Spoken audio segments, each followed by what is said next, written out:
Now, today, we are gonna see. What if Creed Harry Potter manifested the power of Weapon 9? Harry XX Men. Join Patreon for early ACESS of Super Op stories, also adult and steamy Harry Potter stories too. Please subscribe this channel, because definitely I will try my best to provide a valuable content for you all. Also check the description to support the original author for this beautiful creation. Thump. Thump. Thump. A regular heartbeat. If I had been normal, not only would my heart be beating wildly, but I would have stopped punching ages ago. I wasn't normal, that was the point. I wasn't even human.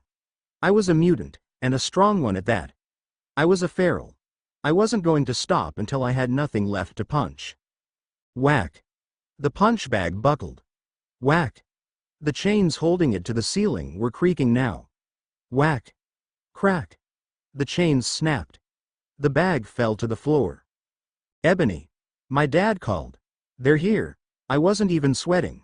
There was no need for these visitors to know what I'd been up to. Be right up. I called from my place in the basement. I'd fix the bag later. I stepped over it and up the stairs to the closed door. Opening it, I entered the kitchen. Then I walked into the hall to see Dad greeting two men. The eldest was bailed, and in a wheelchair. The other had light brown hair and red-tinted sunglasses. Hello, I am Professor Charles Xavier. This is my colleague, Scott Summers, the old guy introduced. Bit dark to be wearing sunglasses, my dad said menacingly to Scott. Scott bristled. You? He asked. I detected a hint of fear in his voice. It was then that I recognized him. He'd been in the cage next to mine on the island. Relax, Dad said. I no longer work for Stryker. I wouldn't be here if he did. I said, a smirk on my face as I felt my eyes change color, like they always did. My eyes were usually dark brown, bordering on black, but when I came close to another mutant I almost instantly had the same power as them.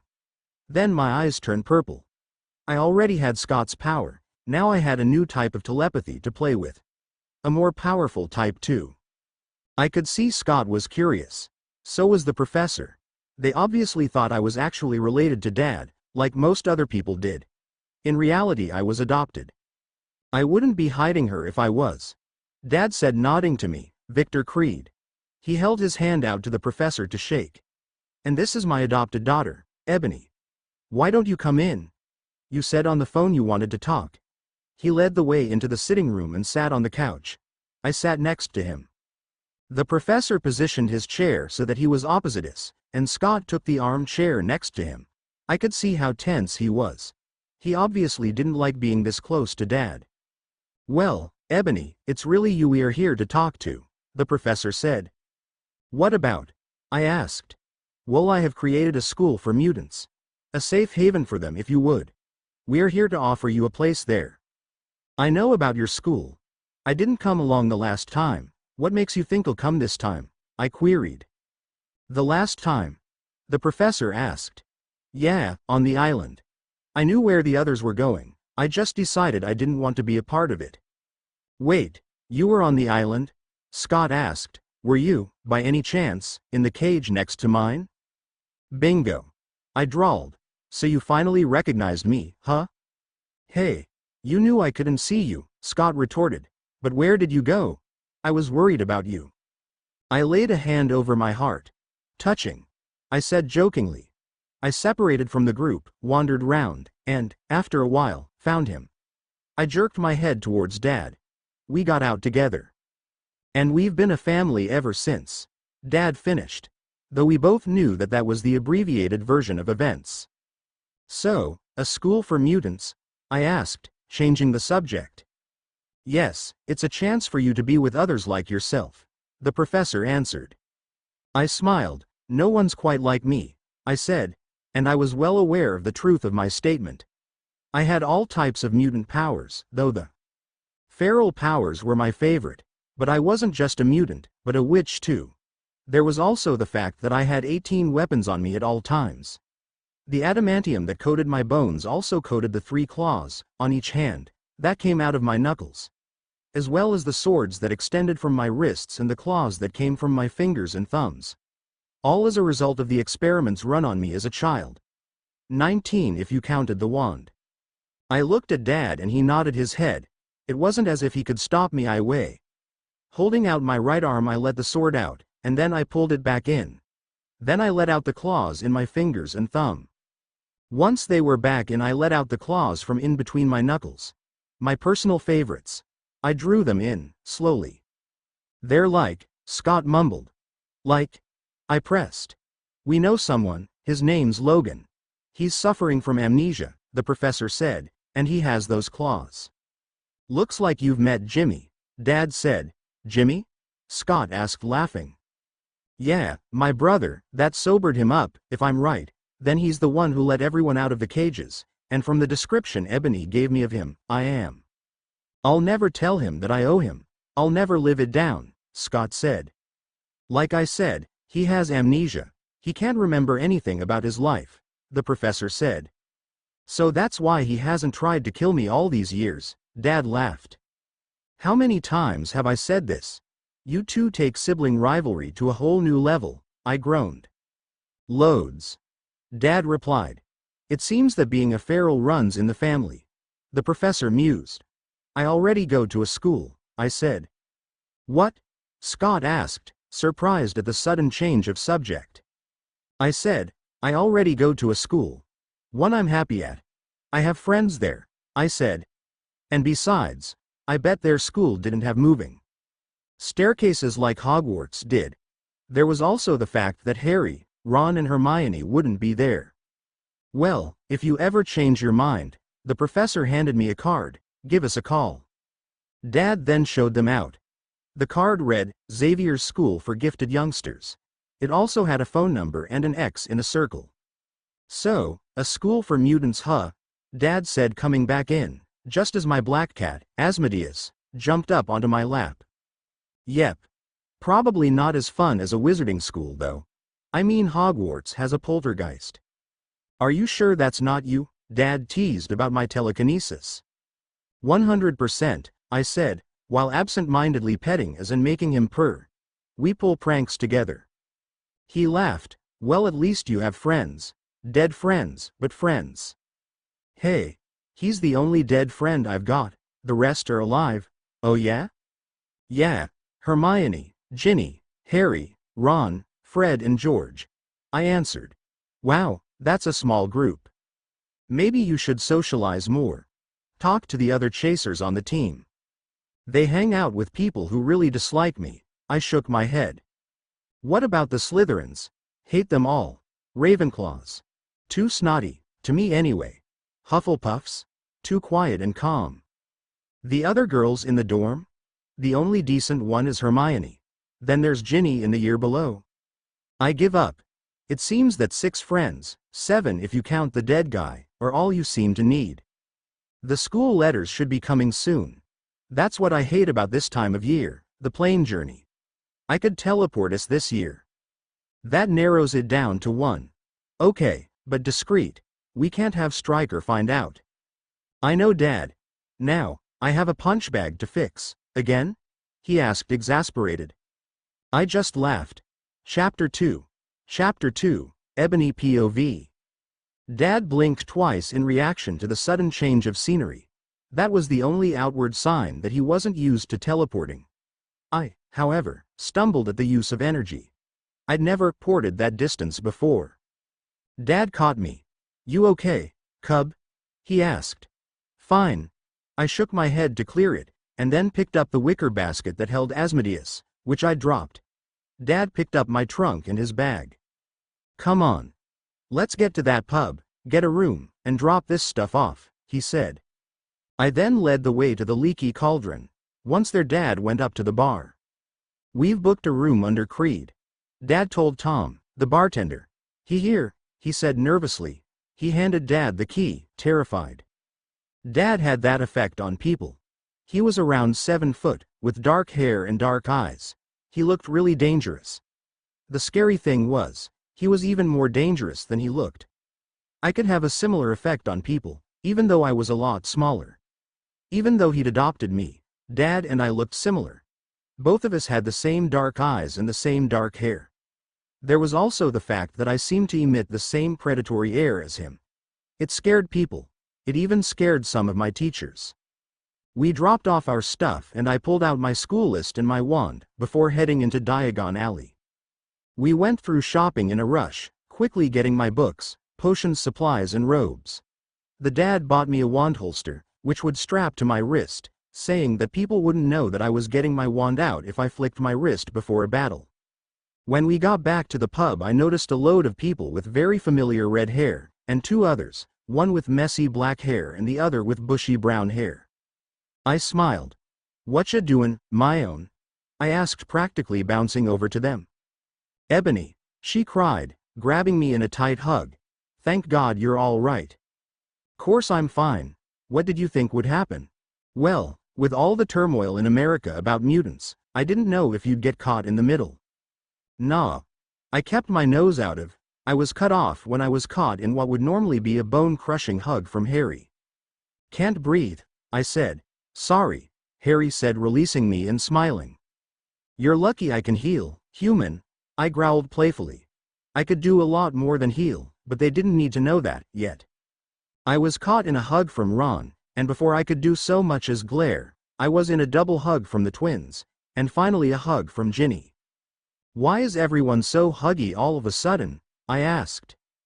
"Hermione and Harry told us about the Muggles, especially in America, persecuting mutants," Ginny answered. "You don't have to worry.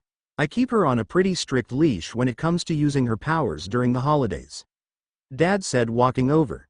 "And we mostly keep to ourselves. It's easy, really, to avoid mutant-hating mobs." All the Weasleys, Harry and Hermione, stood in shock at Dad's sudden and quiet appearance.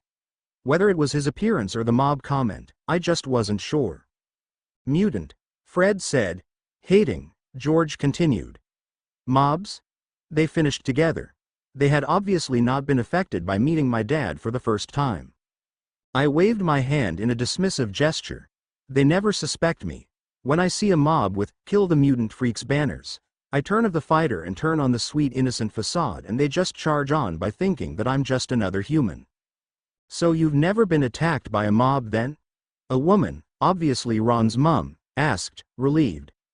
"Nope," I said, popping the "P, let's go grab a table," Percy said, obviously wanting to change the subject.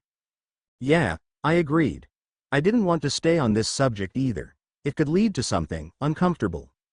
As we sat down, Harry instantly brought up something that piqued my curiosity. "So, interesting news in the school letters this year."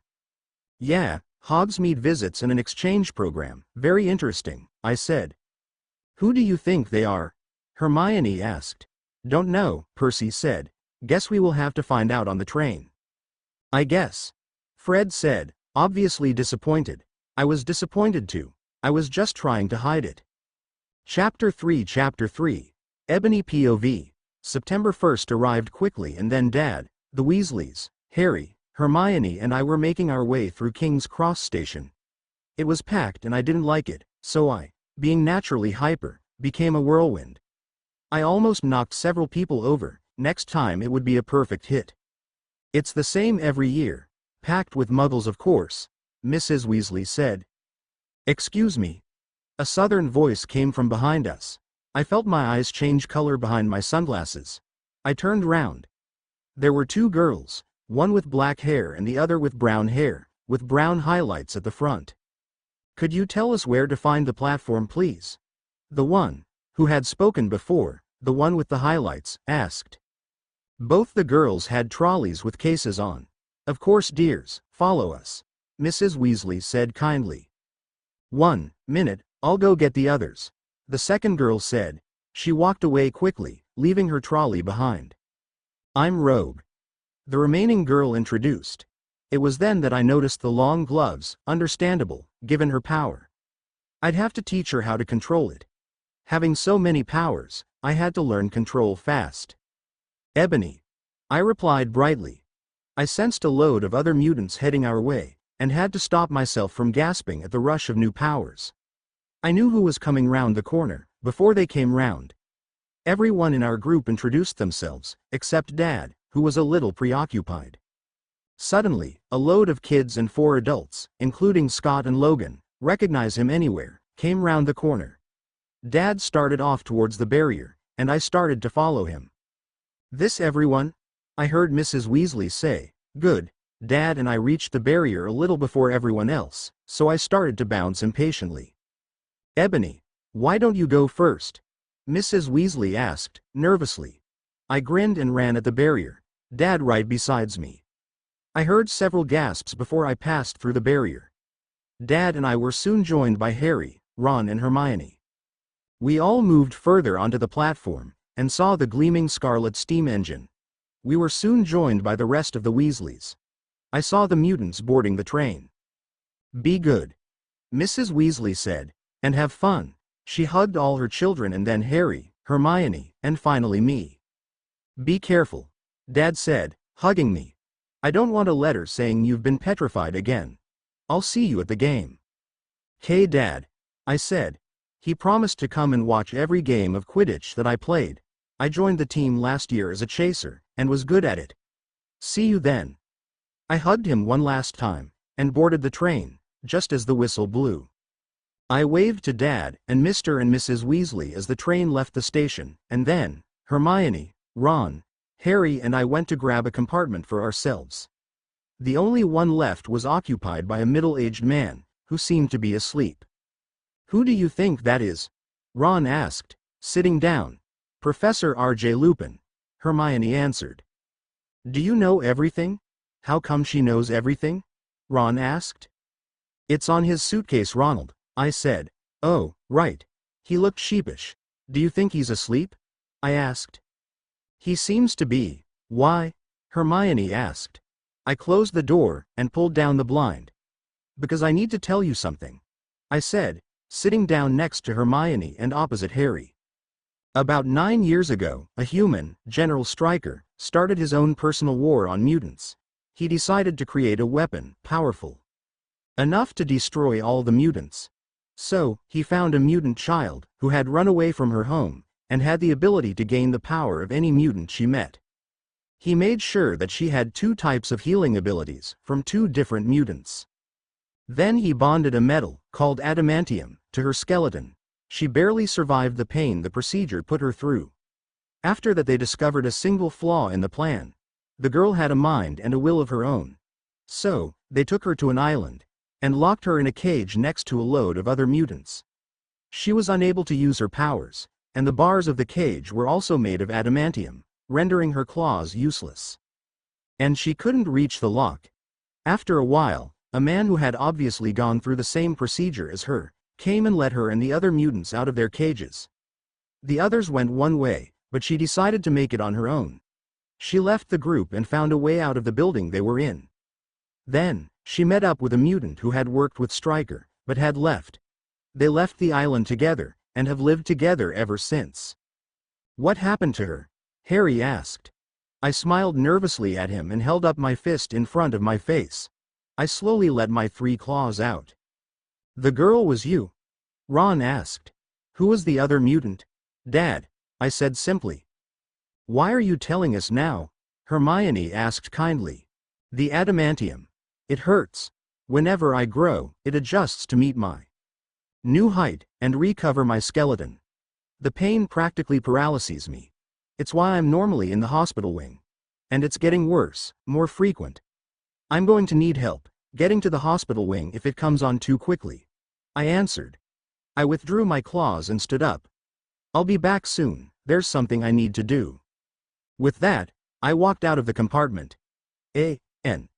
I hope you enjoyed. Please review. I like reviews. Chapter 4 Disclaimer. I own nothing. Chapter 4 Ebony POV. I walked down the train, glancing in all the compartments until I found them. "Knock, knock," I said as I slid the door open on 2 women, Scott and Logan. They all looked up at me, startled out of their conversation. I looked at Scott and smiled. "Told you I went to a school I liked," I said, my smile turning into a smirk. "Ebony," he said, smiling back at me. "These the teachers then?" I asked. "Yes, Ebony Creed, this is Jean Grey, Aurora Monroe, also known as Storm and Logan, sometimes known as Wolverine. Everyone, this is Ebony Creed, the mutant who turned us down a couple of weeks ago. I met her just before I met the professor. I smiled at them all before sitting down next to Storm.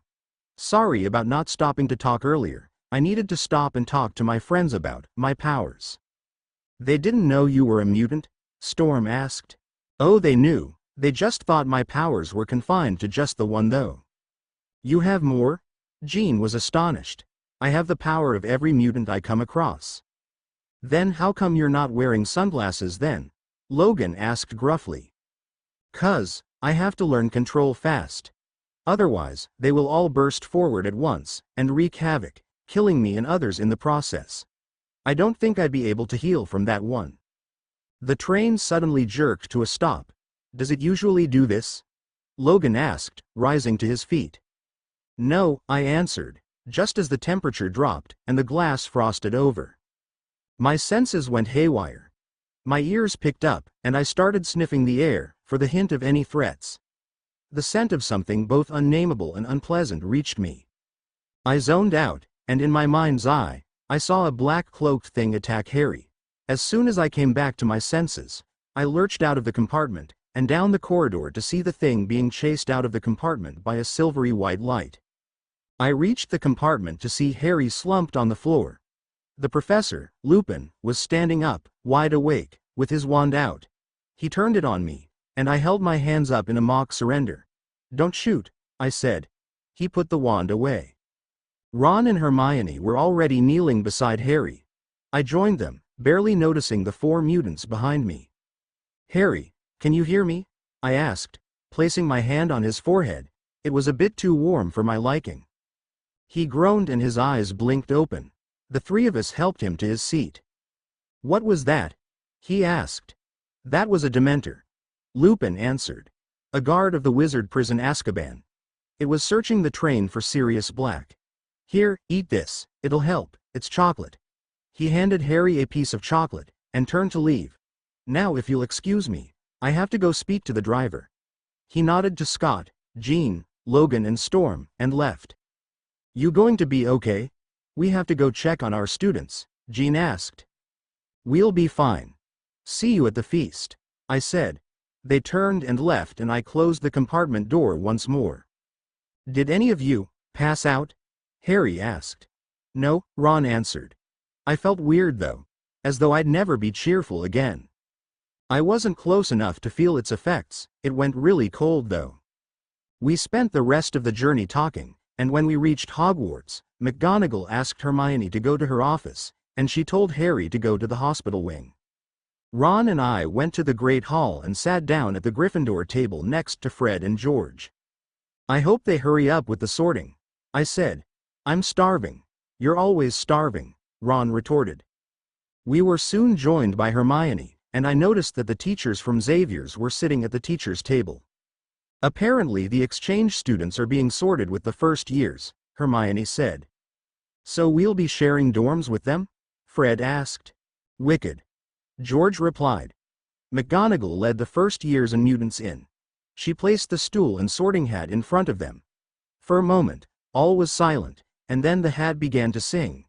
It sang of how the school was founded, of Gryffindor, who favored the bold and the brave, of Slytherin, who favored the ambitious and sly, of Ravenclaw, who favored the intellectual, and of Hufflepuff, who favored the loyal. When the hat was silent, McGonagall began to call up the first years and the hat would shout out the house they would belong to. Then, she began on the mutants.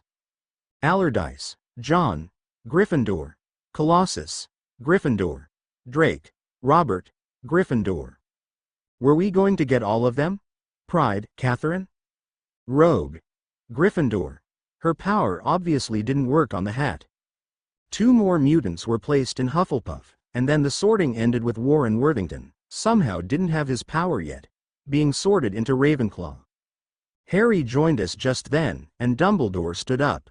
I have one word to say to you all. Enjoy. He sat down, and everyone cheered and started clapping as food appeared on the tables. I loaded my plate and started eating. I worked my way through 4 bowls of soup, 6 platefuls, loaded with food from our second course, and 4 various desserts. When Dumbledore stood up, everyone had finished.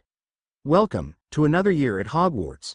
There are several things that I want to go over with you. Firstly, the forest is forbidden to all students, even those who believe that they can take on any challenge. I snorted. Yes, Miss Creed, this includes you too. I went into a pretend pout. Secondly, Mr. Filch has asked me to remind you that magic is not allowed in the corridors, and that the extensive list of banned items is pinned to his office door. Thirdly, as you can see, we are joined by exchange students this year. It is part of a program that the Ministry has started up, to enhance the wizarding world's connections with mutants. Our guests are students and teachers from Xavier's Institute for Gifted Youngsters.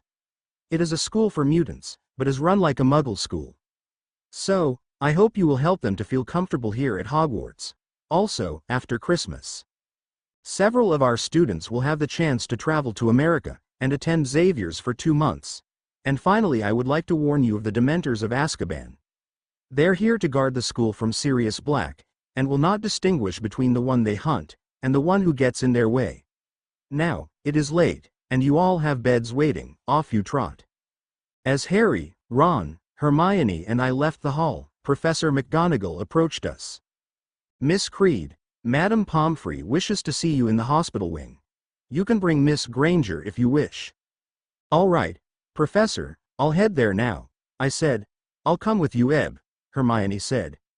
See you in the morning, Harry said. The four of us said good night, and Hermione and I headed towards the hospital wing. No POV. Warren followed Dr. Gray and Professor Dumbledore to the hospital wing. He had no idea what was going on. They stopped just inside the hospital wing doors. Headmaster, what can I do for you? A witch asked. Ah, Poppy, I wish this could wait until morning, but if it did, then the whole school population would find out.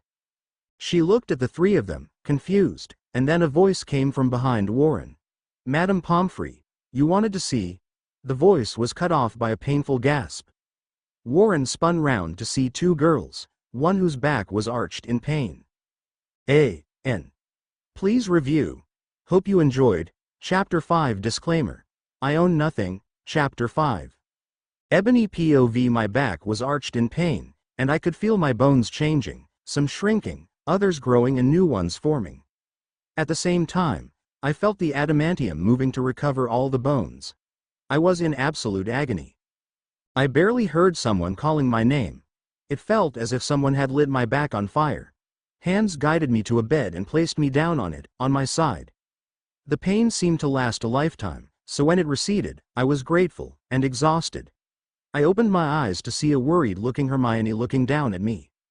What happened? I groaned. You grew wings. A guy to the side of Hermione said. It was the mutant who went to Ravenclaw, Warren. Let me guess, that's your mutation? I asked. He nodded sheepishly. Well, Miss Creed, you are in perfect health, even though you have just grown 2 extra limbs in the course of 2 hours. Madame Pomfrey said, after having waving her wand over me. I looked behind me to see 2 long, jet black wings. Wow, I said. If you feel up to it, you are welcome to head to your dormitory. Miss Granger, I think you will have to wake her in the morning. She will miss her lessons otherwise. Madame Pomfrey said. Yes, Madame Pomfrey. Hermione said. I got off the bed, and looked at Warren and Jean. Please don't tell anyone, except the other teachers from Xavier's, they already know my powers after all. I looked at Professor Dumbledore, and Madame Pomfrey. I nodded to them and stood up. The world spanned momentarily and I leant on Hermione for support. The two of us walked out when the world rectified itself, but I was still leaning on Hermione for support. When we got to the dorm, the other girls, including 2 from Xavier's, were already asleep. I got changed and collapsed on my bed, falling asleep instantly. The next day, I made sure that my new extensions were well covered, before heading downstairs. After doing the opposite to what Madame Pomfrey said would happen, I woke Hermione. I walked out of the dorm and down to the common room, to see Kitty and Rogue standing to one side, looking slightly nervous. Hey, I said, walking over to them. You're sharing a room with me, Hermione, Pravati and Lavender, right? Yeah, we would have been with the older students, but Rogue began. There wasn't enough room. I finished for her. Come on, I'll show you to the Great Hall. You following the third years around? Apparently. Kitty answered. This place is so cool. Yeah, we have moving staircases and everything, I said. What's it like being a student here? Rogue asked. Wicked. I replied, leading them down the stairs. Watch the trick step. I jumped it and they followed. At breakfast we met up with Harry and Ron, who had obviously led two others down to the hall, John and Robert. Ebony. I introduced myself, while shaking their hands across the table at the same time, while crossing my arms over, to make a perfect X. Bobby. Pyro. Rogue and Kitty introduced themselves to Harry and Ron, and then we were joined by Hermione, for even more introductions. Anything unusual go on at this school, apart from, well, the lessons? Rogue asked. First year, at Halloween, we took down a fully grown mountain troll, and helped Harry save the Philosopher's Stone from the darkest wizard of all time, Voldemort. Ron and Hermione flinched. I just continued. Last year, the Chamber of Secrets was opened, and a basilisk started petrifying students, Hermione and myself included. Voldemort once again made an appearance, and Harry once again stopped him, and killed the basilisk. You're joking. Bobby laughed. No, I said seriously, and he sobered up. So, what's going on this year? Kitty asked. Apart from a psycho mass murderer escaping the wizard prison Azkaban, and being the only person to ever do it, nothing much, Harry said sarcastically. He wouldn't come here though, right? Rogue asked nervous. He could. We'll probably never have a quiet year at Hogwarts, I said. But like Dumbledore said last night, the Dementors are here. We should be fine. He's already slipped past them once, Harry noted. Relax. If the guy comes, I'll punch him into next week, easy, I said. We're talking about a total maniac here, Ebony, Ron said. And what am I? A total maniac who'd get killed fighting. Hermione replied. Oh come on, do you have no faith in my powers? E-flat, you're a feral and a third-year witch. He graduated school, and had years of experience, before getting thrown in a cell. I opened my mouth, searching for something to say. He knew I couldn't brag about my other powers, so, I settled for just sticking my tongue out at him. Yeah, real mature.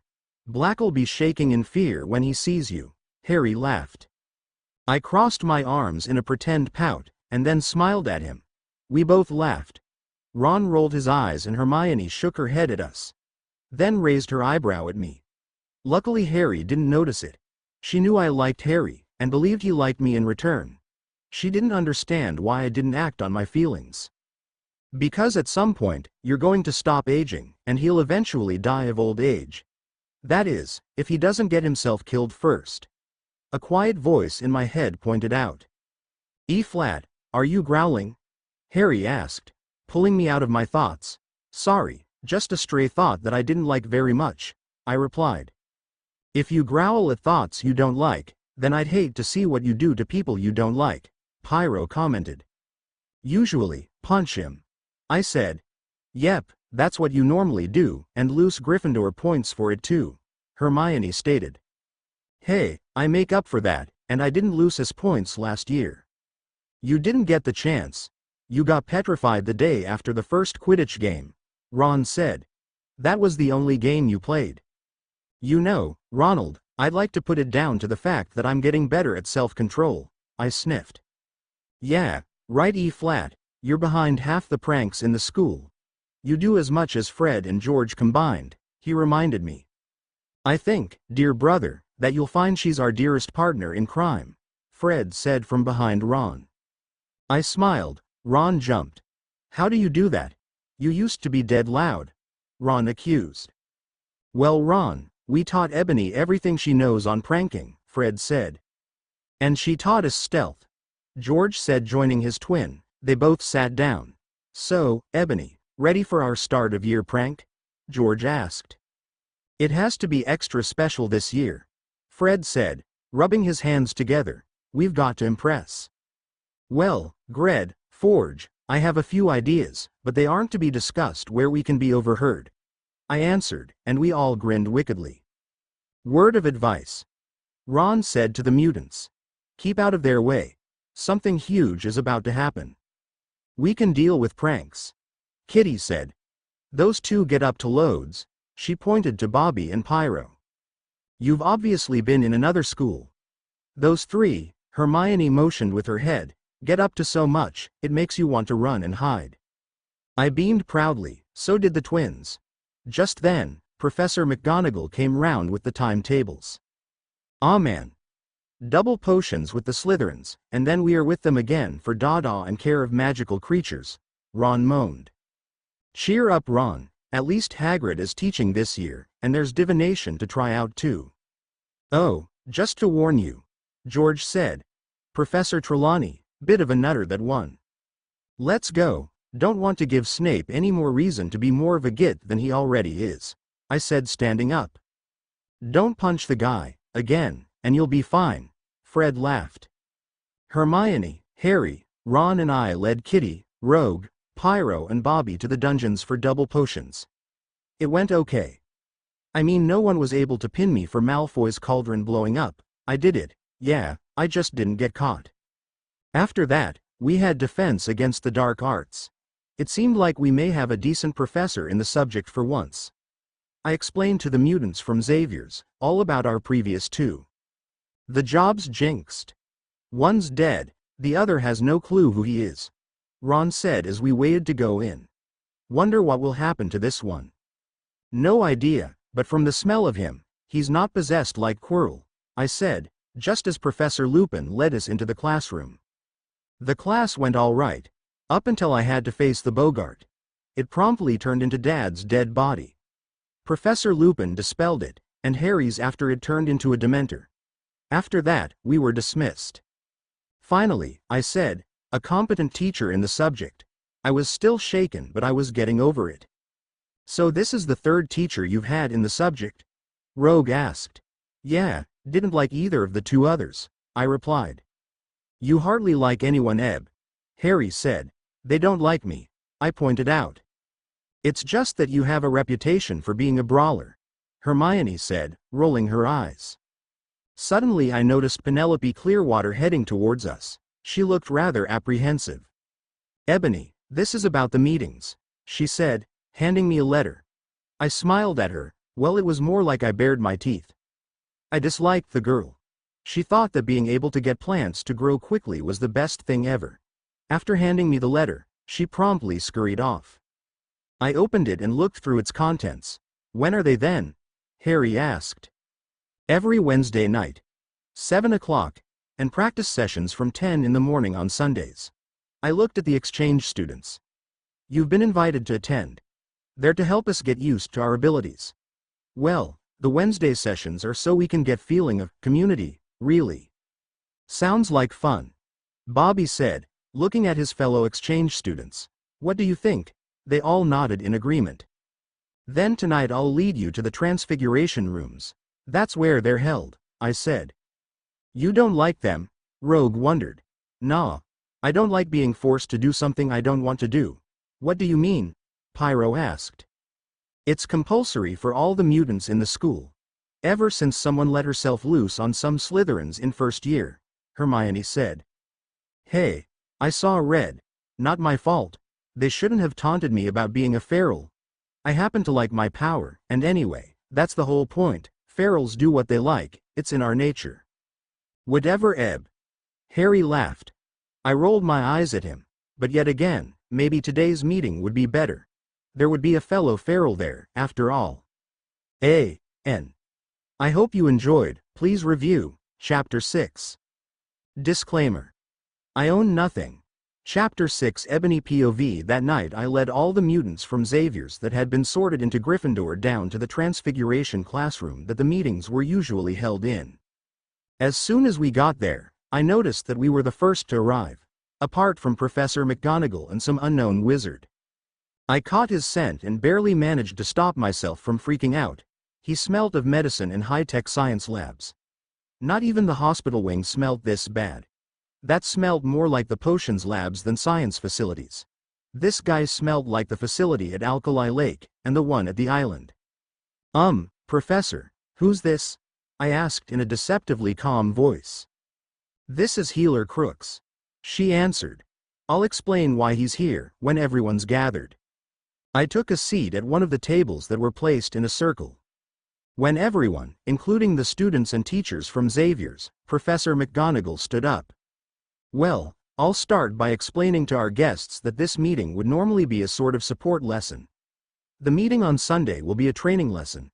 I am glad, as I am sure my students are, that you've decided to come. But I am afraid there is going to be some disruption.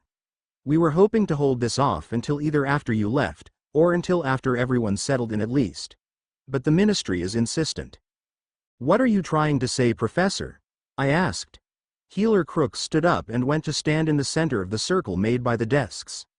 What your professor is trying to say is that the ministry has commissioned me and several of my colleges to find out if there is any correlation between the mutant gene and the magical core in wizards and witches who are also mutants. And how do you plan to do that? I asked. The healer perked up further, obviously thinking I was interested. Well, first there will be a series of blood tests, and then a series of tests with you using both your magic and mutant abilities at the same time, and several in-depth studies and scans. Crooks explained. Well, count me out, I said. Crooks looked taken aback. What? He stammered. I don't think you quite understand, the ministry. Stuff him. I said. I don't care, there is no chance I'm going to be used as a lab rat for the damn ministry. Something dawned in his eyes. You know, I've heard of a Muggle scientist called Stryker. He said. I stiffened. And I've heard that this scientist experimented on mutants against their will. There were rumors, you know, that one of the mutants he experimented on became a witch when she was older. She was only 4 at the time. And that was around 9-10 years ago. All the students were whispering. I was tense. Are you threatening me? I growled. No, just wondering why you are so uncooperative, that's all. Tell me, have you heard of Weapon 9? That was it. I lost it completely. I jumped over the table and, claws extended, jumped at the stupid human. I was almost there, when I was hit from the side, and brought down. I punched the person who'd tackled me and he backed off with a grunt. I stood up and growled at Logan. Then cut off. Everyone was staring at me, or more accurately, my claws. I looked round, withdrew my claws, barged past Logan, and left the room. When the door was closed I took off at a run. I ran up staircases to an empty class, where I smashed up a couple of desks before sitting on the floor, my back and head against the wall. I couldn't believe I'd been so stupid. Dad was going to be furious. I heard the door open. Hey kid, a gruff voice said. I opened my eyes to see Logan. What are you doing here? I asked. I came to check on you. It would have been Summers, but I thought, well, Jean thought, it'd be best if I came. After all, we both have the adamantium. He sat down beside me. So, how'd you get it? He asked. Stryker, I said. Who? General Stryker. God, you really don't remember, do you? So, I know this Stryker guy. Yeah, he bonded the adamantium to me, and then you. I was the test subject to see if it could be done. Then, because I had 2 types of healing abilities, he had to find out which one helped me survive. Which is where I came in. Logan said. Yeah, I was meant to be the ultimate weapon to combat the mutant threat. But I had a mind of my own. So they had to make another. Deadpool. Does that name run any bells? I'm not sure, he admitted. What was Deadpool? He used to be a former teammate of yours, Wade Wilson. But then Stryker decided to turn him into the perfect soldier. He pooled as many mutant powers into him as possible and then managed, somehow, to control him. Stryker forced the 2 of you into a confrontation. Any of this ringing any bells? There's something, but I'm still not sure. I looked him in the eyes. You know, I don't just have one power, right? You have all the ones of mutants you've encountered. Yep. A couple of them are telepathy. What are you trying to say? I could try and see if I could get your memories back for you. The professor can't even do it. But I have his power, and 2 others, Jean Grey's being one. It can't hurt, shoot, go for it. Logan shrugged. I placed my hands on his temples and closed my eyes. Looking into his mind, I started rooting round, It took a while, but I eventually found them buried. I couldn't release them all at once, but I managed to open the barrier up enough so that they'd filter out slowly over a couple of hours. You should get them back over the night. There are just too many to let them come out all at once, I explained, and too many for your awake consciousness to deal with. They're already coming back, thank you. I'll just head back to my dorm. My friends are waiting for me. Logan and I both stood up. Look, kid, I'm not good at this advice thing, but don't worry if people find out about the experiments. It's in the past, you don't have to worry about it anymore. Yes, I do, Logan, more than you'd expect, I said, and then I left. I got back to Gryffindor common room, just in time to see Harry trip and fall into the fire. Harry, I yelled. I pulled him out, and patted out the fire on his clothes with the help of Ron and Hermione. Just as I did, Harry's wounds started to heal. What the? Hermione said. You're a mutant. You've got the ability to heal. There's also the possibility that you have. I caught hold of his slightly altered scent. Have what? Harry asked. You've gone feral. I grinned. Thank Merlin there's another one in the school. Right, I'm off to bed. Had a rough day. I stood up and went to walk off to the dorm when someone caught my wrist. I looked down to see Harry had it in a tight grip. What happened?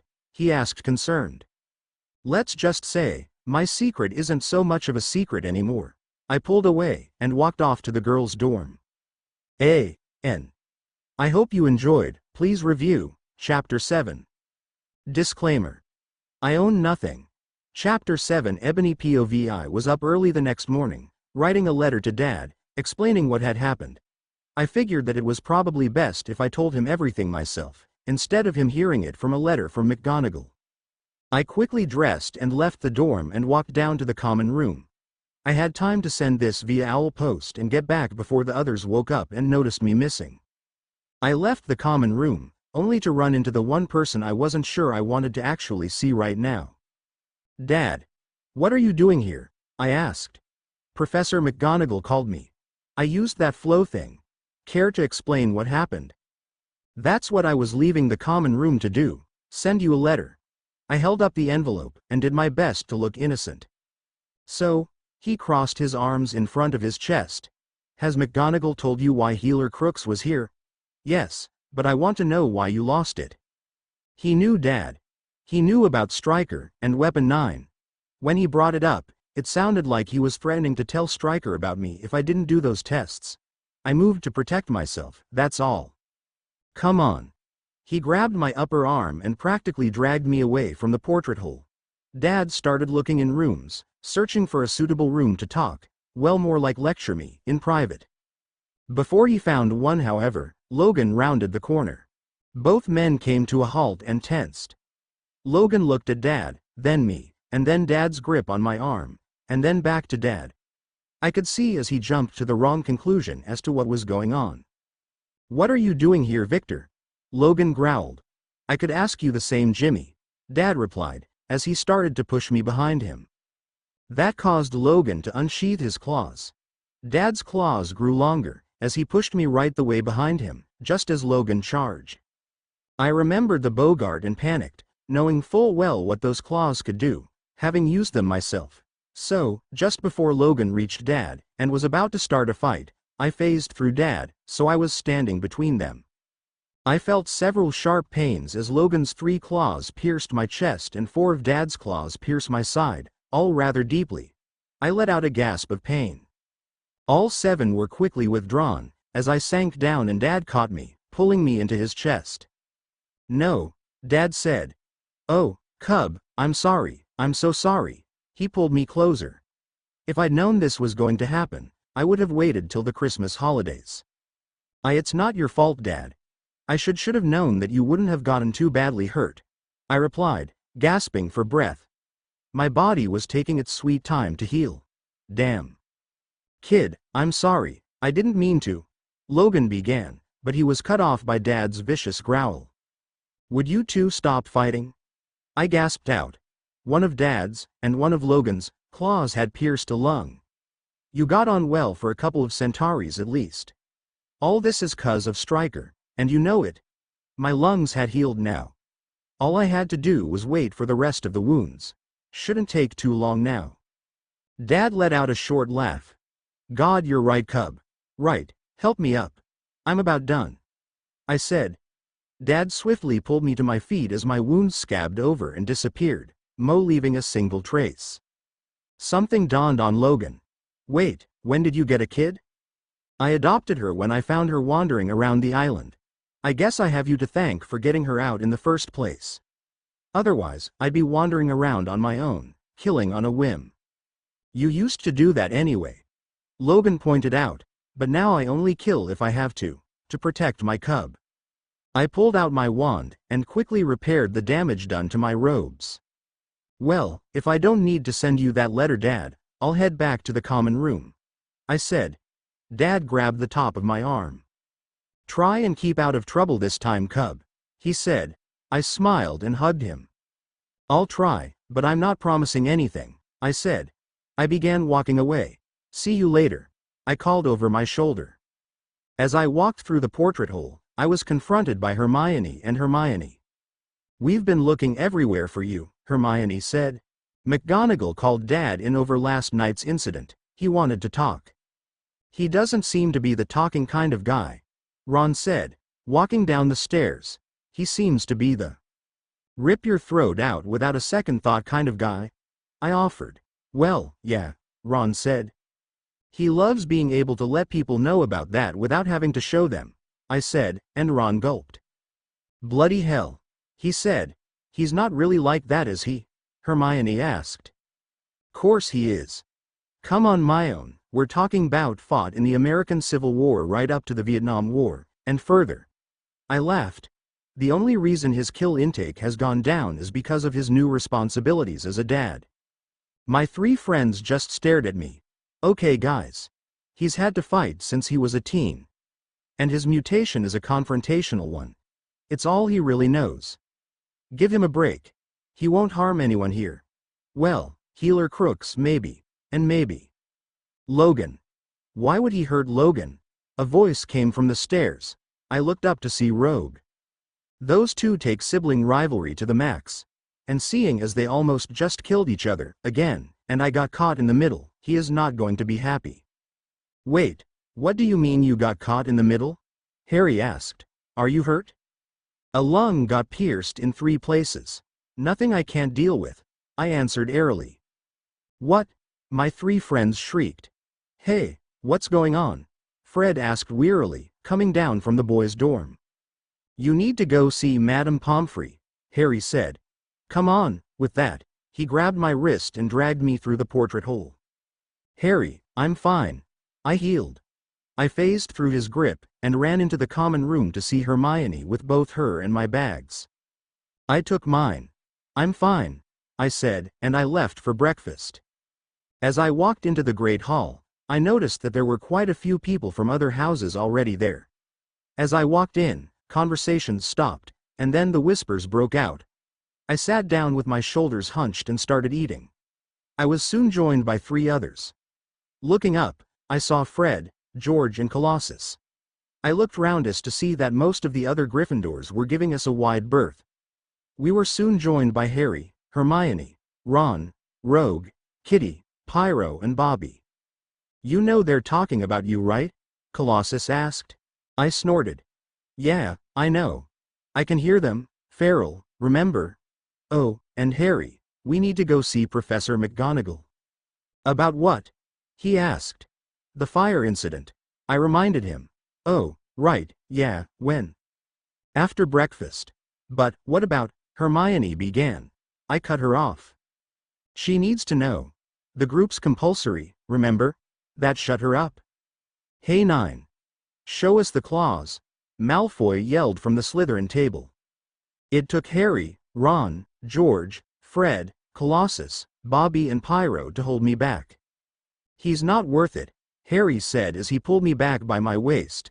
I eventually sat down and returned to my breakfast. Fred, George, usual place, usual time. I said. Tonight we were going to plan a major prank. And the Slytherins, mainly Malfoy, were going to be the main focus of it. At the end of breakfast I took Harry to see McGonagall. She looked up from her desk as I just barged into her office. "Miss Creed, Mr. Potter, what is the meaning of this? Shouldn't you two be in lessons?" "Harry's a mutant, Professor," I said. How do you know?" "I fell into the fire last night, Professor, and my wounds healed," Harry explained. For a moment, Professor McGonagall looked stunned, and then she gathered herself back together. "Miss Creed, you should be in lessons. I will take it from here."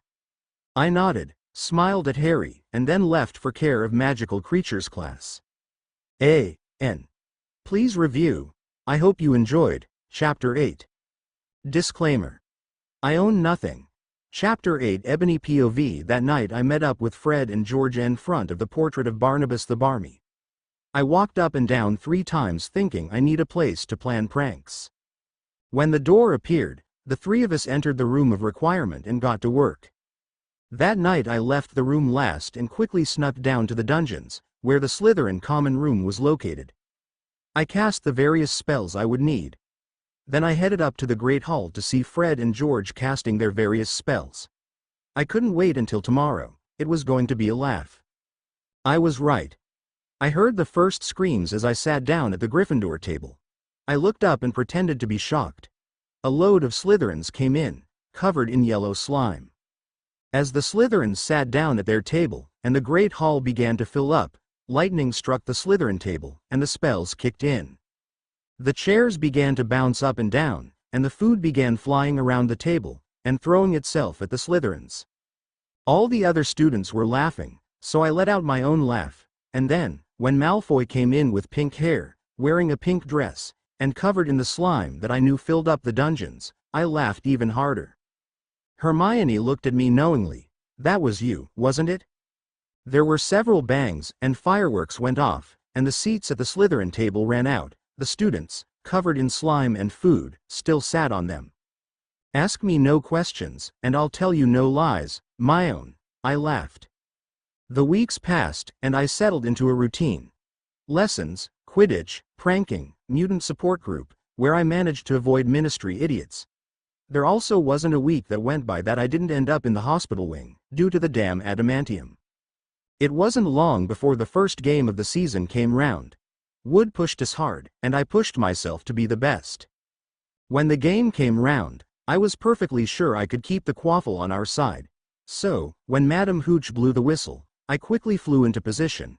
As soon as she threw it into the air, I intercepted it and sped off down the field. I had soon scored the first goal of the game. Cheers went up. When the Slytherin keeper threw the quaffle to Flint, I signaled to the twins.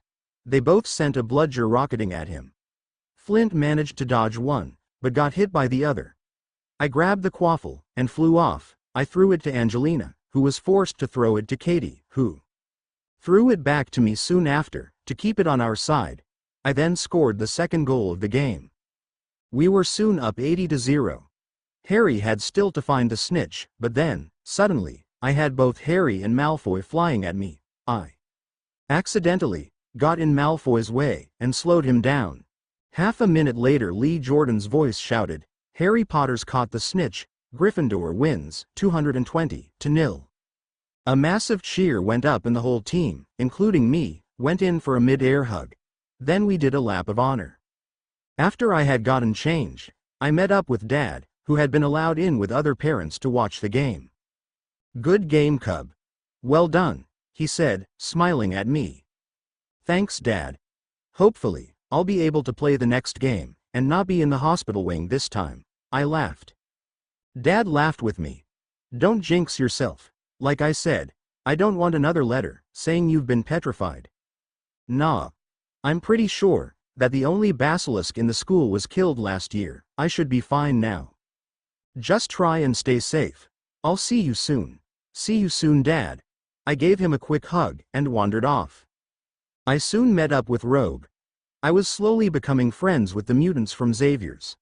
Rogue had warmed up to me quickly, after I'd taught her to turn her power on and off. And after that, the rest soon followed. It took me a while to trust them, given my past, but I was starting to. And now, in a week's time, they were leaving back to America. So, are you going to be a part of the group coming to Xavier's after the holidays? Rogue asked. Yes, I think I am. I need a break from this place, and all the stares and whispers. I replied as we walked up to the castle. Good to know we'll be seeing you again.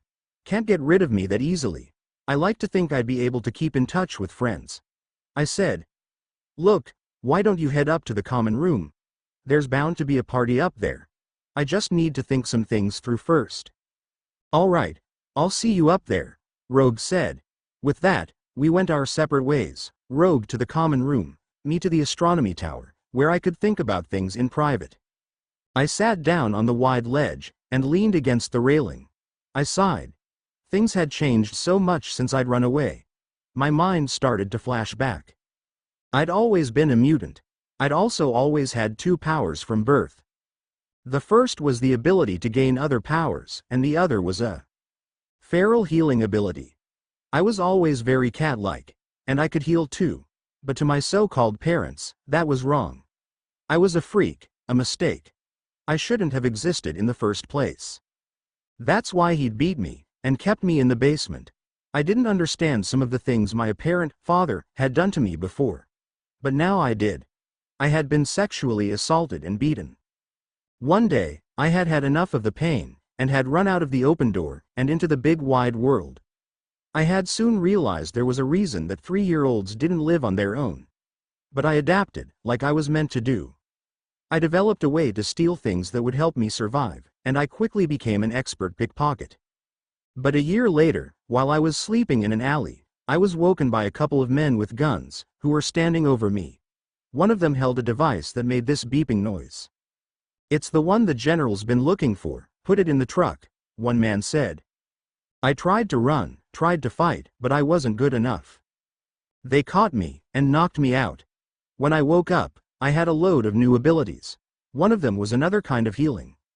I also had bone claws that came out of my knuckles, fingertips, and bones that came out and into my wrists. I was also in a cell. Men soon came for me, and dumped me into a tank of water, but the device that they'd stuffed into my mouth helped me breathe. Then the needles came, and the pain. I died. For 30 seconds my heart stopped beating. After that I was thrown back in a cell. Various blood tests were taken, and X-rays. I was also put through days of physical examinations. Made to keep doing various exercises until I collapsed from exhaustion. After several attempts at escape, getting closer each time, I was moved from Alkali Lake to the island. That was when I met Scott. He said we'd eventually get out, and when we did, he'd look out for me. When we did get out, when Logan let us out, I made it impossible for him to keep his promise by separating from the group. I'd heard fighting, so I started to wander away from the sound. I tried to find a way out on my own. I eventually ran into another mutant. I knew instantly that it was his power I'd had from birth, but I didn't trust him. I tried to run away, but he'd quickly caught me around the waist, and brought me closer to him, to prevent me doing so. He told me not to worry, that he wasn't going to hurt me. That he wasn't going to let anyone hurt me. He'd said he was sorry for the things that had happened to me at Stryker's hands. There had been something about him. One part of me, a small part, had told me to run, to get away, that the man in front of me was a predator. Another part of me was curious as to why I'd had the same power as him since birth. But the final part, the biggest part, told me that I could trust him. That he would protect me. After I'd stopped struggling against him, he'd picked me up, cradling me against his chest protectively and gently, and carried me away from the island, and Stryker, and the horror they'd both represented. I had slowly grown attached to Victor Creed, and learned to depend on him, but at the same time stay independent, by learning new skills. He taught me the normal things, how to read and count, but also, and more importantly, he taught me to fight, to harness my instincts, and use them. He helped me control any new power that came along. I'd learned quickly, becoming stronger with every passing week. After my feral powers, my psychic abilities were the strongest. I usually kept a shield up, to keep my presence hidden. I let it down. Accidentally once, last May. It must have been how the professor found me. And then I'd gotten my Hogwarts letter. We both viewed it the same way. Another layer of defense. Another fighting strategy. So here I was, at Hogwarts, learning magic. So that I could be better than my opponents. So that I could be ready for Striker if, when, I encountered him again. Dad didn't know everything about me though. He thought he did, but he didn't. I'd told him I'd run away, that I'd been called a freak. But I'd never told him about the basement, or anything else that went on for that matter. I'd never needed to. I took in a deep breath, and opened my eyes. Then I got up and walked back to the Gryffindor common room. A.N. I hope you enjoyed, please review, and up next will be Christmas, and an unexpected revelation. Chapter 9 Disclaimer. I own nothing. Chapter 9 Ebony POV. The Christmas holidays soon came round. I had my trunk in one hand, and Asmodeus and his wicker basket in the other, and I was walking down a corridor when someone grabbed me and pulled me into an empty corridor. It was Harry. He'd really exceeded with his ability and was now a good fighter. Harry, I could have seriously harmed you, but you didn't. Look, Ebony, there's something I've wanted to say to you for ages, something I've wanted to do. What is it, Harry? All of a sudden, he was kissing me. I kissed him back, but he pulled away too soon, bright red. I'll enjoy the trip to Xavier's Ebb. Happy Christmas. And with that, he was gone. I stood stock still for a moment, and then remembered I had a train to catch. The ride to King's Cross went by in a daze. I couldn't believe Harry had kissed me. At the station, I went to a dark, secluded area of the platform, and I teleported to my room at home. I sat my trunk on the bed, and let Asmodeus out of his wicker basket. It was then that I heard Dad talking to someone downstairs. I walked downstairs quietly, and walked into the living room to see someone I'd never thought I'd see again. What are you doing here? I demanded of my so-called mother, Sophie Davies.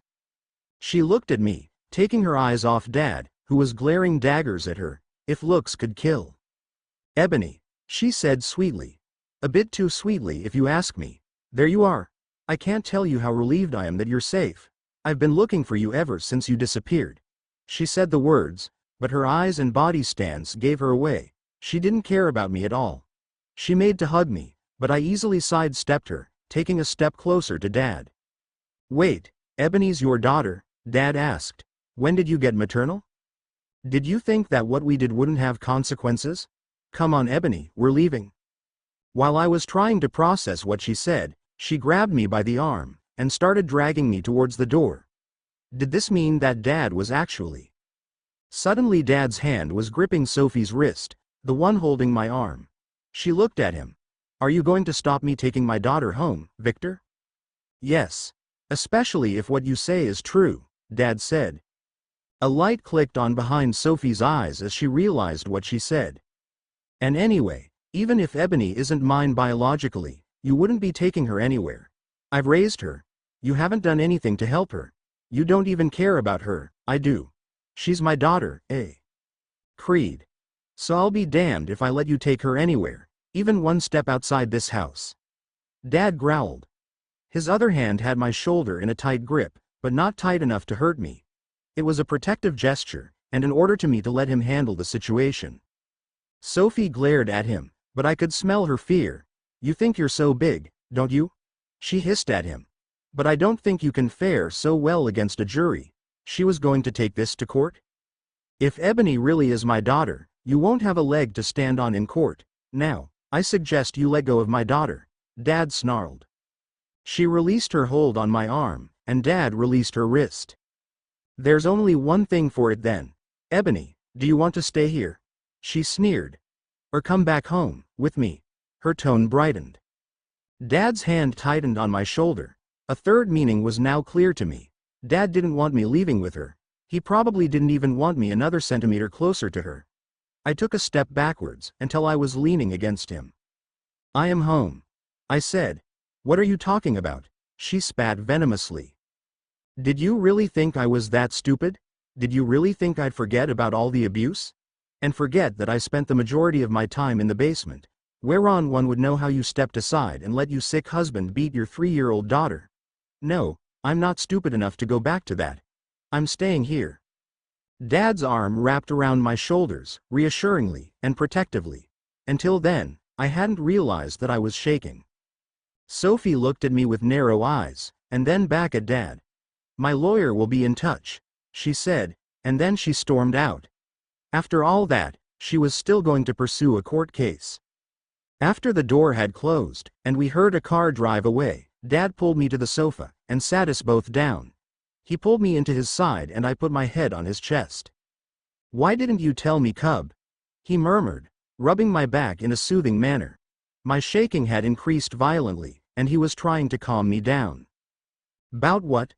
I asked shakily. "I knew they called you a freak, but you never told me about the basement, or the abuse. He hit you?" "Yes," I answered, reluctantly. "What else happened?" I was silent. "You can't believe I'd believe that was the end of it? Come on, cub. You can tell me," he coaxed. His arms tightened around me, and I felt safer. "You're right, that wasn't the end of it. She just called me a freak, a mistake, but he took it further. She knew, and she let him. It started with him hitting and kicking me, but then it changed. I didn't know what he was doing. All I knew was that it hurt. To my shame, I found that I was crying. I never cried." "Rape?" he whispered dangerously. I nodded. Dad growled, and he brought me onto his lap, holding me tightly against his chest. "They'll pay for this." My hands tightened on Dad's coat, which he always seemed to have on. "Don't make me go back, please," I begged in a whisper. "I would never do that," Dad assured. "You listen to me, Ebony, you're my daughter, you hear? I am not going to force you back there. We're family, and that's final. You're not going back. At all. I promised I'd protect you, and that is exactly what I'm going to do. When I saw you on the island, something told me you were my cub, and then there was the fact that when I looked at you, it was like looking in a mirror. I knew we were somehow related, didn't know how close, but now I do." He paused. This was the most I'd ever heard him speak at once. And it was definitely the most I'd ever heard him speak about his feelings. "A lot quieter," he added, "and I'm going to do everything in my power to keep you safe." He abruptly stood up, bringing me with him. "What?" I asked, confused. "Get your things. We're leaving." "Where?" "I'll tell you on the way, don't worry, we're coming back." I nodded and hurried to get my stuff, picking Asmodeus up on my way. I quickly coaxed him into his basket and I grabbed my trunk. I got downstairs, just as Dad came in from outside, having put some supplies in his truck. I put my truck in the wicker basket on the back seat, and got in the passenger's seat. Dad got in and started to drive. He leant over and opened the glove compartment to reveal a couple of bottles of water. He pulled one out, and handed it to me. Dad always seemed to know when I needed something. I downed the water quickly, only noticing the odd smell after I'd finished. It still clung to the bottle. My mind started to feel cloudy. "Dad?" I asked groggily. I struggled to keep my eyes open. He drugged the water? "You need to sleep, cub. You've had a long day." He pulled out his mobile and dialed a number. "Hey Jimmy, I need a favor," was all I remembered before I blacked out. A.N. Please review. I hope you enjoyed Chapter 10. Disclaimer. I own nothing. Chapter 10 Ebony POV. I started to wake up to the sound of harsh whispers. "Why the hell did you feel the need to drug her, Victor?" one of the two voices asked. "She wouldn't have slept otherwise, Jimmy. And anyway, Jean needed a blood sample for the test. Ebony would have freaked." The second was Dad's voice. "And what was the point of a blood test?" I now recognized Logan's voice. Her mother turned up. "It turns out that Ebony's my daughter. And now Sophie's insisting on taking this to court, to gain custody. If I'm going to win, I'm going to need proof she's mine, otherwise, the cub and I are going to be on the run." "That's kidnapping, Victor," Logan warned. "Is it kidnapping if it's my own cub, Jimmy?" "She's mine, Jimmy. She's my cub. Even if that test somehow comes back negative, that's not going to change. I'm going to do everything I can to keep her with me, where I can protect her, like I promised her when I found her on that island. And if it means breaking another of the humans' laws to do it, I won't hesitate. It's not as if I haven't broken them all in the past anyway. And she doesn't want to be with her mother anyway." There was silence for a minute, then, "I know you're awake, cub." I opened my eyes to find myself in a nicely decorated room, and Dad and Logan were sitting in chairs next to the bed that I'd been placed in. How are you feeling, cub? Dad asked. You cheated, I said, sitting up. Dad chuckled. I'll take that as a fine, then? You damn well know I'm fine. We do share the same healing ability, I said. And the hell let a needle anywhere near me? Don't worry, it was just the one, and you know why, if you heard that part of the conversation at least.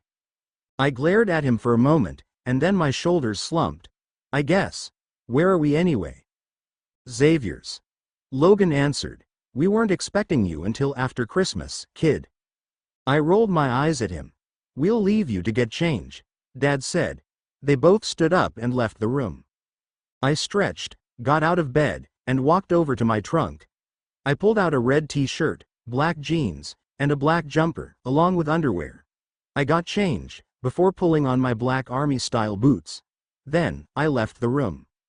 In the corridor, I turned right, following the 2 cents. I was nearing the end of the corridor, approaching some stairs, when Rogue and Bobby came up them. Ebony. Rogue said, surprised. What are you doing here so soon? Long story. I answered. Have you seen my dad, and Logan? You mean the guy who looks like Sabretooth? Bobby asked. Except with dark, short hair? I laughed at the comparison. It was the other way round. Sabretooth looked like Dad. Yeah, except Dad's more dangerous. They have almost exactly the same power, but Dad has a couple 100 years on that guy, and his healing factor's more powerful. I explained. Dad kicked his ass in a fight 2 years ago. Really? Rogue asked, laughing. Yep. They really don't like each other. Dad is the original Sabretooth. He was the first one to ever use that code name. He's not a big fan of the new Sabretooth's boss either. You mean Magneto? Bobby said. That's the guy. Though, the dislike for him may be from what happened when I gained his power. What happened? Bobby asked, his brow furrowed. Well, that power clashed with the adamantium. Bloody painful couple of days that one. Come on, they're in the kitchen, we'll show you. Rogue smiled, and turned on her heel. I followed the two down the stairs, and to the kitchen. Dad and Logan were sitting on stools at the island in the middle of the room. I changed into a black cat, one of my many forms, and jumped up on the counter and sat down on it, before the two older ferals noticed our arrival. The two looked at me. Isn't that Ebony's cat? Logan asked. No, that's not Asmodeus. That's Ebony. Dad said. He picked me up and placed me on the stool on his other side. Sit on the chair, not the counter, Ebony. I switched back to my mutant form. Right, Dad? Bobby and Rogue both got sodas out of the fridge and sat down, talking quietly together. Jean came into the room a minute later, a sheet of paper in her hand, and she gave it to Dad. He looked at it for a minute, and then smiled. We're going to win this one, cub, he said, pulling me into a hug. I looked down at the sheet of paper. It was the DNA results. Dad really was my biological dad. I smiled and looked at Logan. You know what this makes you, don't you? I asked him. What? He asked me, wearily. Your Uncle Jimmy, I laughed. He groaned. Dad, Jean, Rogue and Bobby all broke out into laughter as well. What did we miss? Scott asked from the door. The professor was also there. Ebony just nicknamed Logan Uncle Jimmy, Jean said. Scott laughed. I cocked my head to one side. You know, Uncle Jimmy, Scott owes you big time. Scott shut up, and shook his head at me. What are you talking about, kid? Logan asked. He was in the cage next to mine on the island. I'm never going to live this one down. Scott groaned. I snickered. I hear you two are facing a bit of legal trouble? The professor asked Dad and me. You could say it like that, Dad said. Well, we'd be happy to offer any assistance possible. I could even arrange it so that Ebony doesn't have to go to court. I could see that Dad had immediately warmed up to this guy. Thank you, he said. I'd appreciate that. It is no problem. And you are welcome to stay as long as you see necessary. Ebony, you are a part of the exchange group. Will you be staying here until it is time for you to return to Hogwarts? I shrugged. Why not? Then it's settled. I must say, I was a little surprised when you turned down my offer before, but I understood when Scott told me you were at Hogwarts. It seems like an interesting place. It is. You don't find a three-headed dog in every school, do you? Or a basilisk, Dad muttered. That one's dead. Not so sure about Fluffy though, and will you please let that incident go?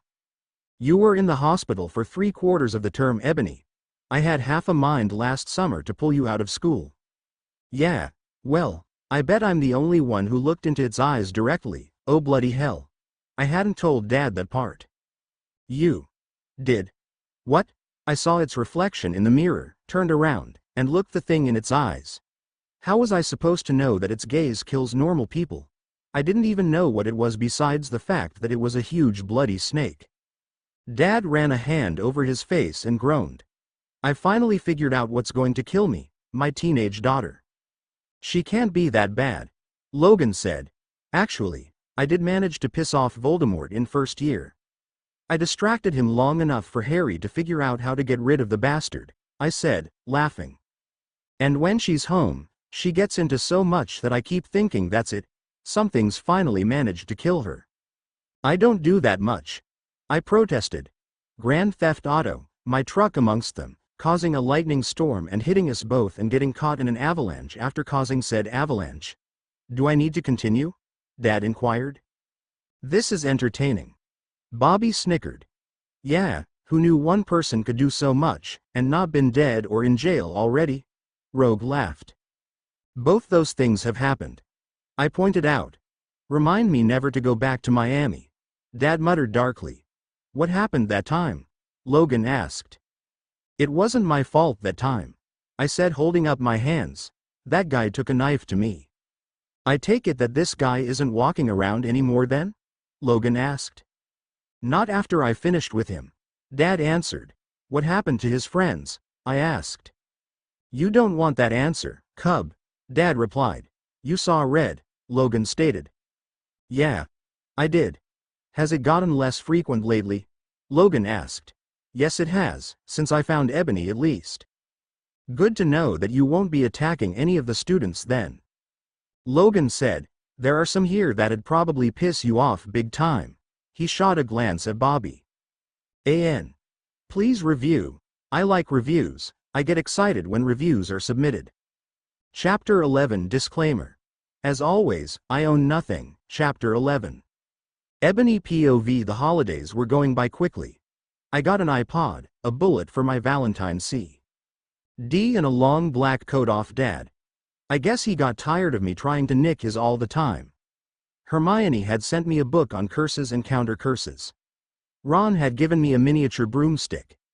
Ginny had gotten me a load of chocolates from Honeydukes. Fred and George had given me Zonko's products. And finally there was Harry's present.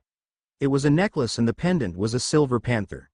He'd also attached a note to the present, which I read in private. Ebony, I'm really sorry that I didn't explain the reasons behind me kissing you. The thing is E-flat, I think I love you. I have definitely fallen for you, and fallen hard, but before now, you always seemed out of my league. You were a mutant, and a strong and beautiful mutant at that. And I was a human, who just got lucky. And then, by some stroke of luck, I was a mutant, and a feral too, the power that you seemed to favor. So I started thinking, how I would best go around telling you how I felt. I decided on just kissing you. It was a spur of the moment thing and I chickened out of the rest. So I decided to send you this note. At least then you'd have some sort of explanation. Happy Christmas, love, Harry. I'd read through the letter twice before I decided how best to write back. Harry, thank you for telling me, Harry. I don't really know how best to explain my feelings, except for saying, I feel the same way for you as you do for me. I never acted on them because of my abilities. One day, just like Dad, I'll stop aging. And I have a feeling that now, you will too. It's the healing factor. We should probably talk about this in person. I'll see you when I come back. Merry Christmas, love, Ebony. P.S. I hope you liked the gift. I'd bought Harry a knife. Its sheath was enchanted, so only the wearer could see the knife when it was in its sheath. That way, he could always have some sort of weapon on him. I tied the letter to Hedwig's leg, and gave her a bit of my toast, which I'd brought to my room. Then, the owl took off, back to Harry. 2 days later, Dad had to leave for the court case for legal custody of me. It was still good to know that, even if Dad lost, I'd be staying with him. We'd agreed. Well, Dad had ordered that I was to stay at the institute. Unfortunately, Dad's word is law. Ferals can be a lot like werewolves. If we start to form a so-called pack, then there's always an alpha. In this case, it was Dad. Another reason Dad and Uncle Jimmy argued, they both acted like alphas. That meant they couldn't really be a part of the same pack, if you want to put it into that context. But they could still get on. Just so long as they didn't do anything to hurt someone one of them was protective over. So, here I was, stuck at the institute with a strict order from Dad to do whatever Uncle Jimmy said. Damn. I was currently wandering around the mansion, running my hand along the control panels, when one of them slid aside to reveal an elevator of some kind. Curiosity piqued, I stepped inside, and the panel door closed behind me. The elevator started to go down. When the door opened, I found myself in a high-tech looking corridor. One way smelled too hospital-like for me, so I wandered in the opposite direction. I found myself in front of a room labeled Danger Room. What was so dangerous about a room? I entered, but as soon as I did, an alarm went off, and panels started to slide off the walls. Guns slid out and aimed at me. Shit, I said. As the guns fired at me, I moved to avoid the ammunition. I dodged and dived, never once getting hit. I must have been going a good 5 minutes, and was about to attack the guns, when they shut off and retracted. The doors opened, and Uncle Jimmy and Storm came in. "What are you doing down here, Ebony?" Uncle Jimmy asked. I kinda stumbled across it. I said sheepishly. I didn't know that the room was going to start shooting at me. Uncle Jimmy groaned. "Are you able to stay out of trouble for 5 minutes?" No. Are you hurt?" Storm asked. "No, even if I had been, I would have healed." "Right. Well, let's get you back upstairs. We'll deal with this there," Uncle Jimmy said. "You didn't damage anything, did you?" I shook my head and followed him out the room. Once upstairs, the adults talked amongst themselves for a bit, and I ended up having to clean the cafeteria after dinner. I was halfway done with cleaning the tables when my mobile rang. "Hello," I said dully. "Hey Cub. What's wrong? I got landed with dinner duty. What happened?" I stumbled across a room labeled Danger Room. I must have set off the alarm. Next thing I know, the room starts shooting at me. "I should have warned you to stay out of the lower levels," Dad said. "Don't worry, I'll be back soon. Practically won this already." Really? For a minute there, it looked as if we were going to get joint custody, but it's starting to look up. Your pre-prepared video statement really swayed it in our favor, Cub. I grinned. "Great, so you'll be back soon?" "Yeah, the judge should give his verdict at some point tomorrow, so I'll call you." "See you soon, Dad." "See you soon, Cub." With that he hung up, and I had to get back to cleaning tables. The next day, Dad called at 1 in the afternoon. "We won, Cub," Dad said, chuckling. "Please tell me you took a photo of her face when she found out?" "Sorry, no, but I'm sure this won't be the last we hear from her." I groaned. "Why can't she drop it? She doesn't even care about me." "I don't know, Cub, but she has no legal grounds on which she can separate us. Just remember that." "I know. I just never want to hear from her ever again." "I know how you feel. Look, I'll be back tonight, and tomorrow, we can do something to celebrate." "How about that new A-Team movie?" "May as well," Dad said. I swear, I heard him shrug. I smiled. "Great. See you later." "See you later, Cub. And stay out of trouble." "Bye, Dad," I laughed, and I hung up. "How's everything going?" Uncle Jimmy asked, coming into the near-empty rec room. "We won. The judge gave Dad complete custody. So now I've got a pain in the ass niece full time?" Jimmy asked sarcastically. "Sorry, but, yep." I laughed, and, just so you know, I do my best to keep people on their toes. "Yeah, but now you have your dad and me keeping an eye on you. But I'll only listen to Dad. He told you to do what I said." "That's only until he gets back, and he gets back tonight," I said, grinning. Jimmy groaned. "So you're going to cause me trouble?" "We'll see," I replied. I jumped up and gave him a hug. "I'm going for a walk." In a small cabin in Alaska, The novel of the Lord of the Rings flew open to the middle, and a light shone in between the pages. A girl with purple, green and black hair, that was blonde at the roots, pulled herself out of the book, a grin on her face. It was time to go visit two of her favorite people. A.N. Hope you enjoyed. Please review. Thanks to Moon82993 for the idea. Chapter 12 Disclaimer. I own nothing. Chapter 12 Ebony POV. The grounds were fairly large. Nowhere near as large as the Hogwarts grounds though. I wandered around for a while, before finding a nice secluded spot amongst some trees. I sat down and sighed, closing my eyes. A lot had changed this year. If I had had my way, my other powers never would have been found out. I hated it when people stared at me and whispered. They couldn't keep their damn noses out of other people's business, could they? Well, at least I knew how Harry felt all of the time. I also should have known that I was related to Dad by blood. Somehow. For crying out loud, I was the younger female version of him. I smiled. I actually had someone who was biologically related to me who cared about me. Upon hearing a whine, my eyes snapped open and my gaze landed on a dog. It was huge, it had shaggy black fur, and blue eyes. It also looked very thin, like it was underfed. "Whose mutt are you then?"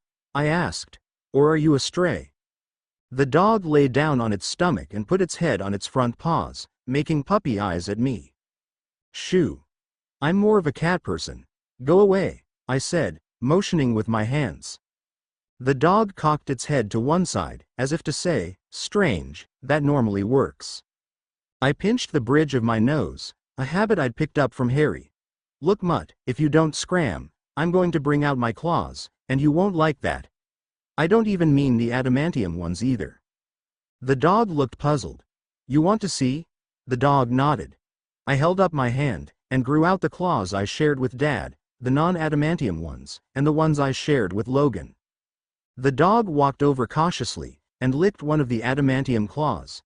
It then laid its head on my stomach and looked up at me, curiosity in its eyes. "Humans don't tend to like what's different," I said, absent-mindedly patting the dog's head, stroking the dirty fur. "And it looks as if humans haven't been good to you either, boy, huh?" The dog whined. There was something almost human about the dog. That was when I remembered Professor McGonagall. Animagus. The word breathed through my mind. It wouldn't be a mutant power. I would have sensed it, but magical. I reached out with my mind, to see the dogs. No, not a dog, a wizard. I delved into his mind. This was Sirius Black. He'd followed me, in an attempt to get me to learn the truth, as a close friend of Harry's. He was in fact an innocent man. He'd been framed by Pettigrew, who was hiding out as Scabbers. "Shit. He's in the same dorm as Harry," I exclaimed. Sirius shot back, startled.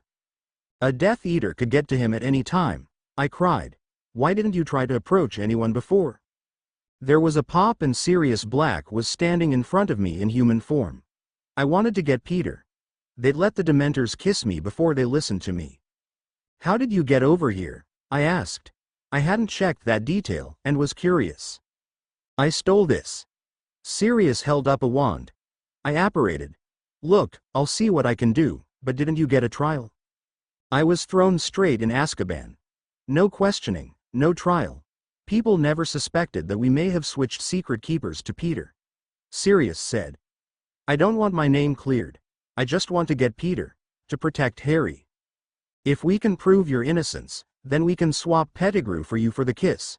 If you want to protect Harry, then you need to clear your name. He needs a proper family, can't you see that?" "But what about? The Dursleys treat him like a house elf. He needs to know that he doesn't need to go back to that all the time," I said. "Especially now." "What do you mean? If the Dursleys reacted badly to having a wizard in their house, how do you think they'll feel when he turns out to be a mutant? And feral at that, with a healing factor," I said. "They'll have a field day.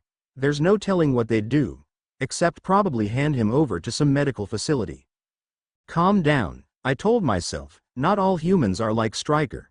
But I bet the Dursleys would get on great with him. Oh yeah, they'd hand Harry over to Stryker all right. "Is that what happened to you?" Sirius asked. I wasn't handed over. I ran away from my mother when I was 3, got picked up. After a load of experiments, I escaped. Dad found me not long after. A hard life then? Not so bad I suppose, after I started living with Dad I mean. But that's off the subject, we have to get your name cleared. And I know just the person to help. I grinned. Professor? I reached out with my mind. Yes, Ebony? He replied. I just found out that a supposed mass murderer was wrongly committed, without a trial. He's here now. Bring him to my office. Try and prevent others seeing him where you can. Right, Professor. I looked at Sirius. The professor agreed to see you. Turn back into a dog, that way students won't figure out who you are. There was a pop, and once again, a big black dog was standing in front of me. Good. I nodded. Now, come on. I started to walk back to the school and away from the trees, when I felt a prick to the back of my neck.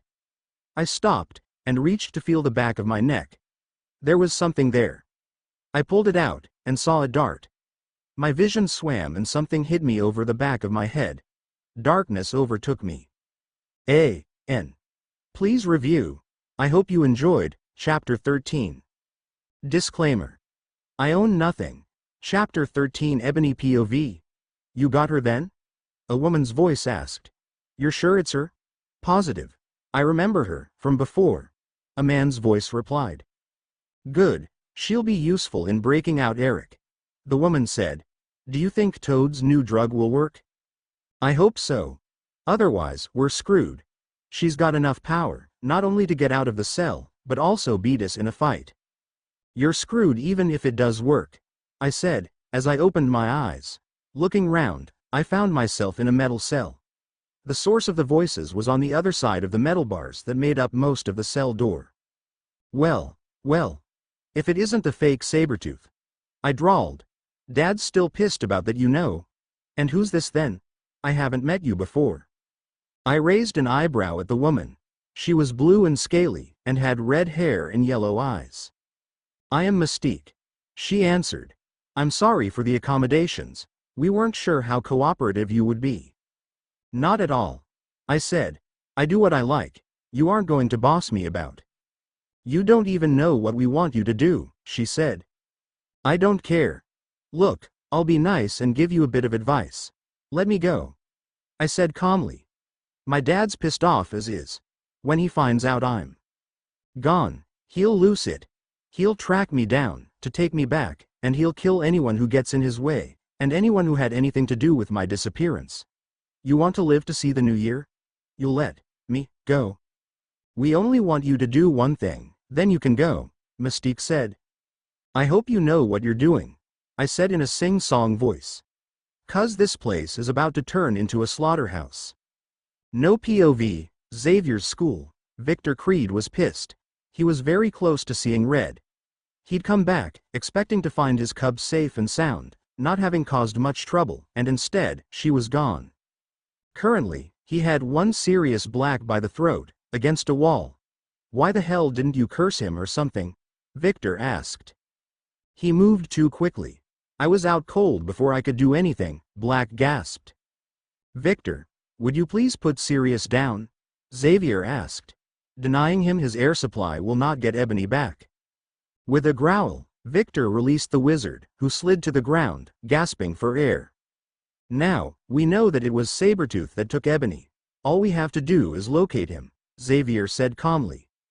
Then I'll start tracking them, Victor said, heading for the office door. No need. I have a quicker way, Xavier said. It's how I found out about the two of you in the first place. Follow me. The professor led the way down to the lower levels, and to a door labeled, Cerebro. Welcome, Professor. A mechanical voice said, after his identity had been verified after a retina scan. The door opened. Come with me, Victor, this won't take long. The professor wheeled in, Victor close behind. The door closed, leaving Logan, Scott, Jean, Storm and Sirius outside. With this, I can locate anyone in the world, he said. Stay still. The professor put on a helmet, and Victor did as he was told. He was willing to do anything to get his cub back. The scenery started to change. Ghost-like images appeared and disappeared at a fast rate, until it stopped at a handful of much darker images of people.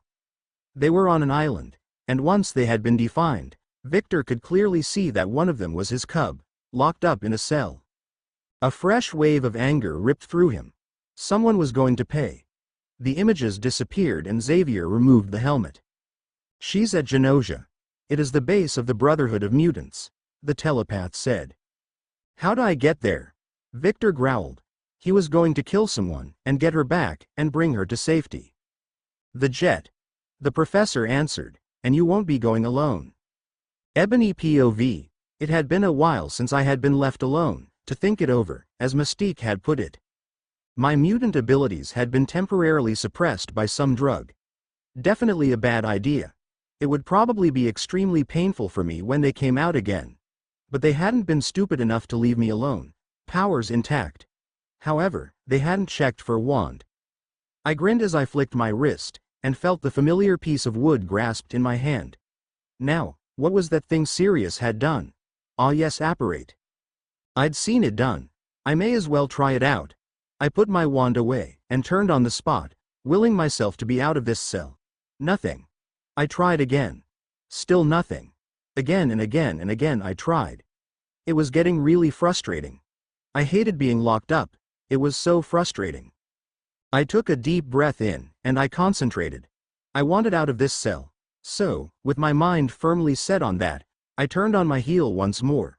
Suddenly, it was like being squeezed through a tight tube from all sides. Just as I was about to need oxygen, the restricting feeling disappeared, and then I was falling. One glimpse around me, and I saw that I was taking a swan dive for the sea, and there was one thing Dad hadn't taught me: how to swim. I hit the water hard, and was immediately swept under the water by the waves. A.N. Please review. Chapter 14 Disclaimer. I own nothing. Chapter 14. Number POV. 6 people stood facing the 3 Brotherhood mutants.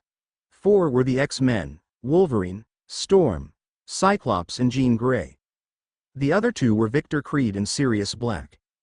The later was there in an attempt to make up for failing Ebony earlier. The 2 Brotherhood mutants were Sabretooth and Mystique, neither of whom were aware of the full danger that they were in, and that was just from one overprotective feral father, Victor Creed. An all too familiar crack reached Sirius' ears. It was ignored by the others. When he heard the splash, however, he became worried. In a quiet voice, he said to Victor, "Please tell me that Ebony can swim." Discreetly, Victor shook his head, before returning all his attention to the mutants before them, intent on ripping them limb from limb for taking his cub from him. A pop was heard, before Sirius took off in dog form towards the water, where he jumped in. Ebony POV. Trying desperately to figure out how this swimming thing worked, before I drowned preferably, I felt the one thing that I dreaded every day: the pain. It grew quickly, causing my thrashes in a failing attempt to swim, to become thrashes of pain, which were quickly becoming agony. Just as I was about to lose consciousness, I saw a mass of black heading my way. No POV. Sirius swam quickly towards Ebony, whose movements were becoming a lot slower as the seconds went by. Once he reached her, he positioned himself so that her arm was around his neck, and he began swimming as fast as possible. The 2 broke the water surface, and Sirius barked, trying to get attention. Ebony spluttered and sucked air in, but remained unconscious. Her whole body was tense and the look on her face indicated that she was in an extreme amount of pain. Jean was at the water's edge when Sirius climbed out, bringing Ebony with him. She took her and rolled the young feral onto her back. Jean quickly set to examining her and Sirius transformed back, hearing the sounds of a fight. "Who's?" he began. "Victor and Sabretooth. They are really going at each other's throats." Sirius stood up, and drew the wand he'd stolen, and pointed it at a green mutant who was approaching them. He brandished it threateningly. "To be honest, you were more threatening as a dog. What are you going to do? Poke me?" the green guy asked. Sirius raised an eyebrow. "Levicorpus," he said. Suddenly, the mutant was hanging by his ankle in midair. "Wizard, not mutant," Sirius said. He turned back to Jean. "She must have apparated, but went too far. That was the crack we heard. They've stopped." Indeed, the sounds of fighting had ceased. "Over here," Jean called. "We've got her." Victor was the first one to reach them, followed closely by Wolverine and then Cyclops and Storm. Victor moved quickly, picking Ebony up and holding her close as she whimpered in pain. "Cub," he said quietly. "What's wrong with her?" Sirius asked. "It's the adamantium," Victor answered. "Ada what?" "The metal that covers her entire skeleton. Right now, it's readjusting to fit her bones as they grow," Logan explained. "And I complained when I had growing pains," Sirius said in shock. "I need to get her out of here," Victor said. A look crossed his face that Logan had never seen on his brother's face before. It was a look of tenderness that Victor Creed wasn't known for. "Then let's head back to the jet," Cyclops said. As they were walking back to the jet, Sirius asked, "What happened to that Sabretooth guy?" "Run off to lick his wounds. His healing factor's slower than mine. If he hadn't run off I would have killed him," Victor answered. The group boarded the jet and took off. Victor sat down, with Ebony still in his arms. So, when he strapped himself in, the straps had to stretch to accommodate the two of them. This drew a few looks, but they didn't understand. He wouldn't let go of her until he knew that she was going to be fine. His rational mind already knew that she would be fine, but his instincts, the greater part of him, told him to keep her close, stop any threats before they approached. He'd gone for 2 days without food once, staying with his cub as she went through the pain. Ebony's eyes fluttered open. "It hurts, Dad," she said weakly. "I know, cub. It's not just that, they temporarily suppressed my powers. They're all coming back at once," she gasped. "Did I just hear that right?" Logan asked. "Yes," Victor said dangerously. "They're dead. When I get my hands on them, they're dead." But at that moment, he only tightened his arms around his vulnerable cub. Victor noticed Ebony curling her hands into fists and placing them, so that her knuckles were against her chest. "Oh no you don't," he said, moving her hands so they were open and against his chest. She moaned. "No, Ebony, if they suppressed your powers, you may not heal. I will." Ebony closed her eyes as a tremor racked through her entire body. She seemed to slip into unconsciousness, sometimes giving out a slight whimper. Ebony POV. When I became aware that the pain was gone, I started to wake up. The first thing I realized was that I was warm and pinned in place. My mind quickly registered Dad's scent and discarded the idea of any threats. My eyes opened. Just like every time I had an attack, when I was with Dad, Dad was sitting on the bed, his back against the headboard. I was on the inside, next to the wall for the most part.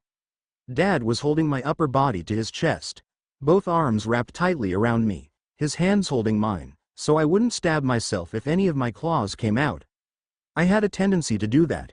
It was why, when I was in Hogwarts, Madame Pomfrey put me in a full body bind. I shifted slightly, and Dad's eyes snapped open. "Cub," he said. His tone told me enough. It told me that he wouldn't be going far enough that he couldn't at least hear what I was doing for a while. "How long was I out for?" I asked. 3 days. Please tell me you ate this time." "A bit, not much." "Dodd. The pain has stopped?" he asked. "Yeah, and all my powers are back too." "Good. Get dressed, I'll be outside." Dad let go of me, and got up. He walked out of the room, and closed the door behind him, but didn't go any further than to lean against the wall opposite the door. I rolled my eyes. Typical. I changed quickly and walked out of my room. That was twice now that I'd woken up here without knowing how I got here. I really needed to stop doing that. "Let's go get something to eat then, shall we?" I asked. Dad nodded, and we headed downstairs. No POV. Lena pulled her multicolored hair back into a ponytail as she left her motel room. She was getting close now, and she couldn't wait to see how young Ebony was doing. She'd lost track of time in Middle-earth. Lena smiled as she thought of Ebony. The two got on rather well, having gone through similar experiences. And they had similar powers. The main difference between them was that Ebony could block Lena from gaining Ebony's power, and Lena's only allowed her to keep new powers for a week, except for a handful, and the other one she was born with. Lena climbed into her silver Porsche, and just before she put the keys in the ignition, she put her hand to her neck, where the white gold cross pendant hung lightly. She smiled, and started up the car, and drove off. A.N. Please review. I hope you enjoyed, Chapter 15. Disclaimer. I own nothing. Chapter 15 Ebony POV. That's it, cub. You're doing just fine. Dad said to me. I grinned as I kept kicking. This wasn't so hard, granted, it was only treading water, and I was still holding onto Dad's arm, but still. This isn't so bad, I commented. I let goof Dad's arm, and continued to tread water on my own. I had decided that I needed to learn to swim, or else I could end up in an even worse situation than before, one where there was no one to help, and how could I heal if my body didn't have a supply of oxygen? I'd talked about it with Dad, and he'd asked the professor if we could use the school pool. So, here I was, learning to swim. Dad let me continue treading water for a while, so that I could get used to keeping myself above water. When I was confident enough, he started to help me position myself so that I could swim. He kept one hand under my stomach for a moment, as he directed me on how to move my hands and legs. When Dad moved his hand away, I managed to start swimming. My grin grew as I completed a lap of the pool. I can't believe I couldn't do this before, it's so easy, I said, laughing, as I gripped the edge of the pool. You're doing great, cub. You seem to be a natural. And I thought cats were supposed to hate water. I heard someone snicker. I looked to the doors that led to the girls' changing room. There, in a swimsuit, was one of my favorite people. Lena. I cried. I pulled myself out of the pool, and ran over to and hugged her. Hello to you too, she said, laughing, as she hugged me back. What are you doing here? I asked. Well, I thought I'd come see you too, and I tracked you to here. I explained who I was to the professor, and he told me that your old man was finally teaching you to swim. So I came down, and decided to join you, she said. Dad nodded to her, by way of a greeting. I grinned evilly. What are you planning, Ebony? She asked suspiciously. I then pushed her into the pool. Her arms flapped widely for a second, before she hit the water, causing a splash that was big enough to hit Dad. I bent over double laughing. You just wait till I get my hands on you, Ebony Creed, Lena said. I kept laughing, my eyes screwed tight shut. I let out a startled screech, as I was picked up bridal style. I looked up at Dad as he grinned at me. I tried to get out of his arms, as he walked to the edge of the pool. He threw me into the pool. I swam up to the surface of the water, spluttering. I narrowed my eyes at Dad and growled. You shouldn't have dumped her, where she'd splash me, cub, and... How do you expect to learn to swim when you stay out of the water? Dad said, grinning. I grinned right back at him, as I used telekinesis to throw a wave of water at him. He spat out the water in his mouth. Two can play that game, cub, he said.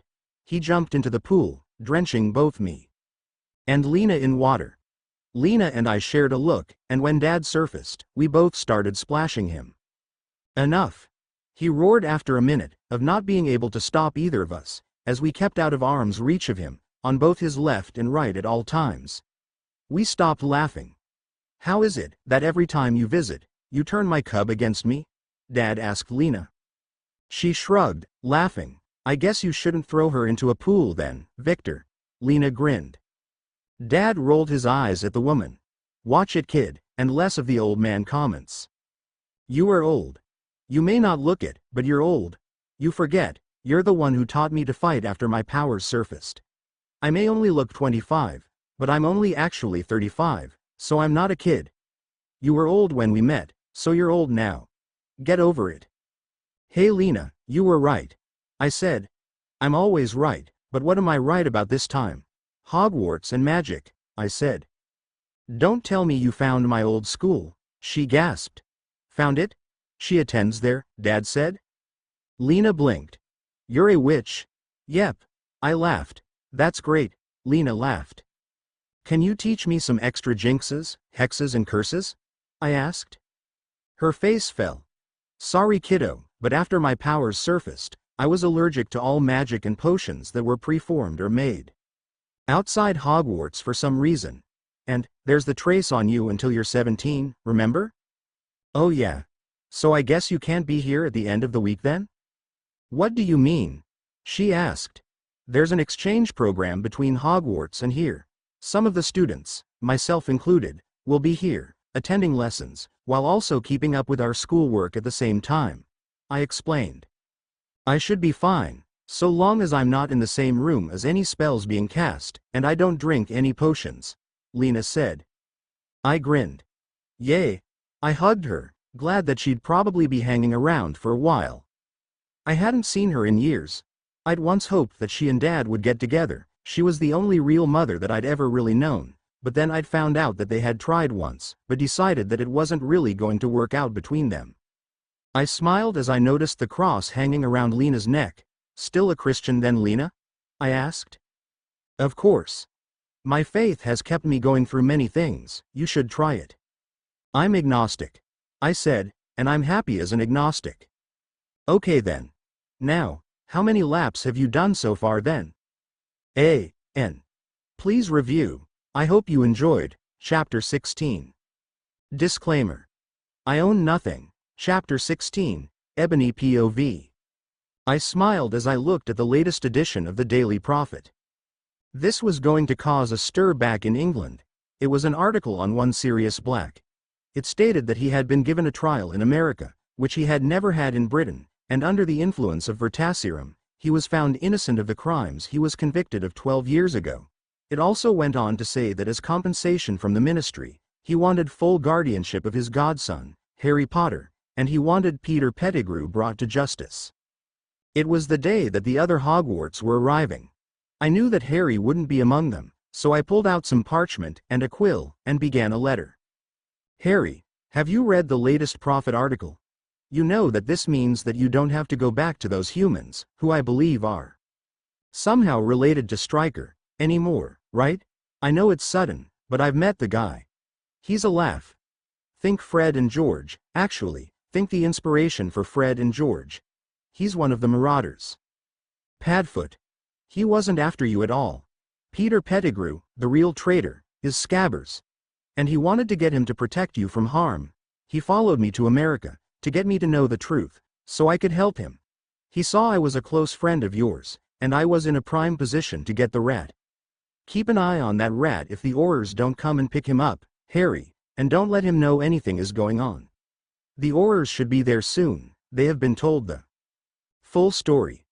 Don't let your guard down, Harry, keep your senses wide open. Use what I've taught you these past months. I have my own news too. I was a bit too preoccupied to tell you in my last letter, but when I got home, my biological mother turned up. She put on this fake concern for me, and tried to take me away from Dad. They seemed to know each other. When Dad asked her when she finally grew a maternal bone to have a child, she slipped and said, "Did you really think what we did wouldn't have consequences?" Victor, I don't think she meant for that to slip out, and tell Dad that I was actually his. I can't believe it sometimes. I'm not actually adopted. I'm biologically Dad's cub, as he calls me. Of course my biological mother was trying to be stubborn-headed, and insisted on going to court to gain custody of me. I don't know why. It was quite obvious that she hates me, even though she tried to cover it up with fake concern. I could smell the deceit rolling off her in waves. Anyway, they went to court, and now, there is no legal way for anyone to take me from Dad and place me somewhere else. I can't wait to see you, Harry. I miss you. Love, Ebony.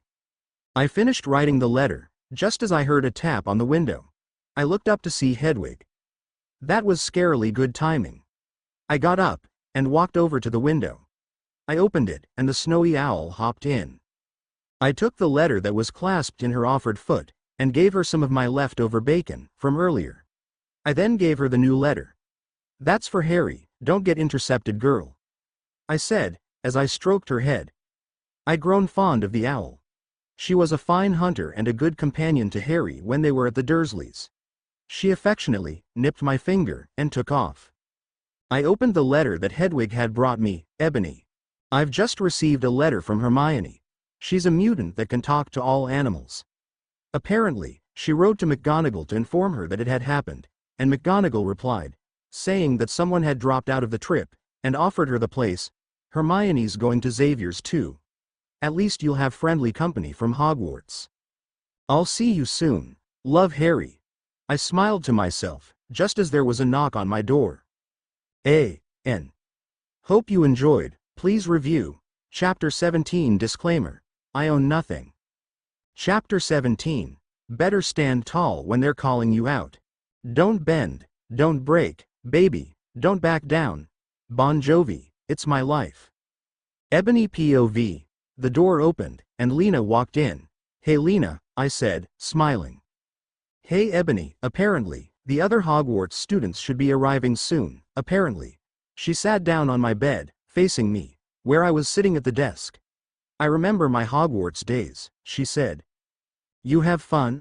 I asked. Sometimes. It wasn't until after my powers surfaced that I had many friends.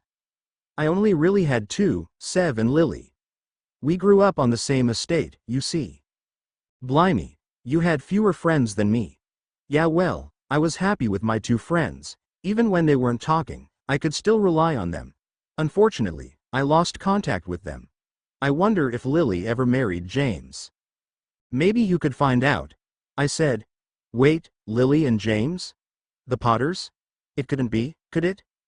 Yes, that was James's surname. He was head over heels for Lily. Why? I hurried over to my trunk.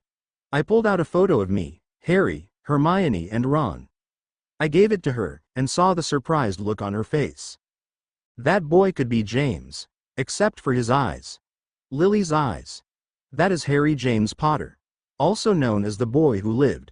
Why is he called that? He survived a killing curse preformed by Voldemort. He what? You heard. It happened when he was 1. That's impossible. That's Harry. I said. He hates his fame. I can see he must have Lily's personality then. How are they? Ah. I said. How the hell was I going to breach this subject with her? Ebony, what's wrong? Tell me. Well, the thing is, they went into hiding to stay safe from Voldemort, and well, they were betrayed. Their secret keeper, Peter Pettigrew, told Voldemort where they were. Harry was only 1 at the time. He killed them, Lena. And then he turned his wand on Harry. The curse rebounded and hit him instead. Dead? Lily Evans? Dead? Lena looked devastated. I'm sorry, Lena. I really am. You don't need to be sorry, Ebony, but how is Harry? He's fine. He's recently developed the X gene. What's his power? She sniffed. He has a feral healing ability, and just before the Christmas holidays, I lowered my voice, so no eavesdropping ferals would overhear. He kissed me. Really? Lena asked. I nodded. Don't tell anyone, please, Dad would freak.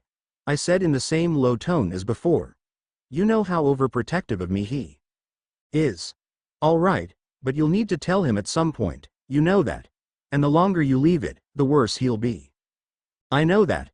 But I need to figure out where Harry and I stand with each other first, and that can only be done face to face. I understand. I'll stay quiet, Lena said. No POV. Harry looked down at the letter he had received, not too long ago. He smiled. He was happy for Ebony. But right now, he was incredibly nervous. He had no idea when he was going to meet Sirius Black, his apparent soon-to-be guardian, but it was a nerve-wracking time, and he didn't have the one person whose presence always seemed to mean safety and comfort to him. He was currently sitting in Professor Lupin's office, waiting to start their lesson on the Patronus charm. He had been making good progress on this, as well as all other kinds of magic using, since his mutant powers had appeared, at least. Ah, Harry, good. Are you ready to start? Professor Lupin said, coming in. Yes, sir.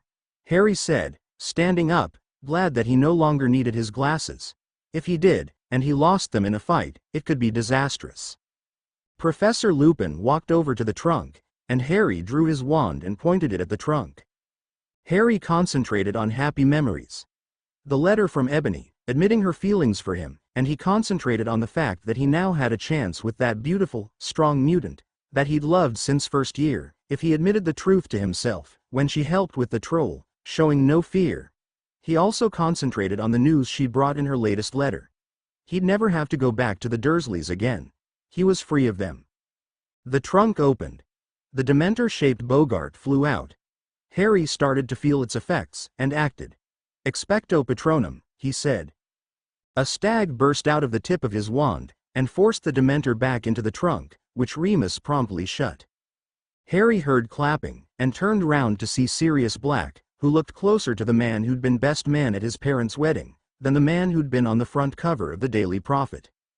"That was an amazing piece of magic, Harry," he said, a smile on his face. "Your parents would be proud." A.N. Please review. I hope you enjoyed. Chapter 18. Disclaimer. I own nothing. Chapter 18. I ain't gonna be just a face in the crowd, you're gonna hear my voice. When I shout it out loud, Bon Jovi, it's my life, Ebony POV. I heard several sets of footsteps heading towards my room, and heard Kitty telling Hermione that this would be where she would be staying, and her roommate was inside. I smiled and glanced at the extra bed that was on the other half of the room. Several footsteps walked off, leaving one set behind. There was a knock on the door. "Come in, Myone," I said. The door quickly swung open, and Hermione rushed in, trunk in one hand, and Crookshank's wicker basket under her other arm, leaving her hand free to open doors. "Ebony, when did you get here?" she asked, putting her things down and freeing Crookshanks, before coming over and hugging me. "Start of the holidays. Sit down, I'll tell you everything. I've had quite the Christmas." "Your eyes are purple. They'll be back to normal soon enough. It's just an outward sign of me gaining your power." She sat down cross-legged on her new bed. "So, what trouble have you gotten yourself into then?" Hermione asked. I smiled, and filled her in on everything that had happened, keeping my voice low when telling her about Harry. "But why would your mother want custody of you, if she doesn't care about you, and thinks of you as a mistake?" Hermione asked at the end. She had been quiet through the whole thing, waiting for the end to ask any questions. I shrugged. "Dad told me that he got close to her 'cause her brother had information that Stryker wanted, and it needed subtlety.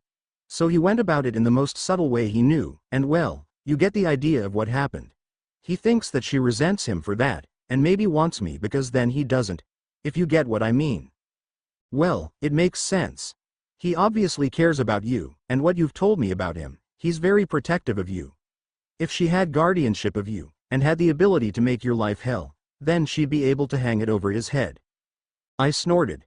"She wouldn't have been able to make my life hell. Dad and I would have gone into hiding if she'd won custody of me." "I bet she wouldn't have been too happy about that," Hermione said. I snorted. "I don't know why she seemed so disappointed when the judge gave Dad full custody." Hermione frowned. "Maybe there's a bit more to it than what you think." "What do you mean?" "Maybe someone was, I don't know, paying her. But why?" "Can you think of no one who would want to get their hands on you, Eb?" "You mean Stryker?" "Maybe. Or maybe someone else. Knowledge of the Weapon 9 project has even interested wizards, Crooks being a prime example. What if someone in the wizarding world wants to do what Stryker failed to achieve?" "Control me, you mean?" I asked. It was possible. I'd seen the looks Crooks and his colleagues had sent me. Whenever they looked at me, it was like they were eyeing a prize to be coveted, that they had to get their hands on at all costs. "Maybe. I'll talk to Dad about it. If it's true, you should perhaps contact your magical guardian," Hermione said. "They'll be able to get hold of information, if it really is someone in the wizarding world. If not, either it's a muggle, or I'm looking too far into this." "That's a good idea. What's a magical guardian?" "You mean you don't know?" she asked incredulously. I shook my head. "Then someone has been keeping you in the dark. Every underage witch and wizard has a magical guardian. Purebloods, and some half-bloods, the ones with muggle-born parents, have two. The other half-bloods, and muggle-borns have one. For a muggle-born, if their parents die, their magical guardians take them in. Sort of like a godparent in that sense. They're also there to answer any questions that the muggle-born may have on the magical world. Of course there's still the teachers, but I would have been lost if it hadn't been for Andromeda. You should have been informed on who your guardian was, and you should have met them before you started." "Hogwarts. You mean someone has kept both me and Dad in the dark about this?" "It seems that way. You need to contact someone who can tell you who Magical Guardian is. Either Gringotts or Dumbledore. Thanks for telling me about this, Myone. I'll tell Dad, but for now, do you want to see the rest of the mansion? Definitely. Hermione nodded. An hour later, Hermione and I were in the rec room. I was in a small state of shock that Snape was one of the teachers that were here with the students. I had quite literally run into him earlier. When I'd identified who it was, I'd snarled and marched away, not giving him the chance to reprimand me. Dad chose that moment to walk into the room. "Dad," I called, and I waved him over. "What's up, Cub?" he asked. I quickly explained what Hermione had told me about magical guardians. He frowned. "I should have been told that you have another guardian. Who the hell would not want us knowing that?" "No idea. Do you want me to write to Gringotts or Dumbledore, or not do anything?" "Gringotts. A single man could have his own agenda." I nodded. "I'll do that then. And I'll ask someone if I could borrow their owl."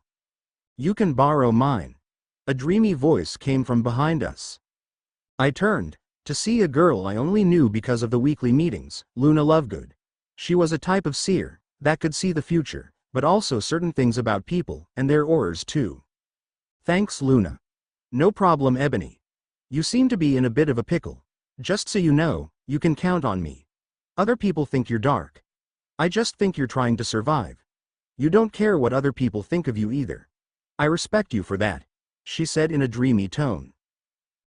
Thanks, Luna. I guess I'll just go get her then. Don't worry about her getting intercepted. The Nargles will make sure that she's not noticed." With that, she walked, well more like drifted, out of the room. We were silent for a while. "I like her," I said finally. Dad and Hermione laughed. I used my telekinesis and summoned parchment, a quill and ink and an envelope from my room. "Who do I address it to, Hermione?" I asked. "The Gringotts goblins." "To the Gringotts goblins. It has recently been brought to both mine and my father's attention that I have been left in the dark on a seemingly important topic concerning my place in the wizarding world. Until my friend told me to contact my magical guardian, I did not know that I had one. I would like to know why my father and I have been kept in the dark, and who my magical guardian is. Yours sincerely, Ebony Creed." I handed the letter to Dad, who read it over, and nodded in approval. Then, when Luna arrived, I gave her Blue-Eyed Owl the letter, and opened the window, and watched the owl take flight, and disappear into the distance. A.N. Please review. I hope you enjoyed, Chapter 19. Disclaimer. I own nothing. Chapter 19. This is for the ones who stood their ground. For Tommy and Gina who never backed down, Bon Jovi, It's My Life. Ebony POV. I was in the makeshift potions room that had been set up in the science lab, keeping up to date with potions with half the other students, all of varying year groups. There was no point in putting us into year groups, there weren't enough of us from any year to do so. So, we were split in half, and using books for instructions, instead of a blackboard, or whiteboard as they used here. Snape was walking round, inspecting potions, and intimidating a load of his students, omitting the Slytherins, of course. I smirked as he hovered over my potion, as always trying to find something wrong with it, while trying to intimidate me. Not that it was going to work. I, after all, lived with someone who was far more intimidating than him. When he walked off, I could smell his disappointment at not being able to berate me. This time, no doubt, he would find something for the next time. Come the end of the lesson, we all left to join the lessons that were offered at Xavier's. I was in history, which was much better taught than at Hogwarts, when there was a tap on the window. We all looked round, to see Luna's owl, with a letter clasped in its beak. I got up and opened the window. The owl hopped inside, and I took the letter that was addressed to me. Then, the owl took off again. Presumably to go find Luna, or hunt. I put the letter in my pocket, closed the window, and sat down. I shrugged at Storm, by way of an apology. I'd taken a quick look at the envelope, and the seal was definitely the Gringotts seal. At the end of the lesson, I was glad it was the end of lessons for today. I could at least read this, and think only about its contents. I tracked Dad down to outside. "Hey, Cub," he said, without turning round to face me as I approached. I stood beside him, and pulled the letter out of my pocket. Gringotts just wrote back Dad, I said. What does it say? I opened the letter, and read it out loud. Dear Miss Creed, thank you for bringing this matter to our attention. It has also brought to our attention the fact that on your first trip to Gringotts, you did not take the compulsory heritage test. We have informed your magical guardian, and he has informed us that he was told that you had no wish to contact him. However, in light of this recent discovery, we have arranged for a meeting between you, your father, and Rufus Scrimgeour, your magical guardian, at Gringotts this coming Saturday, at 2 p.m. At that time, you will also undergo the inheritance test that you missed, and we will do all in our power to discover who has kept you in the dark on this matter. Please find the enclosed portkey in the envelope. May your business always be profitable, Snorik, head of the Gringotts Inheritance Department. Someone's been trying to mess with your life cub, Dad said. I've heard of Scrimgeour. He's the head of the Auror department. Aurors? Dad asked. Think police and army combined. Scrimgeour's one of the best. Then I can't think of anyone who's better suited to being your magical guardian, by the sounds of him. Hermione said that they're picked out on personality comparison, which is why your observation is right. Saturday at 2. So that would be 8 a.m. Over here then, Dad said. That's fine. I want to find out who's been interfering in your life. When I do, there's going to be hell to pay. Why would they want to interfere in my life though? I don't know, Cub. But we're going to find out. You can count on that. A.N. Please review. I hope you enjoyed, Chapter 20. Disclaimer. I own nothing. Chapter 20. Tomorrow's getting harder, make no mistake, luck ain't even lucky. Got to make your own breaks, Bon Jovi, it's my life. Ebony POV. The rest of the week went by in a blur. Dad's temper had been incredibly shorter since we'd received the reply from Gringotts, and was quick to snarl at anyone who did anything to annoy him, even in the slightest, and his protectiveness reached a new peak too. It was quite often that I saw him around where I was having classes, and come the end of the day, he'd pull me to the gym for a couple of hours training before dinner, and a few more hours after. He even caught Snape by the throat once, when he'd sneered at me, and tried to put me in detention. Word spread quickly that Dad was someone to tread carefully around, and that included not annoying me. Friday night, when I got back to my room after training, I collapsed onto my bed, sighing. What's up? Hermione asked, looking up from the book she was reading. Someone's messing with my life, and it's making Dad paranoid. I am not paranoid, he yelled, as he walked past the room. Yes, you damn well are. Paranoia is still paranoia even if they're actually out to get you. And you aren't just hanging round outside my room for the fun of it, I yelled back. As I said before. I gestured to the door. I had no doubt that Hermione had also picked up on Dad's constant hovering. Yes. Well, can you blame him? First your mother, then the Brotherhood, and then this? You're his daughter. All decent parents, if you know what I mean, are protective of their kids. And he's a feral. His instincts to protect you have been doubled by the fact that he has more animalistic instincts. All these instances, added together, are just the trigger. You already know this, Ebony. Once everything's been sorted out, things should go back to normal. I just liked things the way they were before this school year sorted. Only one good thing has come of it so far. And that is finding out that I'm Dad's biological daughter, but couldn't it have happened a different way? It happened the way it happened.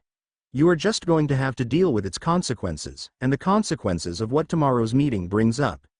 You should get some sleep, Ebony. You have a long day ahead of you. You're right. I'll just have a quick shower and turn in. Hermione nodded her approval. So, after a quick shower and a change into a pair of flannel shorts, and a camisole, I was in bed, and drifting off to sleep, after setting my alarm for 6 the next morning. I knocked my alarm clock off about 2 seconds after it started buzzing. What time is it? Hermione said sleepily. 6. Go back to sleep, Hermione. I'll see you later. Good luck. She mumbled, and with that, she fell to sleep. I got a form-fitting black button-up, short-sleeved black shirt, and a pair of black trousers. Hermione had advised me to go dressed smart. I also used my school shoes, but I was going to wear the coat Dad had gotten me for Christmas, which I'd recently adjusted, like I had with all my clothes, with near-invisible slits to the back, so I could slide my wings in and out easily. I took a quick shower and got dressed. After that, I slipped quietly out of the room, bypassing the door by phasing through the wall. When I was out in the corridor, I put my coat on, and then headed downstairs. Dad was in the kitchen already. The envelope that contained the portkey and the letter was placed in front of him, as well as a plate of food. "Morning, Dad," I said, giving him a hug. "Morning, cub. How did you sleep?" "Well. You? All right." I nodded, and got myself some food. We ate in silence, and then, come 5 to 8, I pulled the hair clip that would serve as our transport, out of the envelope, leaving the letter in there. Dad placed the letter in his coat pocket and we both put a finger to the clip, having used a portkey once before, when Professor Sprout had been sent to explain about the wizarding world. When it started to glow blue, I felt a tug behind my navel, and was pulled away from the mansion.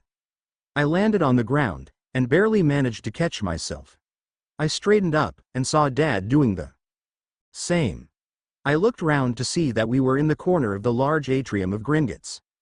A goblin came over to us, and asked for the letter, for verification.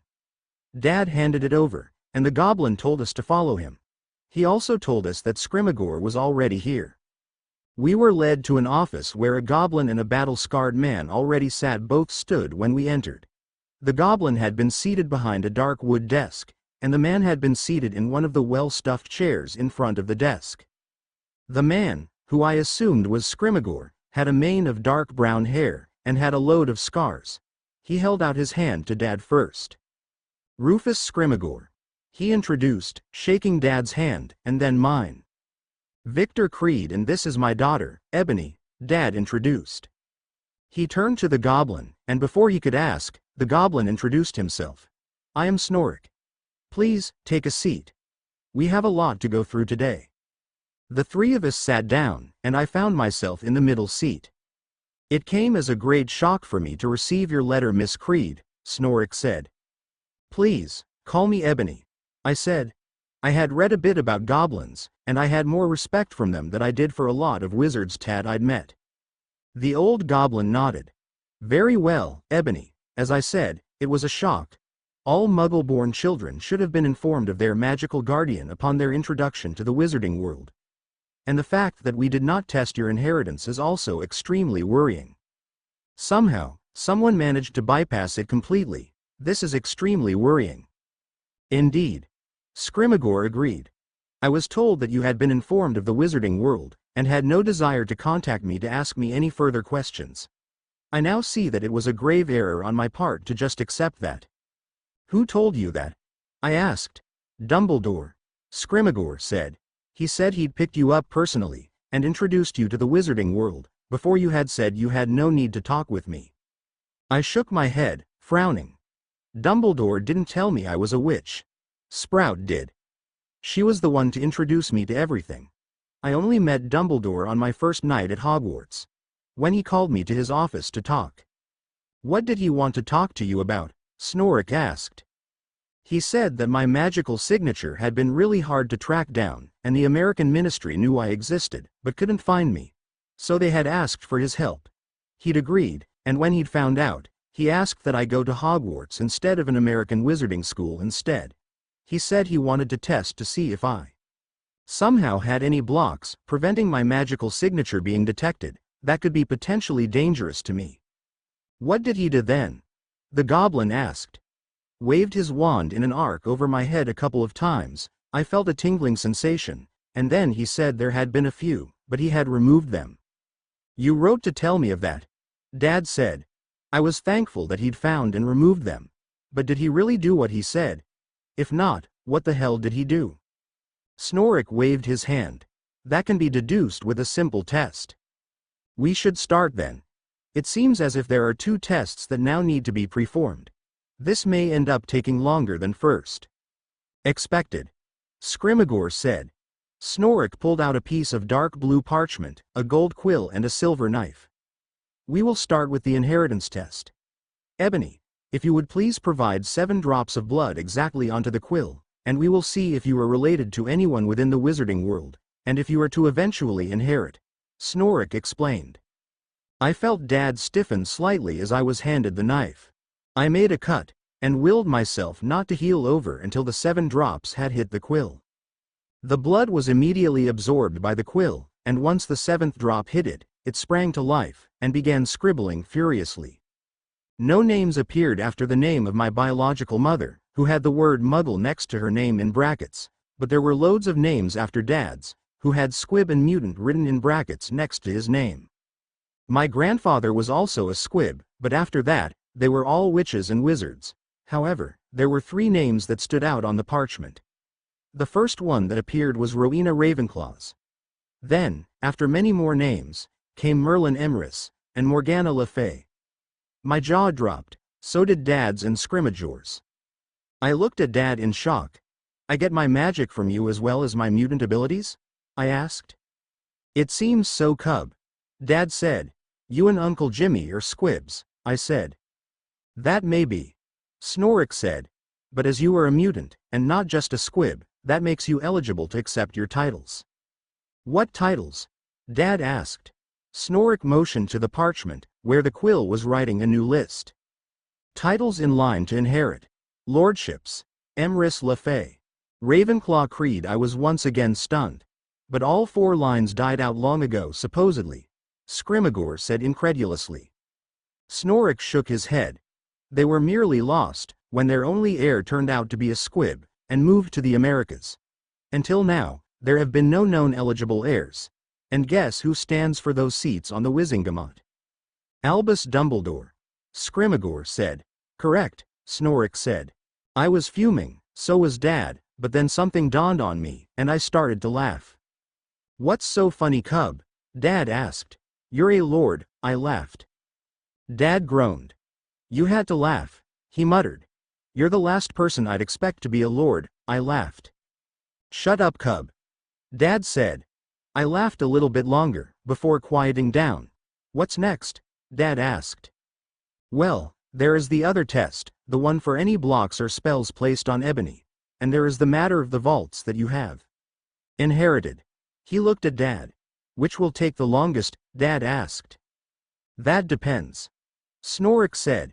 It depends on whether Ebony has any blocks on her or not, and if so, what needs to be done to remove them. I suggest that Ebony takes the test first, and then after that, go through your assets, and then remove any blocks that have been placed on Ebony. Dad nodded. Let's do that then. He agreed. If I may, what action do you intend to take against Dumbledore for this? And any more crimes he may have committed against you? Scrimmageour asked. I'll see when I've found out everything, Dad said. That way, I know exactly how long I should draw out any pain that I cause him. Scrimmageour nodded. He had obviously gauged the type of person Dad was by now. Snorrick pulled out another piece of parchment. This time, however, it was black. He once again handed me the dagger. 3 drops, this time ebony. I once again cut myself, and let 3 drops of my blood hit the gold quill. Once again, I saw the quill jump into action. What I saw made me pale. Magical blocks. 50% of magical ability. Blocked. Animagus ability. Blocked. Soul bond. Blocked. All of the above were placed by Albus Percival Wulfric Brian Dumbledore. I saw that Scrimmageour and Snorrick were ashen. Dad was tense. What the hell does that mean? He demanded in a growl. This is, how dare he? Scrimmageour roared. Not only has he blocked a lot of your potential, but he has limited your lifespan to see you through to the end of your school career at the latest. What? Dad yelled. In a slightly more controlled voice, though I could still hear the anger in his voice, Snorrick explained to Dad and I what this meant. Ebony, you are 50% less magically powerful than you should be. You should also be able to pull the Animagus transformation with extreme ease, which is now impossible. And then we come to the last, and far more serious block. You have a soulmate, which can still be found out, even with the block in place. However, this spell will prevent you from bonding with your soulmate, which could normally be done by the admittance of your feelings for each other. And a kiss. Just keeping soulmates apart forcefully from each other could be disastrous, but by placing a block, preventing you from completing the bond that has been present since birth, has signed both yours and your soulmate's death certificates. If the block is not removed, the both of you will most certainly die by the time you reach your magical majority. It can be removed by a ritual we can perform, but the backlash it could cause could kill you. But that's only a possibility, right? If it's not removed, it's a certainty. I said, even if I have 3 different healing factors as some of my mutant abilities? Yes. Snorrick said. Before I knew it, Dad had me in a potentially bone-crushing hug. I want all these blocks removed from my cub. Her abilities should mean that she has the ability to stop aging, and not die. Like me and my brother. I will not bury my daughter, Snorrick. Of course, but we need to determine who her soulmate is, and call them here, to determine if the same block has been placed on them. If so, then it will also need to be removed, or they will both still die, and then it is imperative that both Ebony and her soulmate start to get to know each other, if they do not already. I made a slight choking noise. What about Harry? How do we find out who her soulmate is? Dad asked. Snorrick called out something in his own language. A minute later, another goblin brought in a heavy leather-bound tome. Snorrick opened the book to the first page, which was blank. He gave me the knife, once more. 1 drop this time, Ebony, if you will, onto the page this time though. I made yet another cut, where I had the previous 2, and let a drop of blood fall onto the blank page. It was absorbed, and the pages started to turn of their own accord, quickly to a page that was just past the halfway mark. My name was placed next to another halfway down the page, but there were no others after it. I reluctantly dragged my eyes from my name, to the one it was next to. I felt my heart soar. The single name next to mine was the one I wanted to see, Harry James Potter. A.N. Please review. I hope you enjoyed. I think this is one of my longest chapters yet in this story. Chapter 21 Disclaimer. I own nothing. Chapter 21. Like Frankie said, I did it my way. Bon Jovi, it's my life. Ebony POV. Snorrick had left us several minutes ago, to go and contact Sirius Black, Harry's magical guardian. They had to come here immediately. Ever since we had found out what the block on the bond would do, Dad had pulled me onto his lap, and hadn't let me go. He was shaking. So was I every so often. A growl would build up in his chest, and force its way out, showing his displeasure at the situation I was in. What will happen? I asked Scrimagor, if the block doesn't get removed.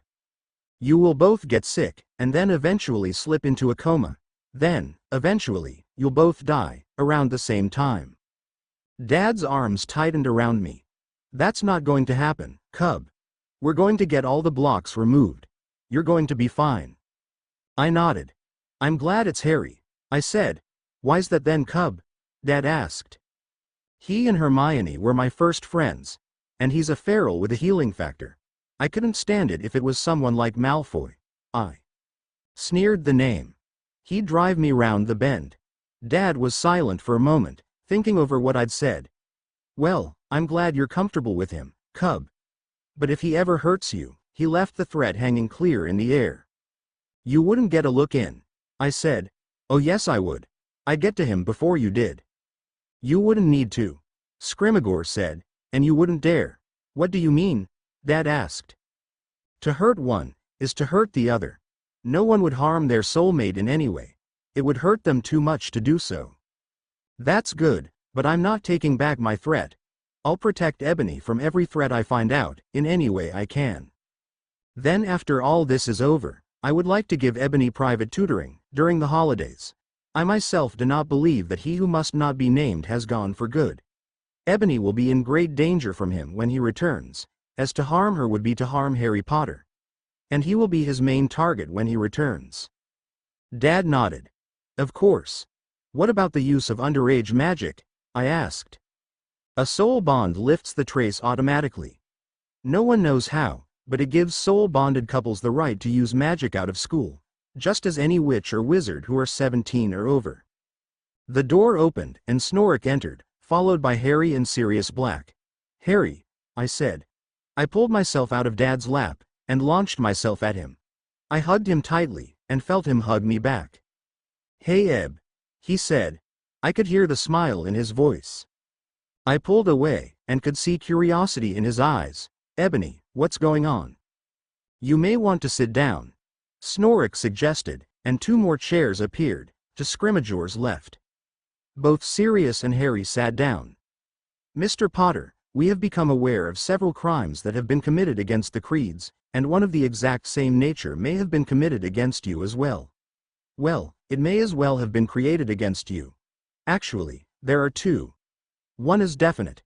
We at first need to determine your inheritance. Harry hasn't gone through his inheritance test, Sirius asked. But what about the reading of James and Lily's wills? Are you telling me that they haven't been read? That is exactly what I'm saying. Snorrick. Very soon, Harry was going through the same inheritance test that I had taken. It turned out that Harry was descended from Gryffindor on his father's side and Hufflepuff on his mother's. Then came the test for any blocks. Harry had more than me. First was a block on 50% of his magic, then his animagus abilities, then metamorphagus abilities, photographic memory, and finally, the soul bond. In brackets, below the list, it was stated that Dumbledore had placed the blocks on Harry. Sirius skyrocketed to his feet. That's murder, he yelled. We have already established that earlier, Sirius, Snorrick explained. But perhaps you would explain what is happening to your godson. He seems confused. Sirius quickly explained to Harry what blocking soulmates from bonding eventually did. But Ebony, he seemed lost. Harry, I wouldn't be here if I wasn't linked into this situation, I said. You mean that you're my? Yes, Harry. I found out not too long ago that I'd been kept in the dark on magical guardians, and I contacted Gringotts. We found everything out today. Is there a way to remove these blocks? Harry asks. Fortunately, yes. But the backlash of the last one may kill you both. But if you don't remove them, you will most certainly die. When can we get them removed? Sirius asked. He'd sat down again. He looked gray. I'll have our best warders and spellcasters start preparing for it, Snorrick said. He once again called out in his own language. Now, we have some time. There are several matters of importance that need to be sorted out. Assets for both families. 2 goblins entered, both holding large books. One was given to Dad, the other, which also had a letter attached to it, was given to Snorrick. Dad opened the book, and I saw a list of liquid assets, estates, and property such as books, jewels, weapons, and even battle robes. I then realized that we were rich. Snorrick opened the letter that came with the book. This is the last will and testament of Lord James Charles Potter, and Lady Lily Potter née Evans. We, being of sound mind and body, declare this our final will, and all others void. Firstly, we leave the charge of our son, Harry, to firstly, his godfather Sirius Black. If he is unable, then Remus Lupin, and we don't care whether or not he's a werewolf. Live with it. If Remus is also unable, then Harry's care is to go to Frank and Alice Longbottom. Under no circumstances is Harry to go to Lily's sister Petunia Dursley and her husband Vernon. Neither is Albus Dumbledore to have any custody of our son, beyond being his headmaster later on. To Sirius, we leave 1,000,000 galleons, for being the best friend and brother a man could ever ask for. Have a fun life, Padfoot, and don't trust Dumbledore. To Remus Lupin, we leave another 1,000,000, and our villa in Greece. Don't let being a wolf get you down, Moony. And have a fun life. Get a girl. Settle down and have a cub or 2. Maybe Hagrid will help you raise them under his bed. To the girl our son is soul bonded to, we leave another 1,000,000 galleons. We know you must be a lovely girl, and we hope we live long enough to meet you. If not, well, show our son how to be free. One of Lily's feelings, which are never wrong, tells us you'll be a free spirit. We leave nothing to Peter Pettigrew, as if we are dead, then it means that he betrayed us to Voldemort. Finally, to our dear son, Harry, we leave you everything else, which is a considerable amount. Treat your soulmate right, and know that we love you more than anything else in the world. Also, do not trust Albus Dumbledore as far as you can throw him. Snorrick pushed the book towards Harry, and he opened it and looked through it with wide eyes. There was a knock on the door, and a goblin entered. He and Snorrick conversed for a moment. The goblin bowed out. They are ready for you now, Snorrick said to me and Harry. I felt nervousness start to plague me, but I kept my face neutral, not letting it show, as all of us followed Snorrick out of the office, and down below ground level. A.N. Please review. I hope you enjoyed. Chapter 22. Disclaimer. I own nothing. Chapter 22. I just want to live while I'm alive 'cause it's my life. Bon Jovi, it's my life, Ebony POV. We were led to a cart, and Snorrick explained that the warded chambers were placed at the lowest point underground that Gringotts reached. I was sat in between Dad and Scrimagor. Dad had an arm round my shoulders. He knew, as well as I did, that this would either make me more powerful again, or it would kill me. By the time we reached our destination, the temperature had risen by a couple of degrees. The air was completely still, but I could feel the magic thrumming in the air. Snorrick led us through a large pair of double doors. There was a large circle made entirely of runes, and at 4 different points were 4 different goblins. There are changing rooms over there, for the 2 of you to use, Snorrick said, turning to me and Harry, and pointing. There are robes for you to change into. I hugged Dad. He reluctantly let me go, and I walked with Harry over to the 2 separate changing rooms. Once inside, I pulled my clothes off, and put on the red robe. I stepped out of the room, just before Harry did. One of the other 4 goblins told us to enter the circle and lay down at the center. We did as instructed, and when we were lying down, I grabbed Harry's hand. I felt him squeeze my hand in reassurance. I turned my head to face him. "We'll make it through this, Eb," he said in a whisper. I nodded. On the way down, Snorrick had explained that the blocks that Harry and I didn't share would be removed from Harry first, but the removal of all of them would be extremely painful. The 4 goblins started chanting. Harry closed his eyes, and a frown crossed his face. The goblins continued to chant, and as I saw something ripple and start to peel away from Harry, his face contorted in pain. As the goblins' chanting continued, Harry's breathing increased. It looked as if there was something shimmering above Harry, and a layer would peel off at regular intervals. The pain seemed to increase greatly, and he started to moan. After several minutes, Harry started to scream, and then I started to feel a burning sensation start to course through me.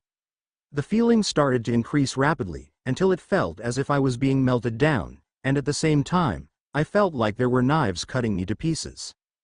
I closed my eyes, and I felt something open inside me. That was one. The pain increased tenfold. I could no longer tell what was going on around me. All I felt was the pain the ritual was causing, and all I could hear was my rapid heartbeat. I let out a scream. No POV. Victor watched from the sidelines as his cub started to thrash in pain. But unlike the other times he had been there when she was in pain, he couldn't act on his instinct to protect her by keeping her close. When she screamed, Scrimagor had to hold him back. Victor barely noticed that Sirius was holding onto a groove on the rough wall of the circular chamber to stop himself from entering the circle to get to his godson. His cub's screams turned to shrieks, and Victor started to shake. He had to hold himself back. He told himself that it would kill her if he didn't. He wouldn't let his cub die. He would do anything to protect his cub. And if it meant allowing this bond to take place, and he had to protect the boy too, he'd do it. A final layer of shimmering air was peeled off the 2 of them, and both slipped into unconsciousness and lay unconscious on the floor. One of the goblins said something to Snorrick. He nodded, his face grave. "Lord Creed," Victor almost chocked at that. "Please remove your daughter from the circle." Victor hurried to comply, and all but ran into the circle, and gently picked Ebony up, and carried her out. "Lord Black, the casters have picked up something disturbing." "What?" Sirius asked, concerned. "Your godson is harboring what is called a Horcrux. A Horcrux is a container for a piece of soul of a dark witch or wizard. We believe that when the Dark Lord attempted to kill him and it backfired, a piece of it broke off, and latched it onto the only living soul left in the house." "Can you get rid of it?" Sirius asked. Snorrick nodded, and then said something to the other goblins. They started to chant again, and after about a minute, black smoke poured out of Harry's scar. The smoke was caught in what appeared to be a bubble, and then it expanded, before seeming to implode on itself. "You can take your godson out of the circle now, Lord Black," Snorrick said. Sirius hurried into the circle and picked up the unconscious wizard. "If you would follow me," Snorrick said, and he led the party through to another room, where there are 2 single beds. Victor placed his cub down on one of them, and sat on the edge of the bed, to wait for her to wake up. A.N. Please review. I hope you enjoyed, Chapter 23. Disclaimer. I own nothing. Chapter 23. Next time you point a finger I might have to bend it back or break it. Break it off. Paramore. Playing God, Ebony POV. I started to wake up, out of the heavy blackness that had surrounded me, slowly. I groaned as I felt how stiff my body was. That would be a bugger when it came to flexibility. I opened my eyes. The first thing I noticed was Dad. He was sitting on the edge of the bed next to me. "How are you feeling, cub?" he asked. "Stiff. Other than that, I feel fine. How's Harry?" "Still unconscious. According to one of the goblins, he should wake up soon as well. There were no implications with the ritual. You're going to be fine." I nodded, and placed my head back on my pillow, relieved. "How long have I been out for?" "About an hour." Dad answered. "I'm not sure, it's a bit hard to tell time down here." "We're still underground?" I asked. "Yes," another voice answered. Scrimagor came into view. "It's heavily warded down here. It is impossible for wizards to detect what is going on, or even get in without the aid of the goblins. It is a perfectly safe place for you and Mr. Potter to recuperate. I suggest you turn your attention inward, to your magic. We need to be sure there has been no permanent damage done." "What do I do?" "Just concentrate on your magic. Tell me what you feel." I concentrated. I felt my magic and it was like it had been released from behind a barrier. It ran like an electric current, just below my skin, waiting to push its way above my skin, to get loose, like a wild animal that had been caged, and sensed its near freedom. I explained everything I felt to him. By the end, his eyes were wide. "It seems that you wield the old magic," he said. "Old magic?" Dad asked. "It is the magic that Merlin himself was known to wield. A very powerful branch of it too. It allows the wielder to do the same spells as a normal witch or wizard, but they can be more powerful. The magic is also known to be far more, well, wild, I suppose you could say.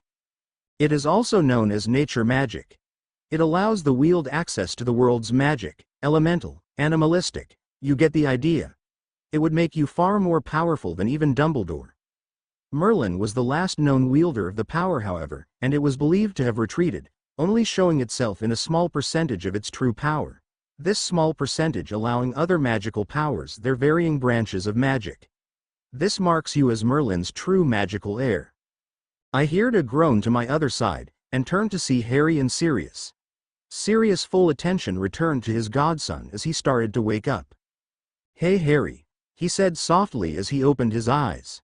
"Why do I feel like Dudley and his friends ran me over?" Harry groaned. "The goblins removed the blocks Dumbledore placed on you, and something else." "What else?" "There was a piece of Voldemort's soul attached to yours.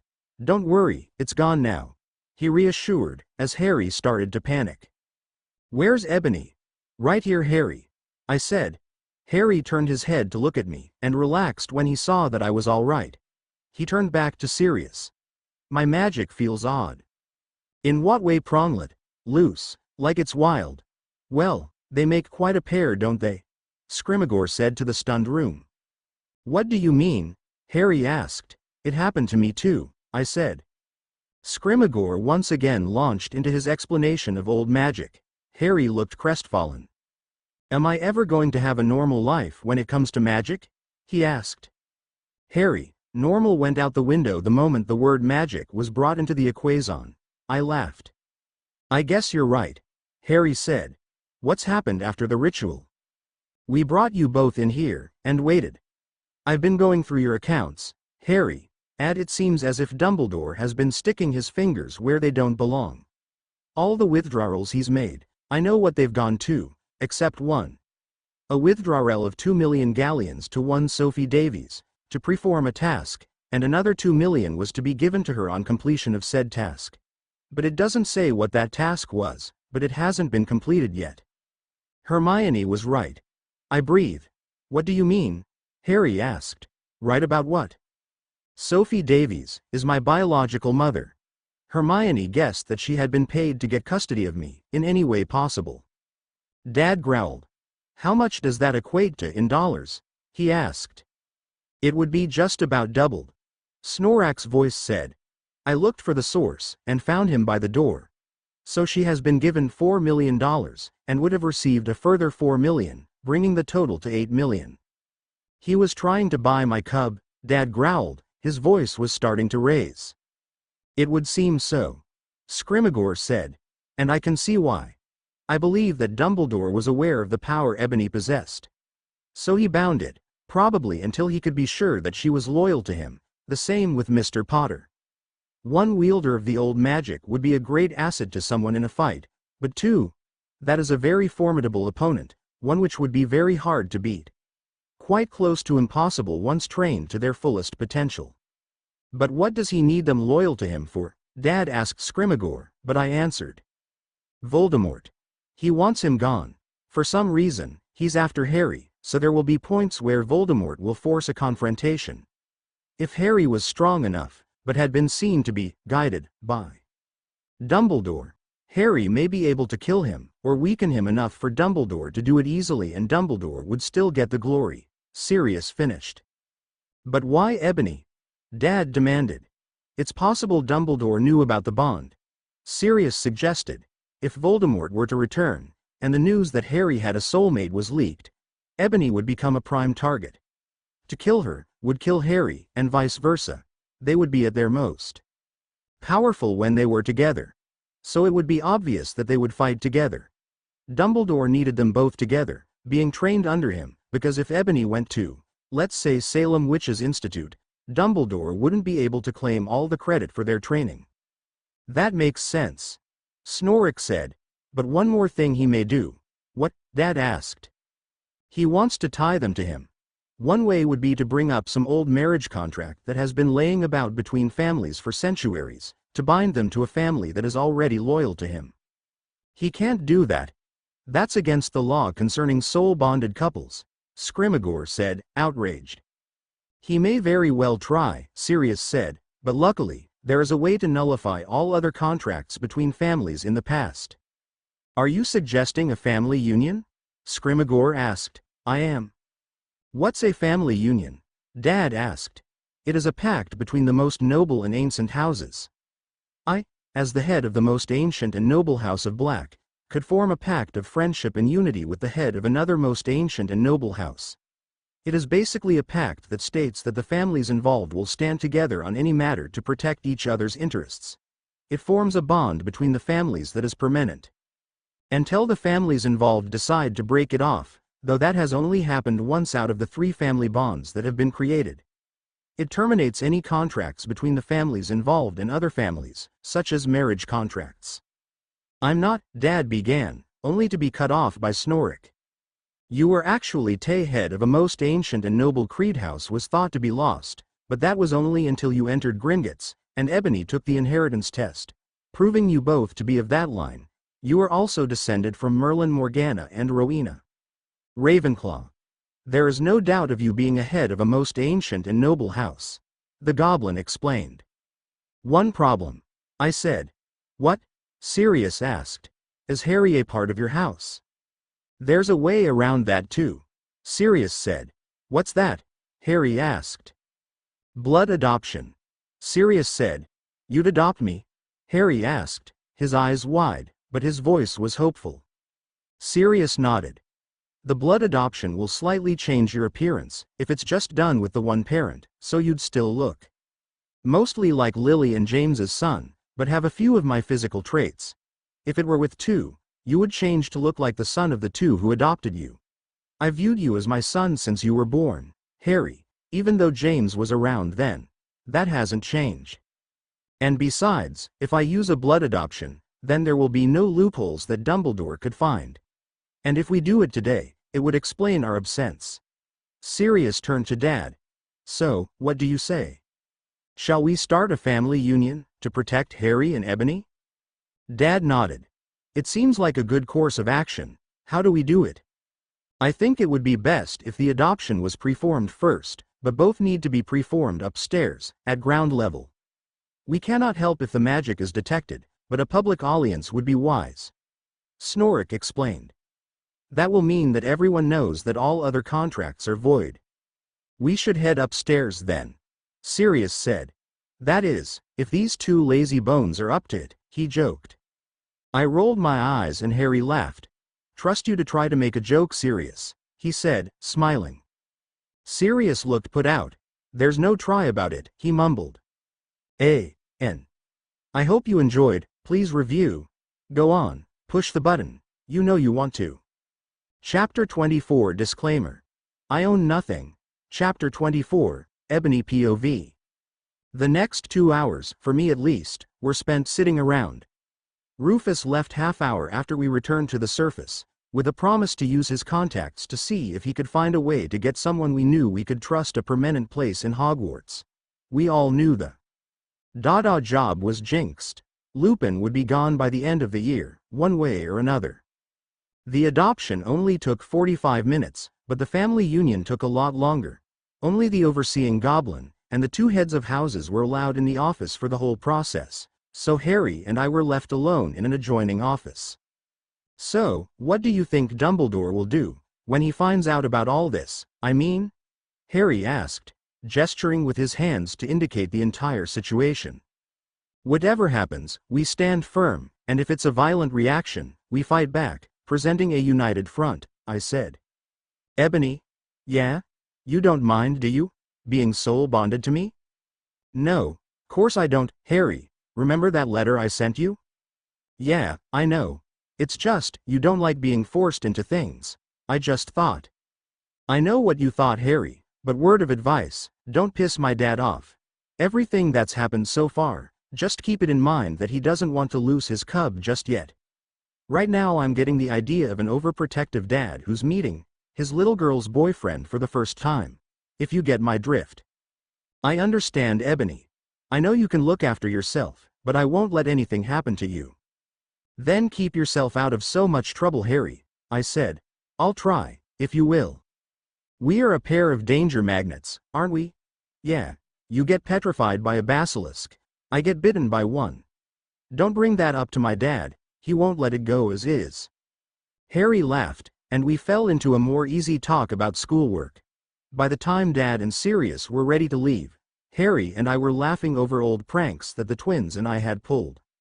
We parted ways, and Dad and I once again portkeyed back to the mansion. We walked inside, and I split from Dad to head straight for the kitchen. I was starving. As I approached, I heard laughter.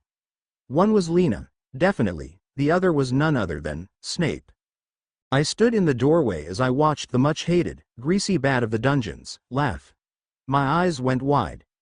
An idea came to me and I couldn't resist. My eyes. They burn. He smiles.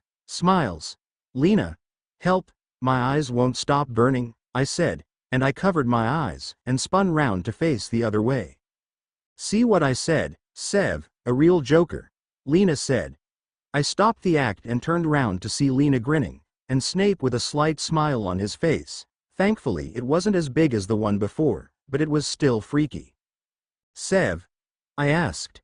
As in the friend you grew up with? This is Sev.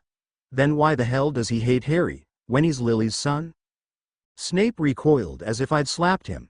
He's more his father's son than Lily's, he said. Actually, Sev, from what Ebony has told me about him, he is more Lily.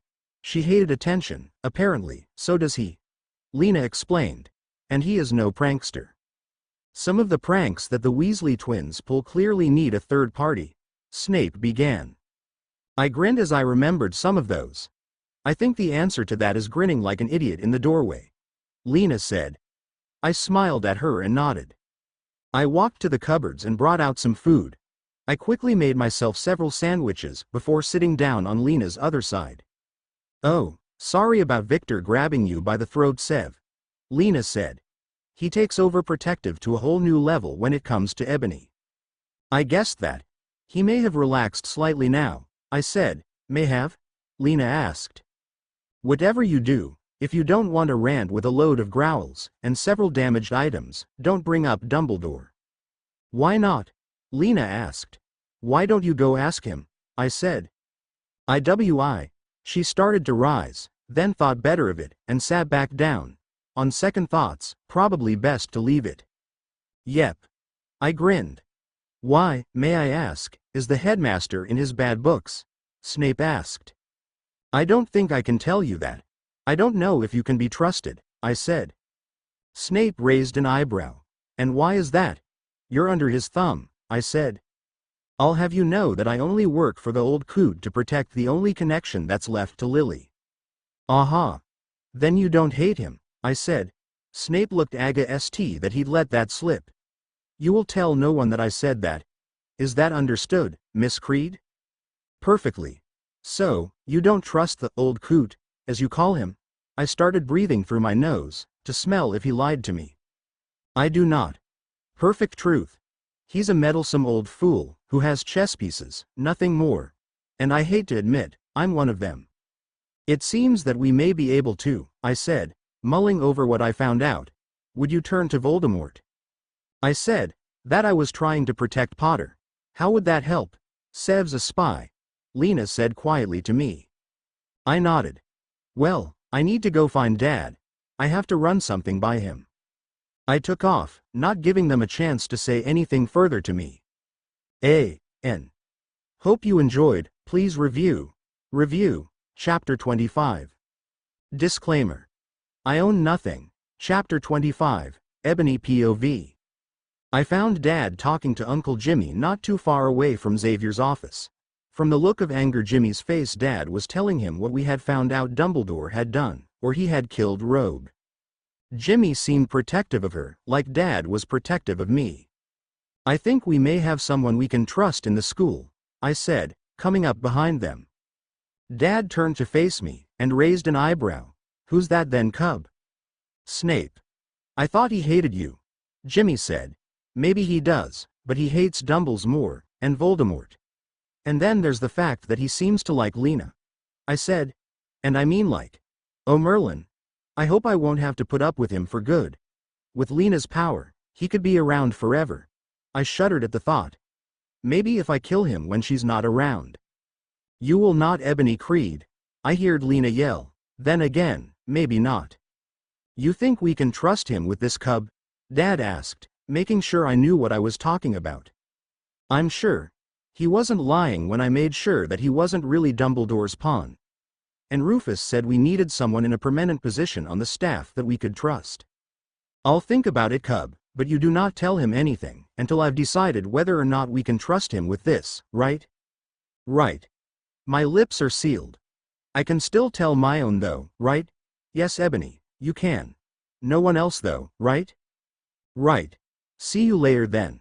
See you later, Cub. Later, kid, Jimmy said. I took off running once more, this time, searching for Hermione. I caught hold of her scent, and followed it back to our shared room. Hey Myone, good day? I asked, almost bouncing into the room. Ebony, you're back. Finally, you've been gone far longer than I thought you would be.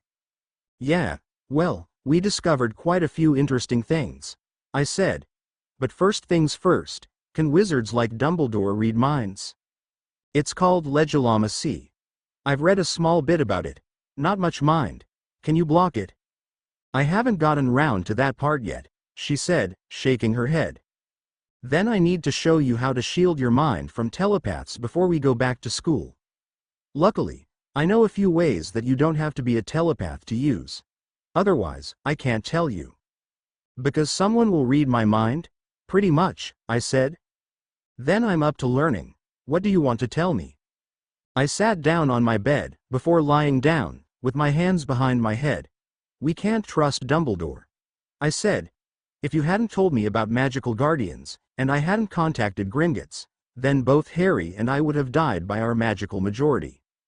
I then went on to explain everything that the goblins had helped us find out during today's meeting, and then the rituals, and then what happened later. He was going to let you both die? Hermione asked, appalled.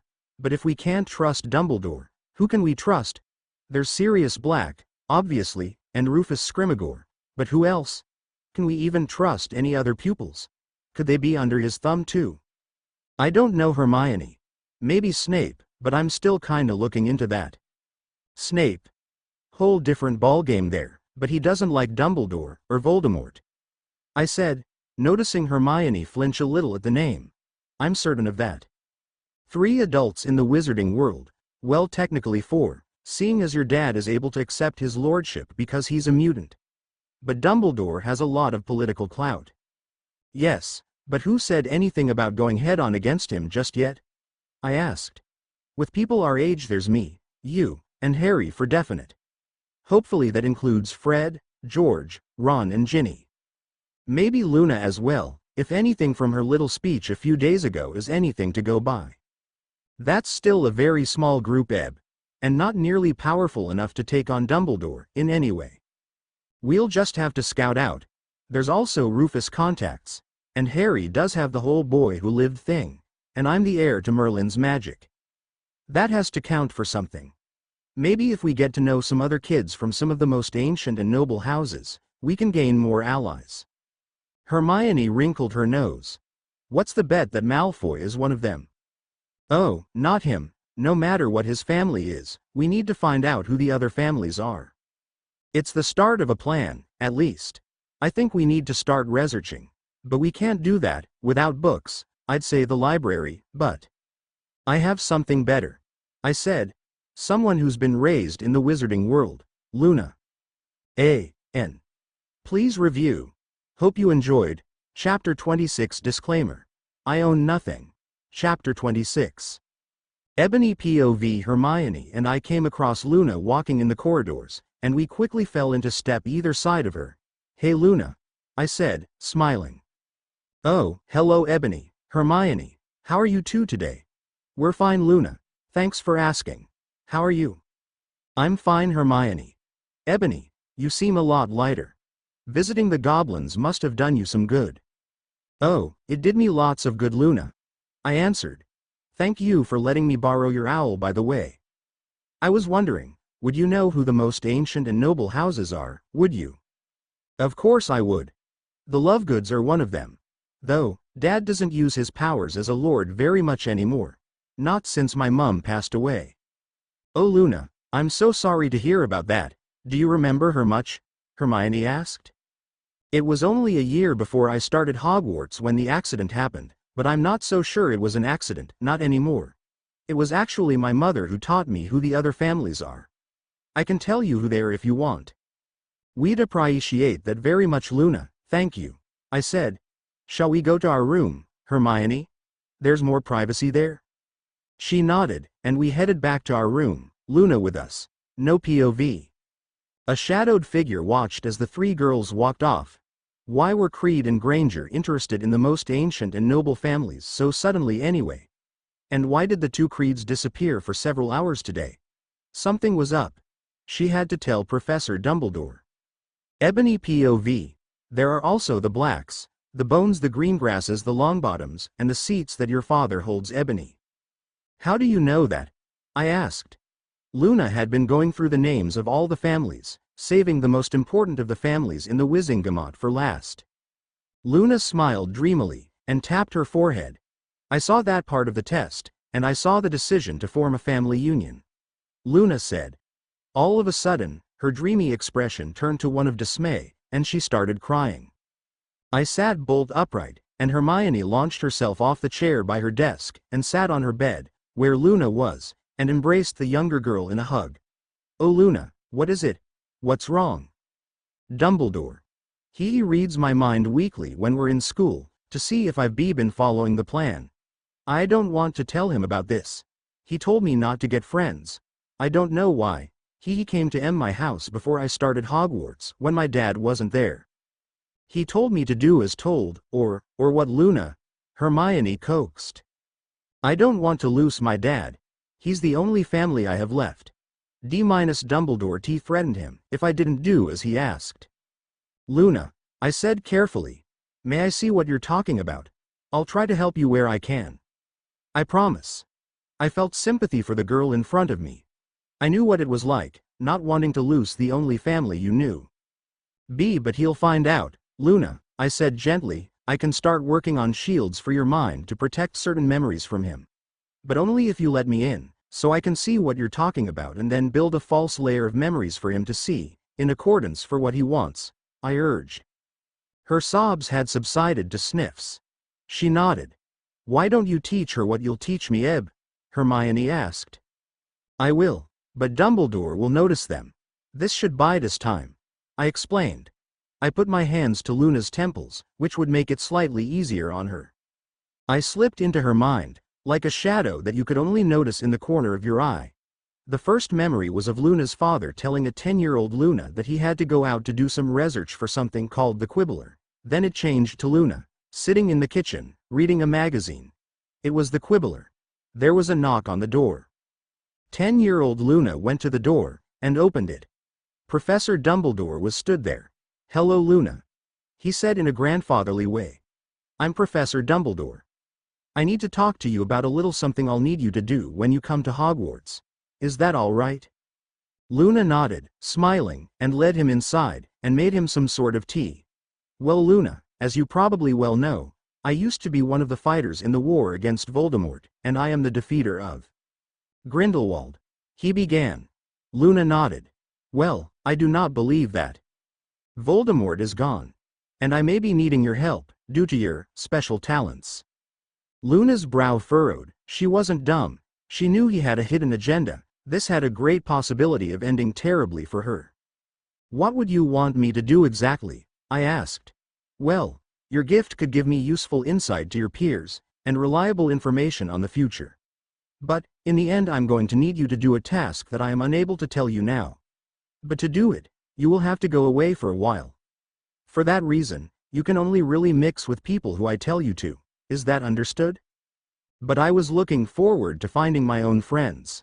You will do as I say, Luna, or you may find that your father will also meet with a very unfortunate accident. Is that understood? His once kind face had darkened considerably. Luna nodded, terrified. Dumbledore rose. I'm glad you understand. This is all for the greater good. Don't tell anyone of this, Luna. And with that, he left the house. I moved on to another memory. This time, Luna was in her school robes and she was in Dumbledore's office.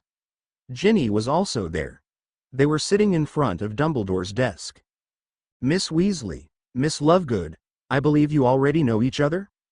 The two girls nodded. I would like you two to stick together through your school career. Understood? The two girls nodded again. Good, you may leave. The two girls left the office, and once they were down the stairs, Ginny rounded on Luna. Just 'cause Dumbledore wants us to stick together, doesn't mean we're friends. We'll just act it. And you are going to help me get together the things I'll need. F for what? So I can get Harry Potter, of course. And Ron can have either the mudblood or the mutant. Then Percy can have the other one. That way, some of the most powerful magic wielders of our time will be tied to the light side, and me and Ron can be famous and rich, by having connections to Potter. It's a win-win situation for us, you see, but you won't tell anyone about this, will you? Luna shook her head. Good. Let's go. The next memory was of the two girls, and Ron, in an empty classroom. Ginny handed Luna a list. Get us these ingredients, she said. Don't get caught. We may need to brew a love potion. Especially when it comes to the mutant. Ron's not her type. Hey, Ron said. Creed should be thankful that I'm steeping low enough to choose her over the mudblood. Yeah, well, it would look odd if Creed ended up with Percy. At least Percy and Granger have books in common. Ginny sneered. Don't miss anything out. Percy does his rounds of the dungeons on Tuesdays and Fridays. You have 2 weeks. If we want to start dosing them next year, we'll need them soon enough. Especially with his potion skills. She jabbed her head at Ron. The memory moved on. It was now the first mutant group meeting of this year, and Luna was listening to Crooks explain what he knew of my powers to the whole room. After I had left, and Jimmy had followed me, and Scott was trying to stop the human healer telling everyone of my powers. I heard Luna's thoughts at the moment. Thinking that I may be able to help her, but then the fact that Dumbledore regularly checked her mind, it was no use. Then it was her catching glimpses of me, wishing I'd notice her, and notice that something was wrong. Then it was the memory of being in Xavier's. The thought of being Dumbledore free for several weeks. Maybe now she could gain some sort of help, and find some way to hide it from Dumbledore by the time she got back. To her, my dad looked imposing, but also another possible help. She saw some of his family tree with her gift when she first saw him, and she knew he would be a powerful political figure in the wizarding world, if he found out and accepted it. So when she found out I needed an owl to find out about magical guardians, she seized the opportunity with both hands. I had seen enough, so I pulled out of Luna's mind, and removed my hands.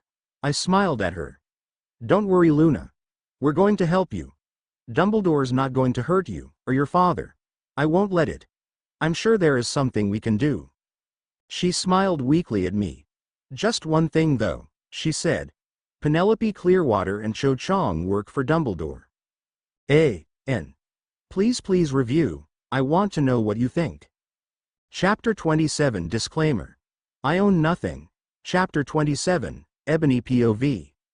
I frowned as someone ran full pelt into me. I looked at the person, and my eyes narrowed. Oh hello Ebony, she said. Cho, I replied. Sorry about that, I was just going to ask Penelope if I could borrow her owl. Cho held up a letter, keeping the side of the address away from me.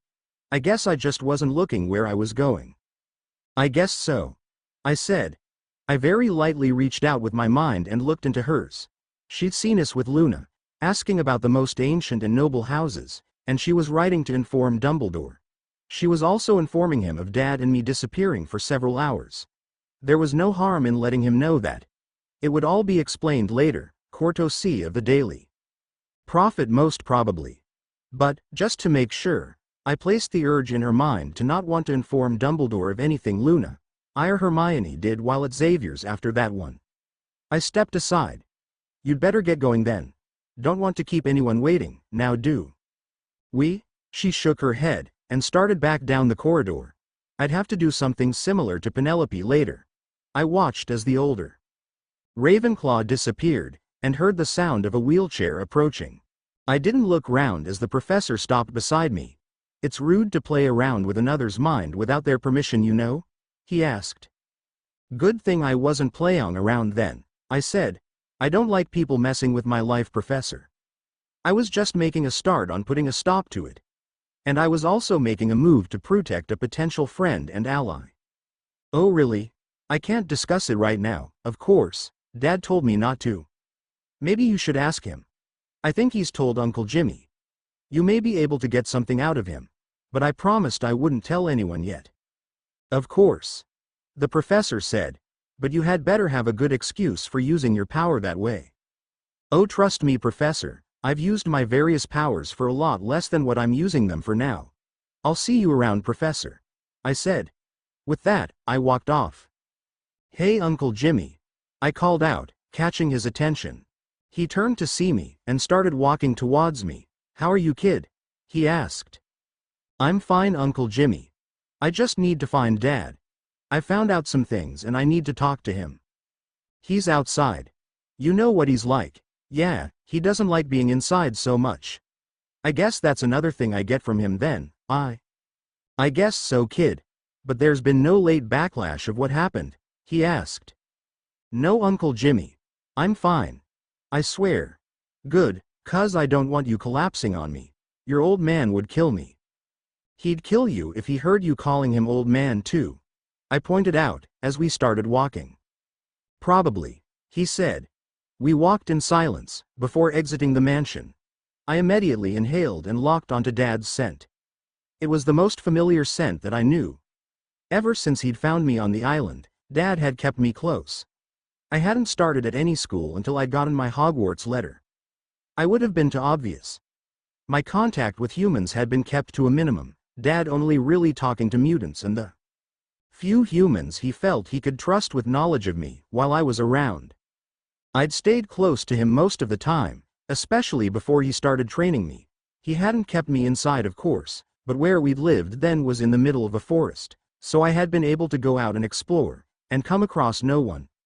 I was familiar enough with Dad's scent by now because of all that I could catch on to even the lightest trace of it, and follow it to him. I had no doubt that Dad could track my scent just as easily, if not more so. It didn't take long, and soon, Dad came into view. I walked up to his side, making no sound. I found out something interesting, Dad, I said. What's that then, Cub? He asked. Dumbledore's been messing with Luna's life as well. He threatened her. Well, her father really. He needs her to do something for him, and said he'd kill her dad if she didn't. The Lovegoods also happen to be one of the most ancient and noble houses, too. She tell you all this? She let me see it. I read her mind. It's not just us that he's messing with, Dad. Anyone he thinks has something that would end up being beneficial for him, he manipulates. There are at least 2 people on the exchange who are working for him, not including Luna. She just wants out. Then help her out, Cub.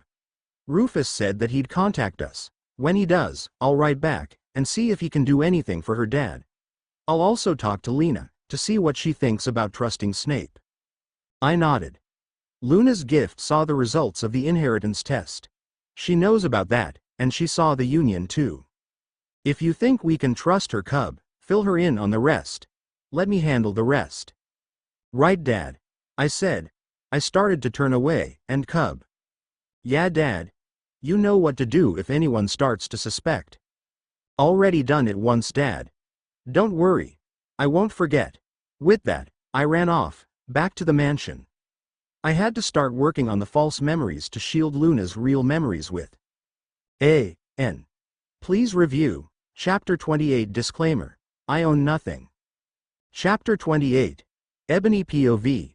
Luna was lying on my bed, and I was hovering over her, my hands once again on her temples. I was placing false memories in my mind. Dumbledore and anyone who attempted to read her mind would see them, but Luna would still see the real memories. I still hadn't broken the news to Hermione that Ron, Ginny and Percy were on the list of who not to trust. Well, she wouldn't feel too bad about Percy, but Ron and Ginny, that was going to hurt. I finally finished with the fake layers of memories. There, I said, pulling away. They should update for you automatically, if you make up the memory you want to be seen. I said. Now, about your dad. My dad is going to see if there's anything my magical guardian can do for him. Thank you. And I'm sorry you had to lose a couple of people you viewed as friends, she said.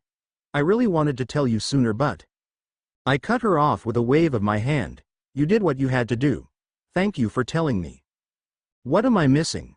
Hermione asked. We can't trust Ron, Ginny and Percy. I don't know about the twins, or any other Weasleys. I said. Hermione looked horrified. What? What have they been doing? Working for Dumbledore and planning to dose me, you and Harry, with love potions. Ginny would have Harry, and Ron would have me, and Percy would have you. Hermione pulled a face. Percy? She said, her tone disgusted. Percy? I laughed. Hermione, I thought you were friends with him. I only talked to him because there are no other older students who will give me a proper overview of next year's courses, she huffed. Well, they haven't started dosing us yet, otherwise you'd be head over heels for him. I wonder why they haven't started. They were planning to do it by the start of the year. I think the whole Chamber of Secrets made them postpone, Luna said, especially when Ginny started to act offish. When she was being possessed, you mean? I asked. Yeah. You know who must have put her off her plan. Especially when he learned about Harry, Hermione said. Yeah, he'd want Harry in his right mind to be able to triumph over him, I noted. What else did your dad say? Hermione asked. I can tell Luna about today's discoveries. I sat down on the floor, and for the second time that day, I told someone everything that had happened in Gringotts. So, he's willing to kill his most important weapons? Luna asked. Something dawned on me, and we aren't the only ones. I said. What do you mean? Hermione asked. Dumbledore told you, Luna, that for your main task you would have to go away for a little while, and because of that, he only wants you to talk to people he approves of. People who won't question him. That way, when you disappear, no one will notice. He's threatening your father, Luna, but he's planning to kill you. Well, he won't, Hermione said. But this is Dumbledore we're talking about, Luna said. Too damn bad, I said. A name and a couple of titles don't scare me, Luna. No one messes with my life, and no one messes with my friends. We're going to do anything we can to help you, Luna, Hermione assured. You and your dad are going to be fine. Ebony's magical guardian is the head of the Aura department. Luna nodded. I know. The Nargles told me. They're very informative. They must be, I said. And they're useful for stopping owls being intercepted, it seems. Oh, they are very good at that. She smiled, obviously glad that I wasn't denying the existence of these so-called Nargles, and actually talking about them with her. We should get down to dinner, Hermione noted. I nodded in agreement. Come on then. Are you going to sit with us and the others, Luna? All right. Thank you for asking me, Ebony. No one's ever asked me to sit with them before. She led the way out the door, and I exchanged a look with Hermione, before following her out the door, and down to dinner. Hey guys. I said to Rogue, Bobby, Pyro Kitty, Colossus and Siren as we sat down at a table after getting food. Luna's going to be sitting with us from now on. That's fine. Kitty said. So, Ebony, where did you and your dad disappear to today? Pyro asked. We had something to do. I answered. Can't tell you right now. My tone was final and the subject was dropped. So, how are you enjoying Mutant High? Bobby asked the three of us. It's different. I like the box with the moving talking pictures. It's different to our paintings, but similar, Luna said. That's the TV, Luna. Hermione said gently. It's for entertainment. Like the WWN has plays and music and different things like that. Well, TVs do that. Well, I'm enjoying the lessons. I liked the danger room, I said. Everyone bar Luna rolled their eyes. Well, you would, Ebony, Bobby said.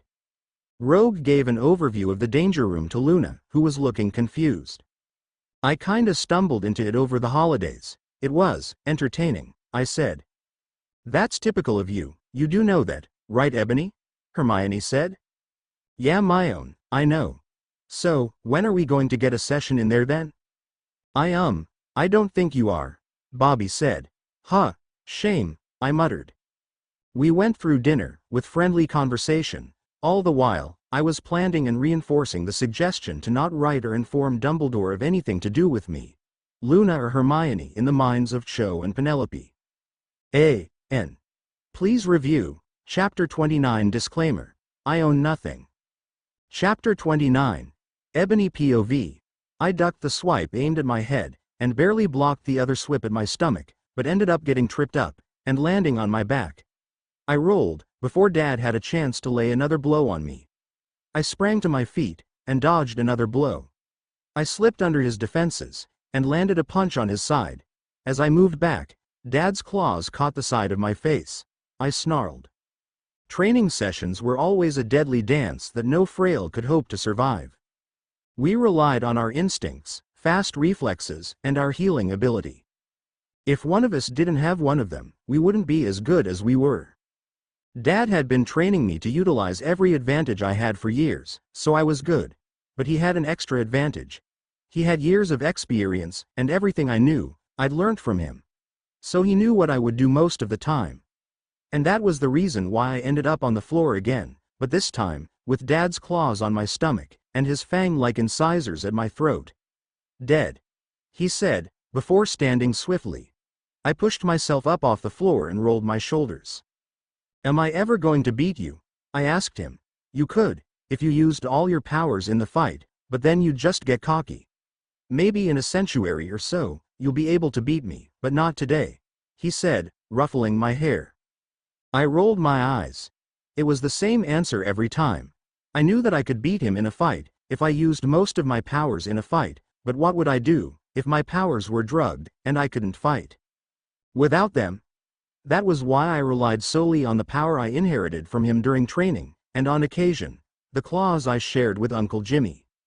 There was a screech, just as a red-tailed hawk flew into the gym. It landed on one of the bleachers, and held out its leg, to which a letter was tied. It looked pointedly at Dad.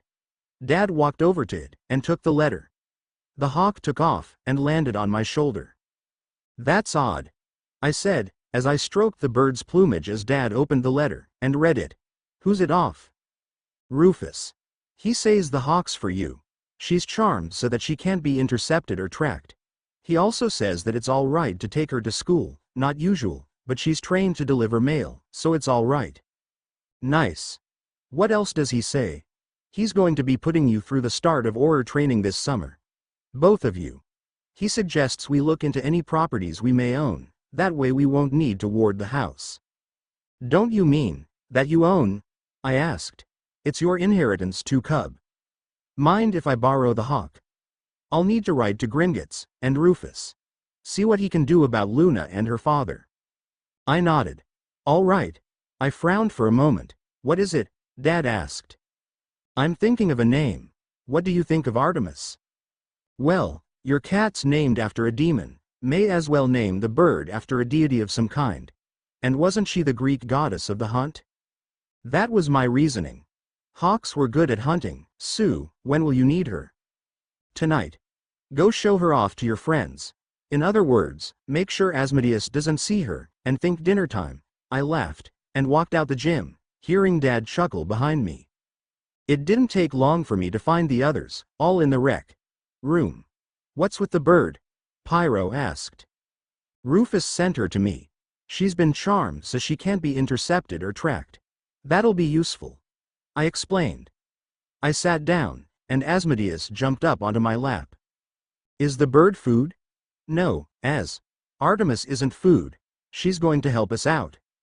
Then I'm sure we can come to some sort of agreement. Asmodeus jumped off my lap and walked out of the room.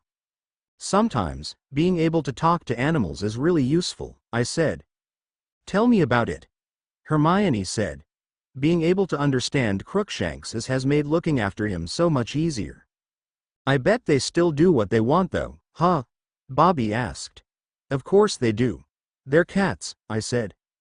When I first gained the ability, I tried asking Crookshanks why he was always after Ron's rat, Scabbers. He told me that it was a breach of confidentiality. I understand now though, Hermione said. Why was he after Ron's rat? Rogue asked. He was a wizard named Peter Pettigrew. He was disguised in his animagus form, after framing Sirius Black, and faking his death. Cyrus was innocent of everything the whole time. The wizarding world was so busy celebrating Voldemort's downfall, that he didn't even get a trial, I answered. That's just wrong. Kitty said. The others nodded their heads in agreement. Luna cocked her head to the side. Ebony, Lena wants to see you, she said. She's in her room. She's just about to come looking for you. Right. Thanks, Luna. I stood up and ran off. Artemis still on my shoulder, going to see what Lena wanted. A.N. Please review, Chapter 30 Disclaimer. I own nothing. Chapter 30. Ebony POV. I knocked on Lena's bedroom door, and entered the room. She was currently helping out at the school as a supply music teacher, until Xavier could get a permanent teacher. Oh, Ebony, I was just about to come looking for you, Lena said, looking at me in surprise. Yeah, Luna said. What's up? Lena held up a parchment envelope, with the Hogwarts seal on it. I've just been offered a job, as an assistant teacher at Hogwarts. I can fill in for certain spots, dada, charms, that sort of thing. Your dad told me what's been going on with Dumbledore, and I've convinced him. I think that Severus can be trusted, but I think that it would be beneficial to have an extra pair of helping hands at Hogwarts. What do you think? That's a great idea. At least now I know that there's a teacher there that we can trust. I sat down and looked round the room. There were several music boxes, and each one was unique.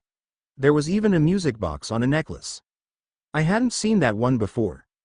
I cocked my head. Lena, where did you get that necklace? A sad look crossed her face.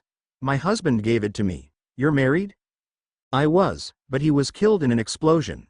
Sev was there, and so was your father in fact. Sev, Lily and I used to go on adventures of a sort. In the Muggle world. Then, I started to lose contact, and I got married. Sev came to visit, and me. Luke and him got caught up in a fight.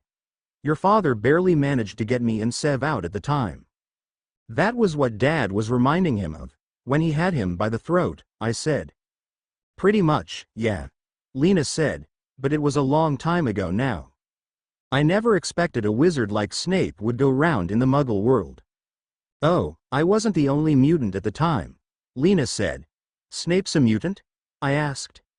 He has the power to summon electricity to hands. The bolts come out his fingertips. Oh, I had that power before Hogwarts, no wonder I didn't know. And Lily had pyrokinesis. She never did get the hang of it when she was in distress though. Shame, it may have saved her.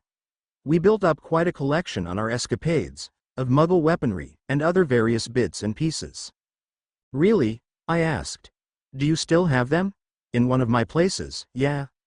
Is there anything else you want to talk about? I asked. Actually, there is one thing. Sev's been training, but he still needs a bit more help to get to the best level he can. You want me to help him learn to fight? Sort of, yeah. Where would we do it? An empty classroom. 'Cause he probably won't want people finding out. He says he has a place. Lena said.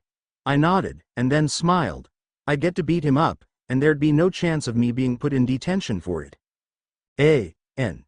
Please review. Chapter 31 Disclaimer. I own nothing. Chapter 31. Ebony POV. I stretched as I got out of bed. I was going to miss this place after we left, but I had things I had to do at Hogwarts. I couldn't, after all, leave Harry, Hermione and Luna to deal with all the problems that were cropping up on their own. I went to the bathroom that I shared with Hermione, and I undressed and stepped into the shower. I was up earlier than usual this morning. I wanted to talk to Dad before we left to head back to Hogwarts. I didn't spend long in the shower, and soon, I was getting dressed.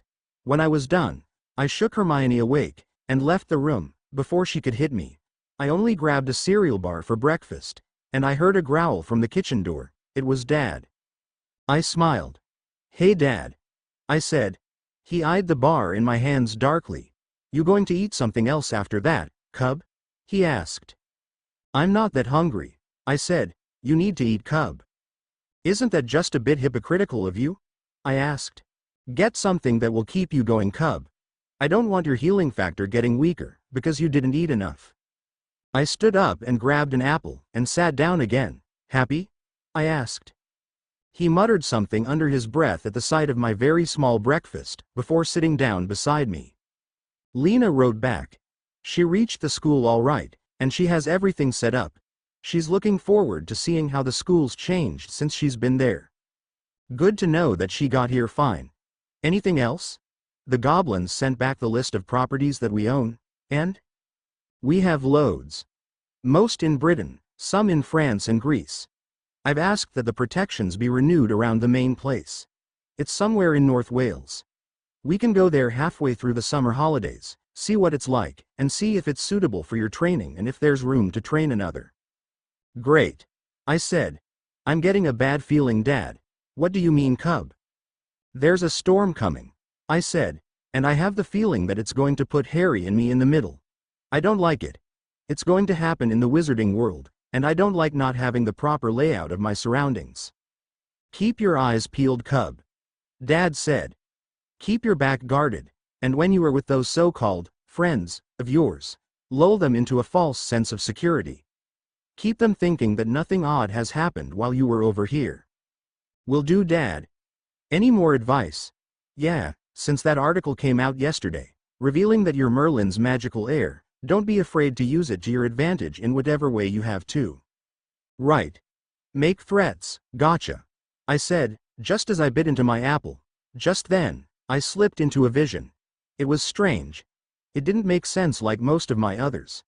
The first was an image of a green skull in the sky with a snake emitting from its mouth. The next was of a cauldron, a bone, a hand, blood, and a snake. I shook my head when the images disappeared. That was weird, I said.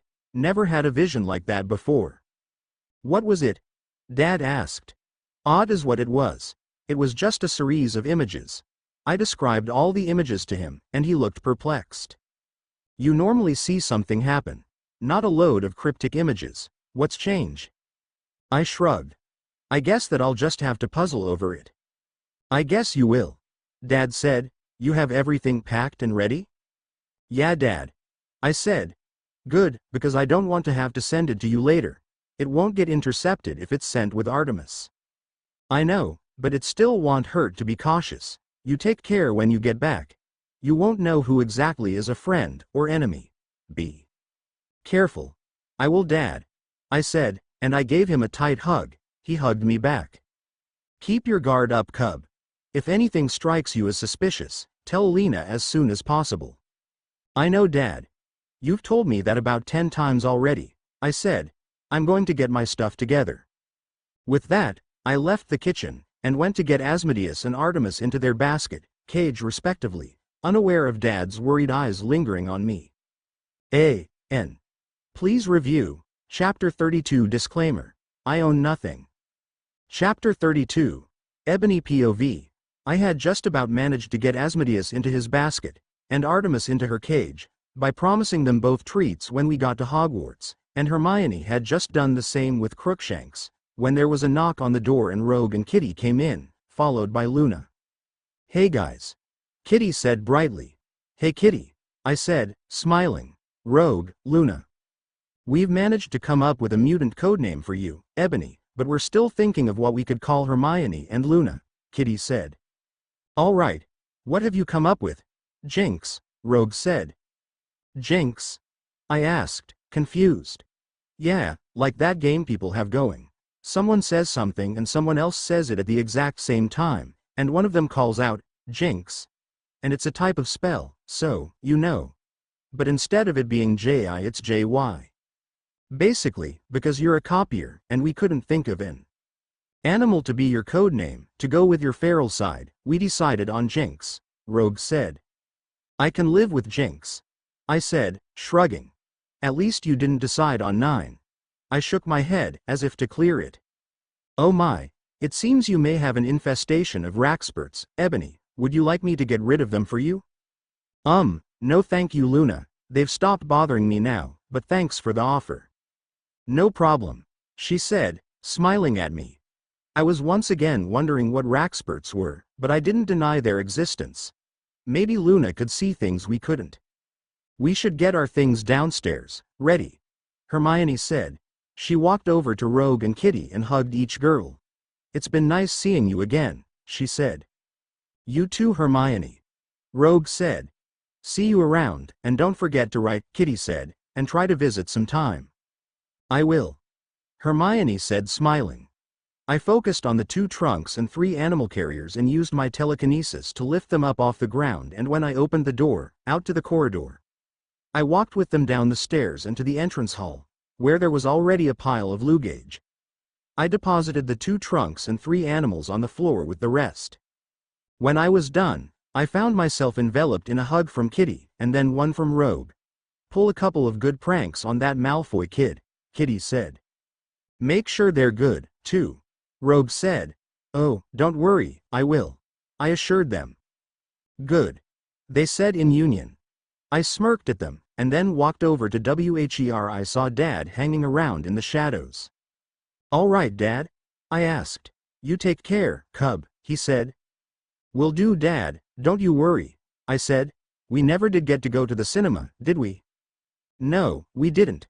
We will when you come back from school though if you want, he said. I'll see you in the summer then, Dad, I said, and I hugged him quickly, before going over to join the rest of the students from Hogwarts, who had already gathered. Snape and Sinstra vanished our things, and we all put a finger on our various portkeys. I felt a tug behind my navel, and I was pulled up, away from Xavier's Institute, and back to Hogwarts. A.N. Please review, Chapter 33 Disclaimer. I own nothing. Chapter 33. Ebony POV.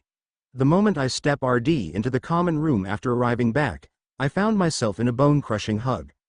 I laughed and returned the hug from Harry. He'd really filled out since his mutation surfaced and was now well-muscled. He wasn't massive because of them, but he was still stronger than a human because of them. Hey Harry, I said. Hey Eb, he said, and I could hear the smile in his voice. He pulled back, while keeping me in his arms, surveying me. I looked over him, taking in the growth spurt he'd gone through while I was away. When you have a moment, can we go somewhere to talk in private? Sure, Harry. I know just the place. Just let me go put my stuff down and let Asmodeus and Artemis out. Then we can go catch up. I had an idea that I knew what he wanted to talk about. We hadn't, after all, completed the bond between us yet. I walked quickly up to my room, and placed my trunk down, and let out Asmodeus and Artemis, before giving them several treats. I quickly ran back downstairs, and grabbed Harry's hand, ignoring everyone else. I led him out of the common room, and to the 7th floor, where I crossed the space 3 times, thinking, I need a place where we can talk without being disturbed and in private. After the 3rd pass, a door appeared. I led Harry inside, and closed and locked the door behind us. The room had changed so that there was a fireplace and a sofa. There was nothing else there. I sat down, and Harry copied me. I've missed you, Harry. I admitted. I've missed you too, Eb. He said, pulling me into a hug. Your letters were pretty vague on the other things you found out concerning Dumbledore. I know Artemis can't be intercepted or anything, but I didn't want to take any chances. Just tell me, have you told Ron and Ginny? Pain flashed in Harry's eyes. That was one of the things that Dumbledore was taking money from my vault from. To pay them, Percy and Mrs. Weasley. The breath caught in my throat. I hadn't known they were being paid. Oh, Harry, I didn't know that he was paying them. You knew that they were on his side though? He asked quietly. I couldn't risk them finding out that we knew. It was going to be one of the first things I was going to tell you. I held his cheek in my hand, looking him in the eye. It's not you I blame, Eb. I guess I'm just frustrated. Sirius told me to pretend I didn't know anything. Dad told me the same thing, I said, lowering my hand.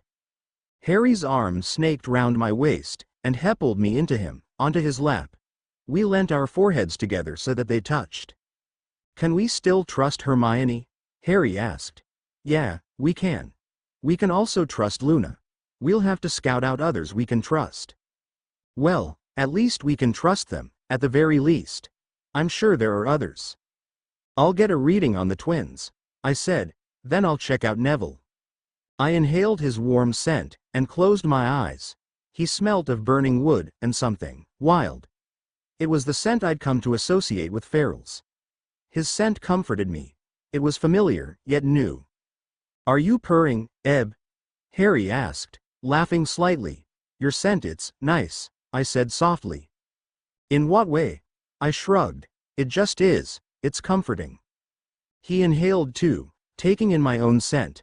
I see what you mean. Your own scent is comforting to me, too. I opened my eyes, and our gazes locked. Harry leaned in, and our lips met.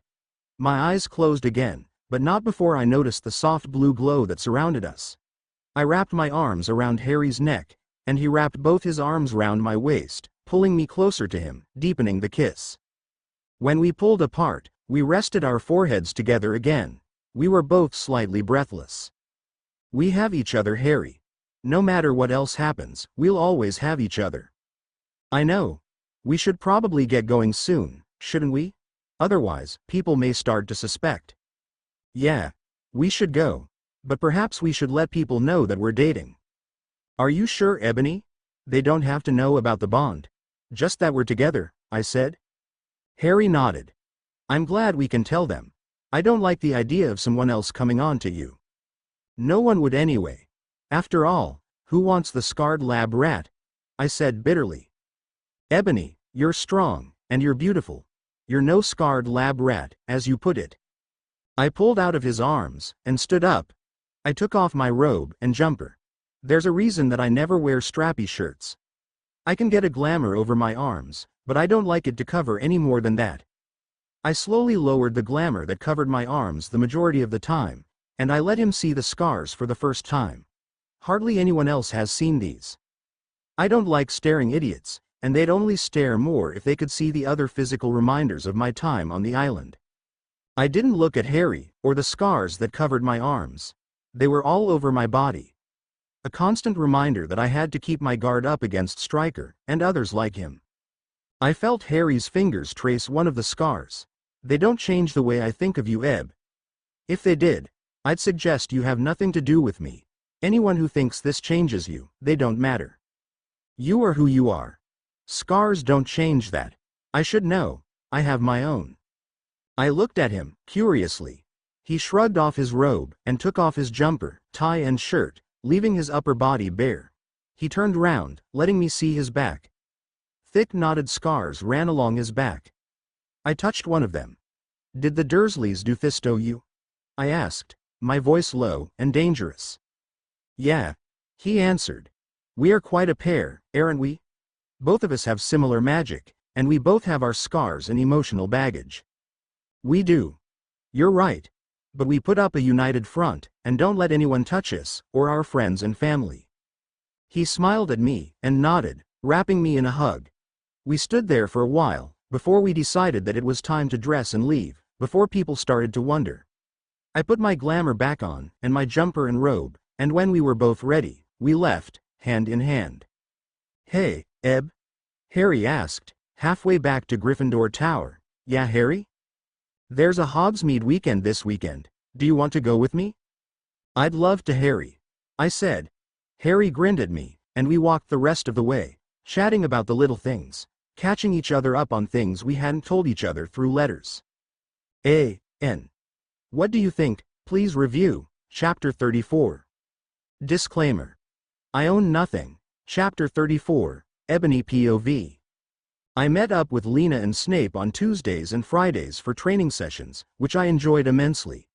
Snape was good at fighting, but I still managed to thrash him in a fight. In turn, he and Lena taught me extra spells, which I passed on to Harry. By the time the Hogsmeade weekend rolled round, things appeared to be going great. Hermione had opted to go to Hogsmeade with Hannah Abbott, so they had time to discuss Transfiguration, and she didn't have to go with Ron, and Ron went with Dean and Seamus, after much persuasion, so Harry and I were free to go on our own.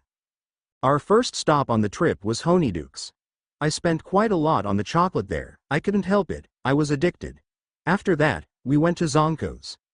It was Harry's first time in all the shops, and only my second, so we had a great time discovering things we hadn't seen yet in the shops there. Harry and I bought several prank items. I had managed to coax out the prankster in him. Harry managed to persuade me to let him buy drinks in the Three Broomsticks. I was enjoying myself more than I did on the last trip to Hogsmeade. We sat in the corner of the room, chatting away easily. That was when I noticed something. Hey, what's Ginny doing here? I asked. Harry's head snapped round, and sure enough, he saw the youngest of the Weasleys as well.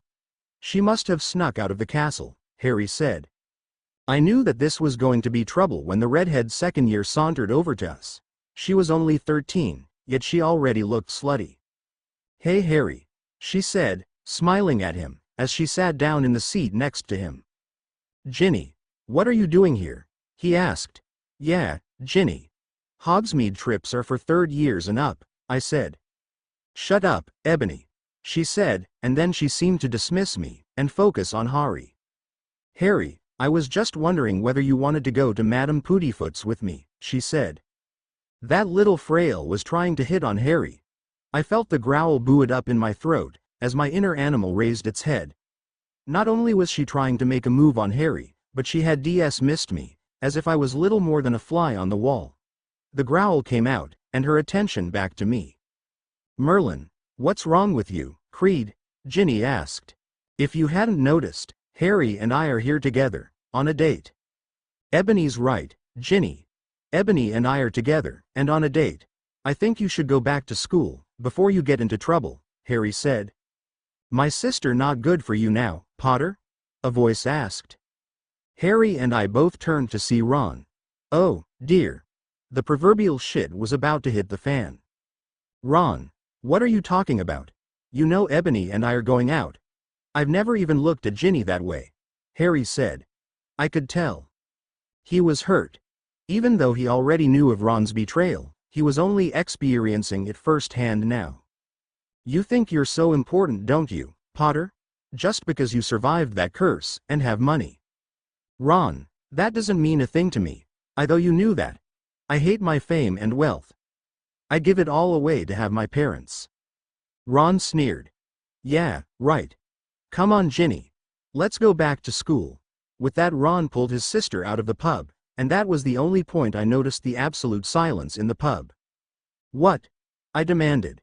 The noise started back again, and Harry and I went back to our drinks. For the rest of the time in the pub, Harry kept one arm wrapped possessively around me. Neither Harry or I noticed the blonde-haired witch with an acid green quill. After we finished our drinks, Harry and I decided that we had had enough for one day, and it was time to head back to the school. Once we got there, we found that Luna was waiting for us. She was her usual dreamy self, but I could smell her worry. "Hello Luna. Are you alright?" I asked. "I'm fine, Ebony. Professor Dumbledore wants to see you. Password is Mars bars." With that she wandered off. "What's he want?" I wondered out loud. "Don't know. We'll have to go see," Harry said, reluctantly. "We could always skip," I suggested. "We can't avoid him forever, Eb. He is the headmaster. We should probably go, find out what he wants, and get the hell out of there." "Fine. Let's go then. The sooner we get there, the sooner we get out of there, and I can write to Dad and Rufus. They'll want to know what he says."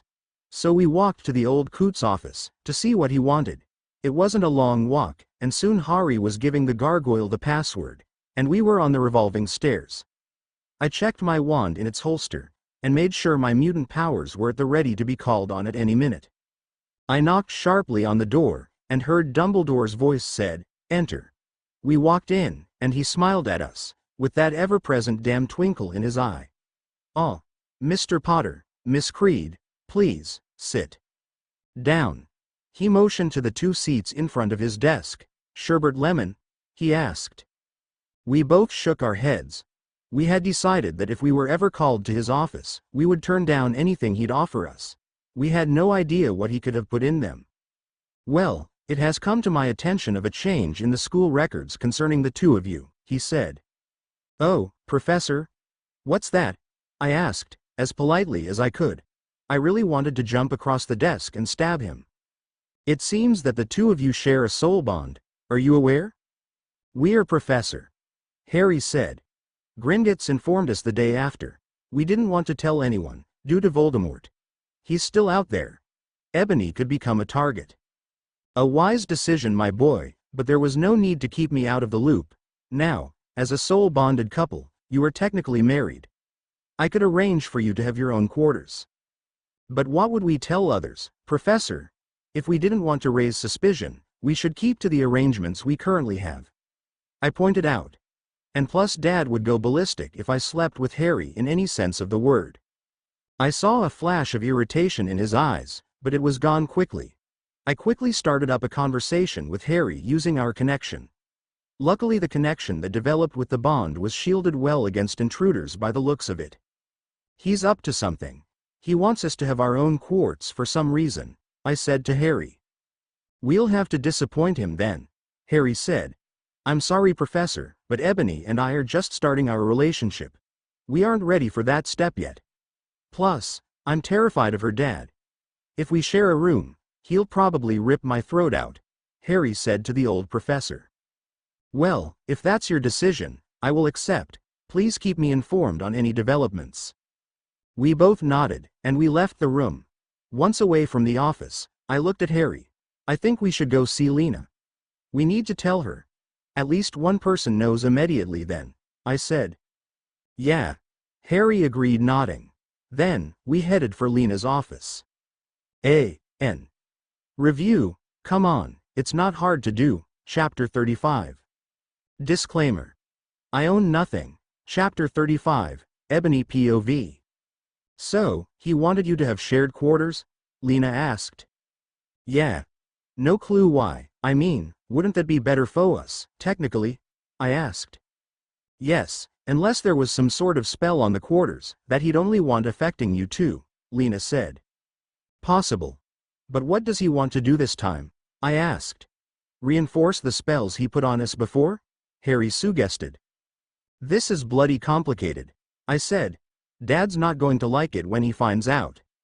"You're right, he's not," Lena said. "Get ready for a tiring summer, Ebony. He's going to step up your training to the point where at 8 in the evening, you won't be able to stay awake." "It wouldn't surprise me if he does," I said. "Is he really that mad about training?" Harry asked. He says that I haven't had enough training until I can beat him in hand-to-hand, I said. And I can't beat him in hand-to-hand. Do you use your other powers? No, I want to be sure that I don't have to rely on them. Then, if my powers are suppressed in any way, I can still fight. That's a good idea, I suppose, Harry said, nodding. I'm glad you think so, Harry, because he's thinking of contacting Sirius so he can train you too, so he knows that you're good enough to watch me back. Harry's eyes widened. What? You heard. Don't worry, Harry, Lena said. I'll come to your funeral. Harry's eyes widened even further as he looked at me. Can't you just pass on what you learn? No, it won't satisfy Dad that you're good enough, I said in a sing-song voice. Run along, you two. Go back to your common room. Ebony, you need to write to your father and Rufus about this. Will do, Lena, I said. Good, and give that little slut a slap for me. Oh, I'll do more than that, I said, and Harry and I left. As we wandered back to the common room, Harry and I started talking about potential allies. Well, Neville is on our side, I said. Even if I do scare him slightly, and Susan Bones and Daphne Greengrass don't trust I have too many names for my own good Dumbledore, and I have yet to check out Fred and George. When are you going to check out if they're good? Harry asked. See if who's good, Harrykins? A voice asked from behind us. Yeah, don't keep us in the loop, another said, and the twins came up on either side of us. I quickly scanned their minds, and saw it. A deep mistrust for our dear old headmaster and disgust at what Ron and Ginny were turning into. They had heard what had happened in the Three Broomsticks. Well, guys, I said, we've recently discovered that there are people who we thought were with us, who are in fact against us. You two aren't among them, from what I've seen of your thoughts. We were just discussing when we were going to check you two out, actually. Really? Fred asked. Well, twin, that saves us having to break the news. George added. That it does, twin, Fred agreed. The two smiled. Glad you're in the loop, they said together. We're going to need somewhere to train. Somewhere only we can access, I said to Harry. Yes, and those we can trust. The chamber, Harry suggested. We can get rid of the basilisk, and get it cleaned up, and then we can make some things into a portkey to get there. Brilliant, I said. The twins looked uncomfortable. What? I asked. That's Slytherin's chamber, they said together. Yes, which is why no one would think to look there, and, if we fix it up right, no one would even recognize it. From what Harry said, it'll need more than a paint job. Oh yeah, Harry said, nodding, but we can probably manage it. Definitely, I agreed. Don't you two worry. No giant snakes are going to try and attack you down there, I said, laughing. They looked relieved, and we started to discuss pranks to pull on Ron and Ginny. I was glad we had them on our side. N. What do you think? Please tell me. Chapter 36. Disclaimer. As always, I own nothing. Chapter 36, Ebony POV.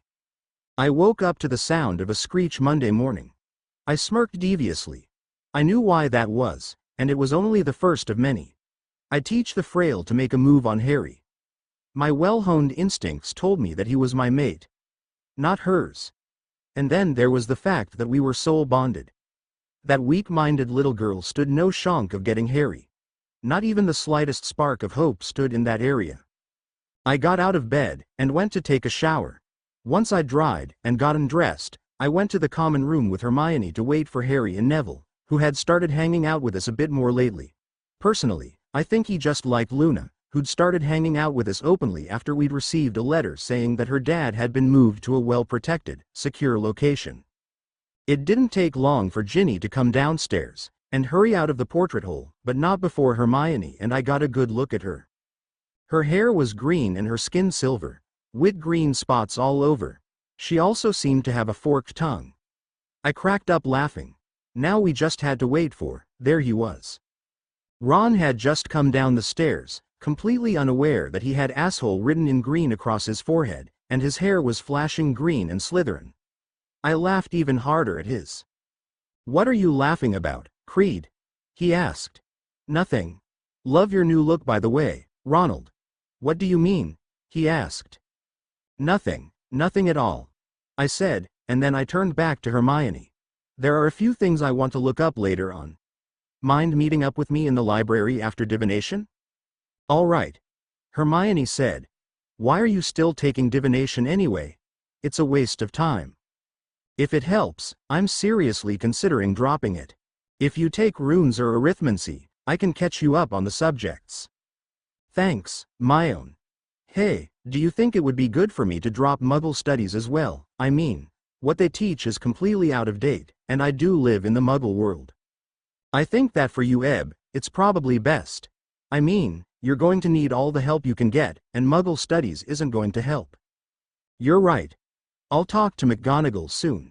Hey Harry, Neville, I said, turning to look at him. Hey Eb. You two ready to go get some breakfast? Harry asked. Hermione and I grabbed our bags, and stood up. The four of us left the common room, and walked towards the Great Hall. We sat down, just as the mail was delivered. Hermione took her subscription of the Daily Prophet, and looked at the front page. Her face palled. What's wrong, Myone? I asked. It's here. She thrust the paper at me, and I looked at the front page.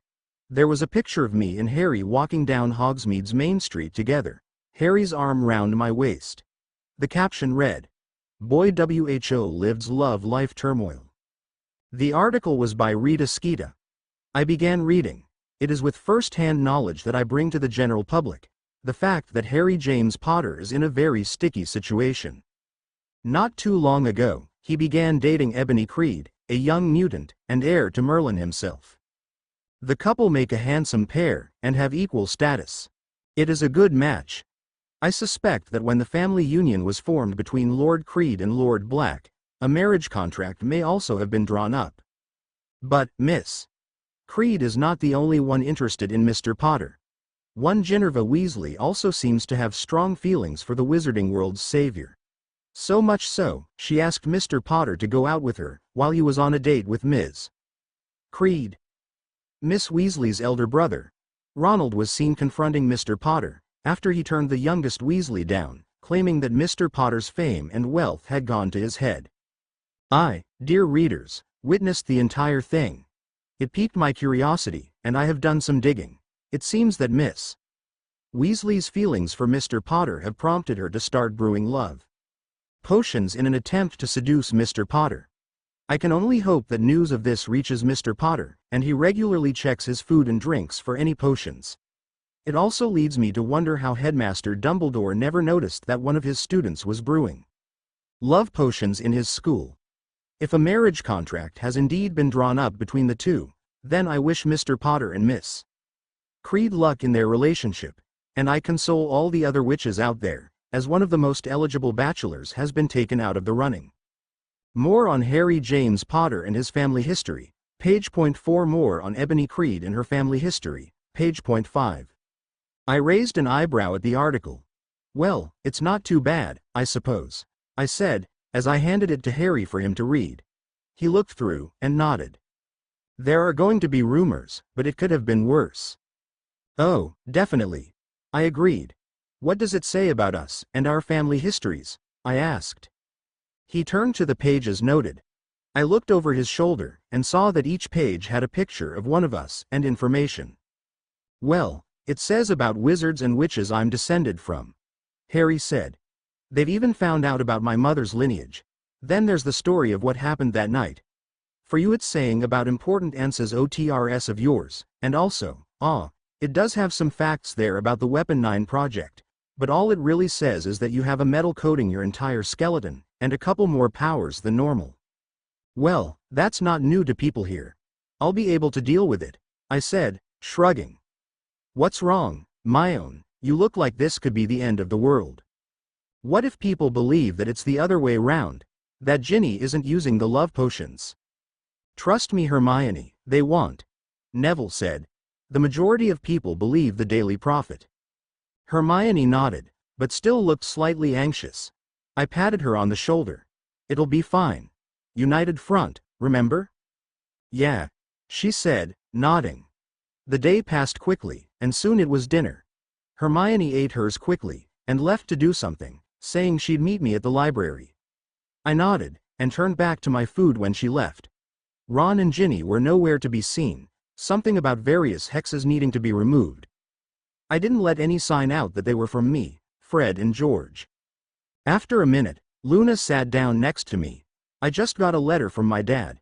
He's at the new house. It's very nice apparently. That's good to know, Luna, I said, smiling at her. Will he still be able to publish the Quibbler? Oh yes. He says that he'll be more able to now, actually. There are less Raxperts there, you see. Well, that's good news. At least you won't have to bother with Ginny anymore, Yes, the blithering humdingers that always hang around her were really starting to annoy me, Luna said. Harry, Neville and I laughed. Even if Neville looked a bit confused. Harry had already met Luna several times. I finished my food, and then left to join Hermione in the library. I woke up, and groaned. Why did it feel as if I had been run over by a herd of stampeding hippogriffs? Ebony, are you awake? I heard Harry ask. My eyes flickered open, and I saw I was in the hospital wing. What happened? I asked. Why am I here? Hermione found you unconscious, 2 corridors away from the library. What do you remember? Up until just about turning onto the corridor that was 2 away from the library. Then, nothing. You were halfway down the corridor, apparently, Harry said. Just then, Madame Pomfrey bustled over, and started checking me over. I was discharged the next morning. I wasn't feeling my best. I had had a nightmare about being trapped last night, and I'd woken up in a sweat several times. Please let me know what you think, I love reviews. Finis disclaimer. I own nothing, Chapter 37, Ebony POV. Harry was worried, and he wasn't telling me why. He had just had his divinations exam. Something must have happened during it, but what? I sat next to him, reading, hoping he'd tell me what was wrong soon. He'd sent a letter off with Hedwig, but I didn't know what it was about. He sighed. Ebony, I think Trelawney may be less of a fake than we thought. What do you mean? I asked. Something happened during my exam. She sorta went into this trance, and spoke in this hoarse voice. She said something about a servant who'd been chained breaking out to rejoin his master, who would rise again, more terrible and powerful than before. You think it's about Voldemort and Pettigrew? Yeah, Harry said. It scared me, Eb. The whole idea of Voldemort terrifies me, he admitted reluctantly. I pulled him into a hug. It was only a matter of time until something happened, but he's not back yet. That gives us time to train, and enjoy what little time we have left until we are plunged into this unavoidable war. But we can't let it get us down. We can do this, together. You're right, Eb. I've sent a letter to Sirius, letting him know what happened. So, how was your arithmancy exam? It was good. I'm glad I was able to switch, and catch up in time to sit it. Hey, how do you think Hermione gets to all her classes? I don't know. Maybe she'll tell us at the end of the year. Yeah, look, I'm going upstairs to get some sleep. I haven't been sleeping well lately. I know. Maybe you should go see Madame Pomfrey about those dreams of yours. I'll be fine. Don't you worry about me, I said. I kissed him, and stood up. Oh, by the way, Harry, I don't know whether you know, but your mutation comes with a perk. What's that then? You have a sort of venom coating your teeth. It's enough to knock anyone unconscious for several hours, and you can pass it on to others. How do I do that then? He asked. I smirked, and kissed him, and then left. The end of the school year came quickly. The only bad part of the last half of term was that Peter Pettigrew escaped. Harry, Hermione, Luna, Neville and I were all in one compartment on the train back, just messing around and having a laugh. Harry kept trying to get me to tell him how he could pass on the ability to knock people out with a bite since I'd notified him of the ability. I'd always give him the same answer. I've already shown you how to do it. It puzzled him to no end, but I think Hermione had figured out how it was done. Thankfully, she hadn't let on that she knew, and was letting him figure it out for himself. It was good for him to work some things out on his own. When the train pulled into the station, we all got off, smiling, and we said our goodbyes. Neville, Don't you dare go back into that shell of yours during the summer, I said, punching him lightly on the shoulder. Or I swear I'll drag you back out, kicking and screaming. Neville had really come into his own this term. I was glad.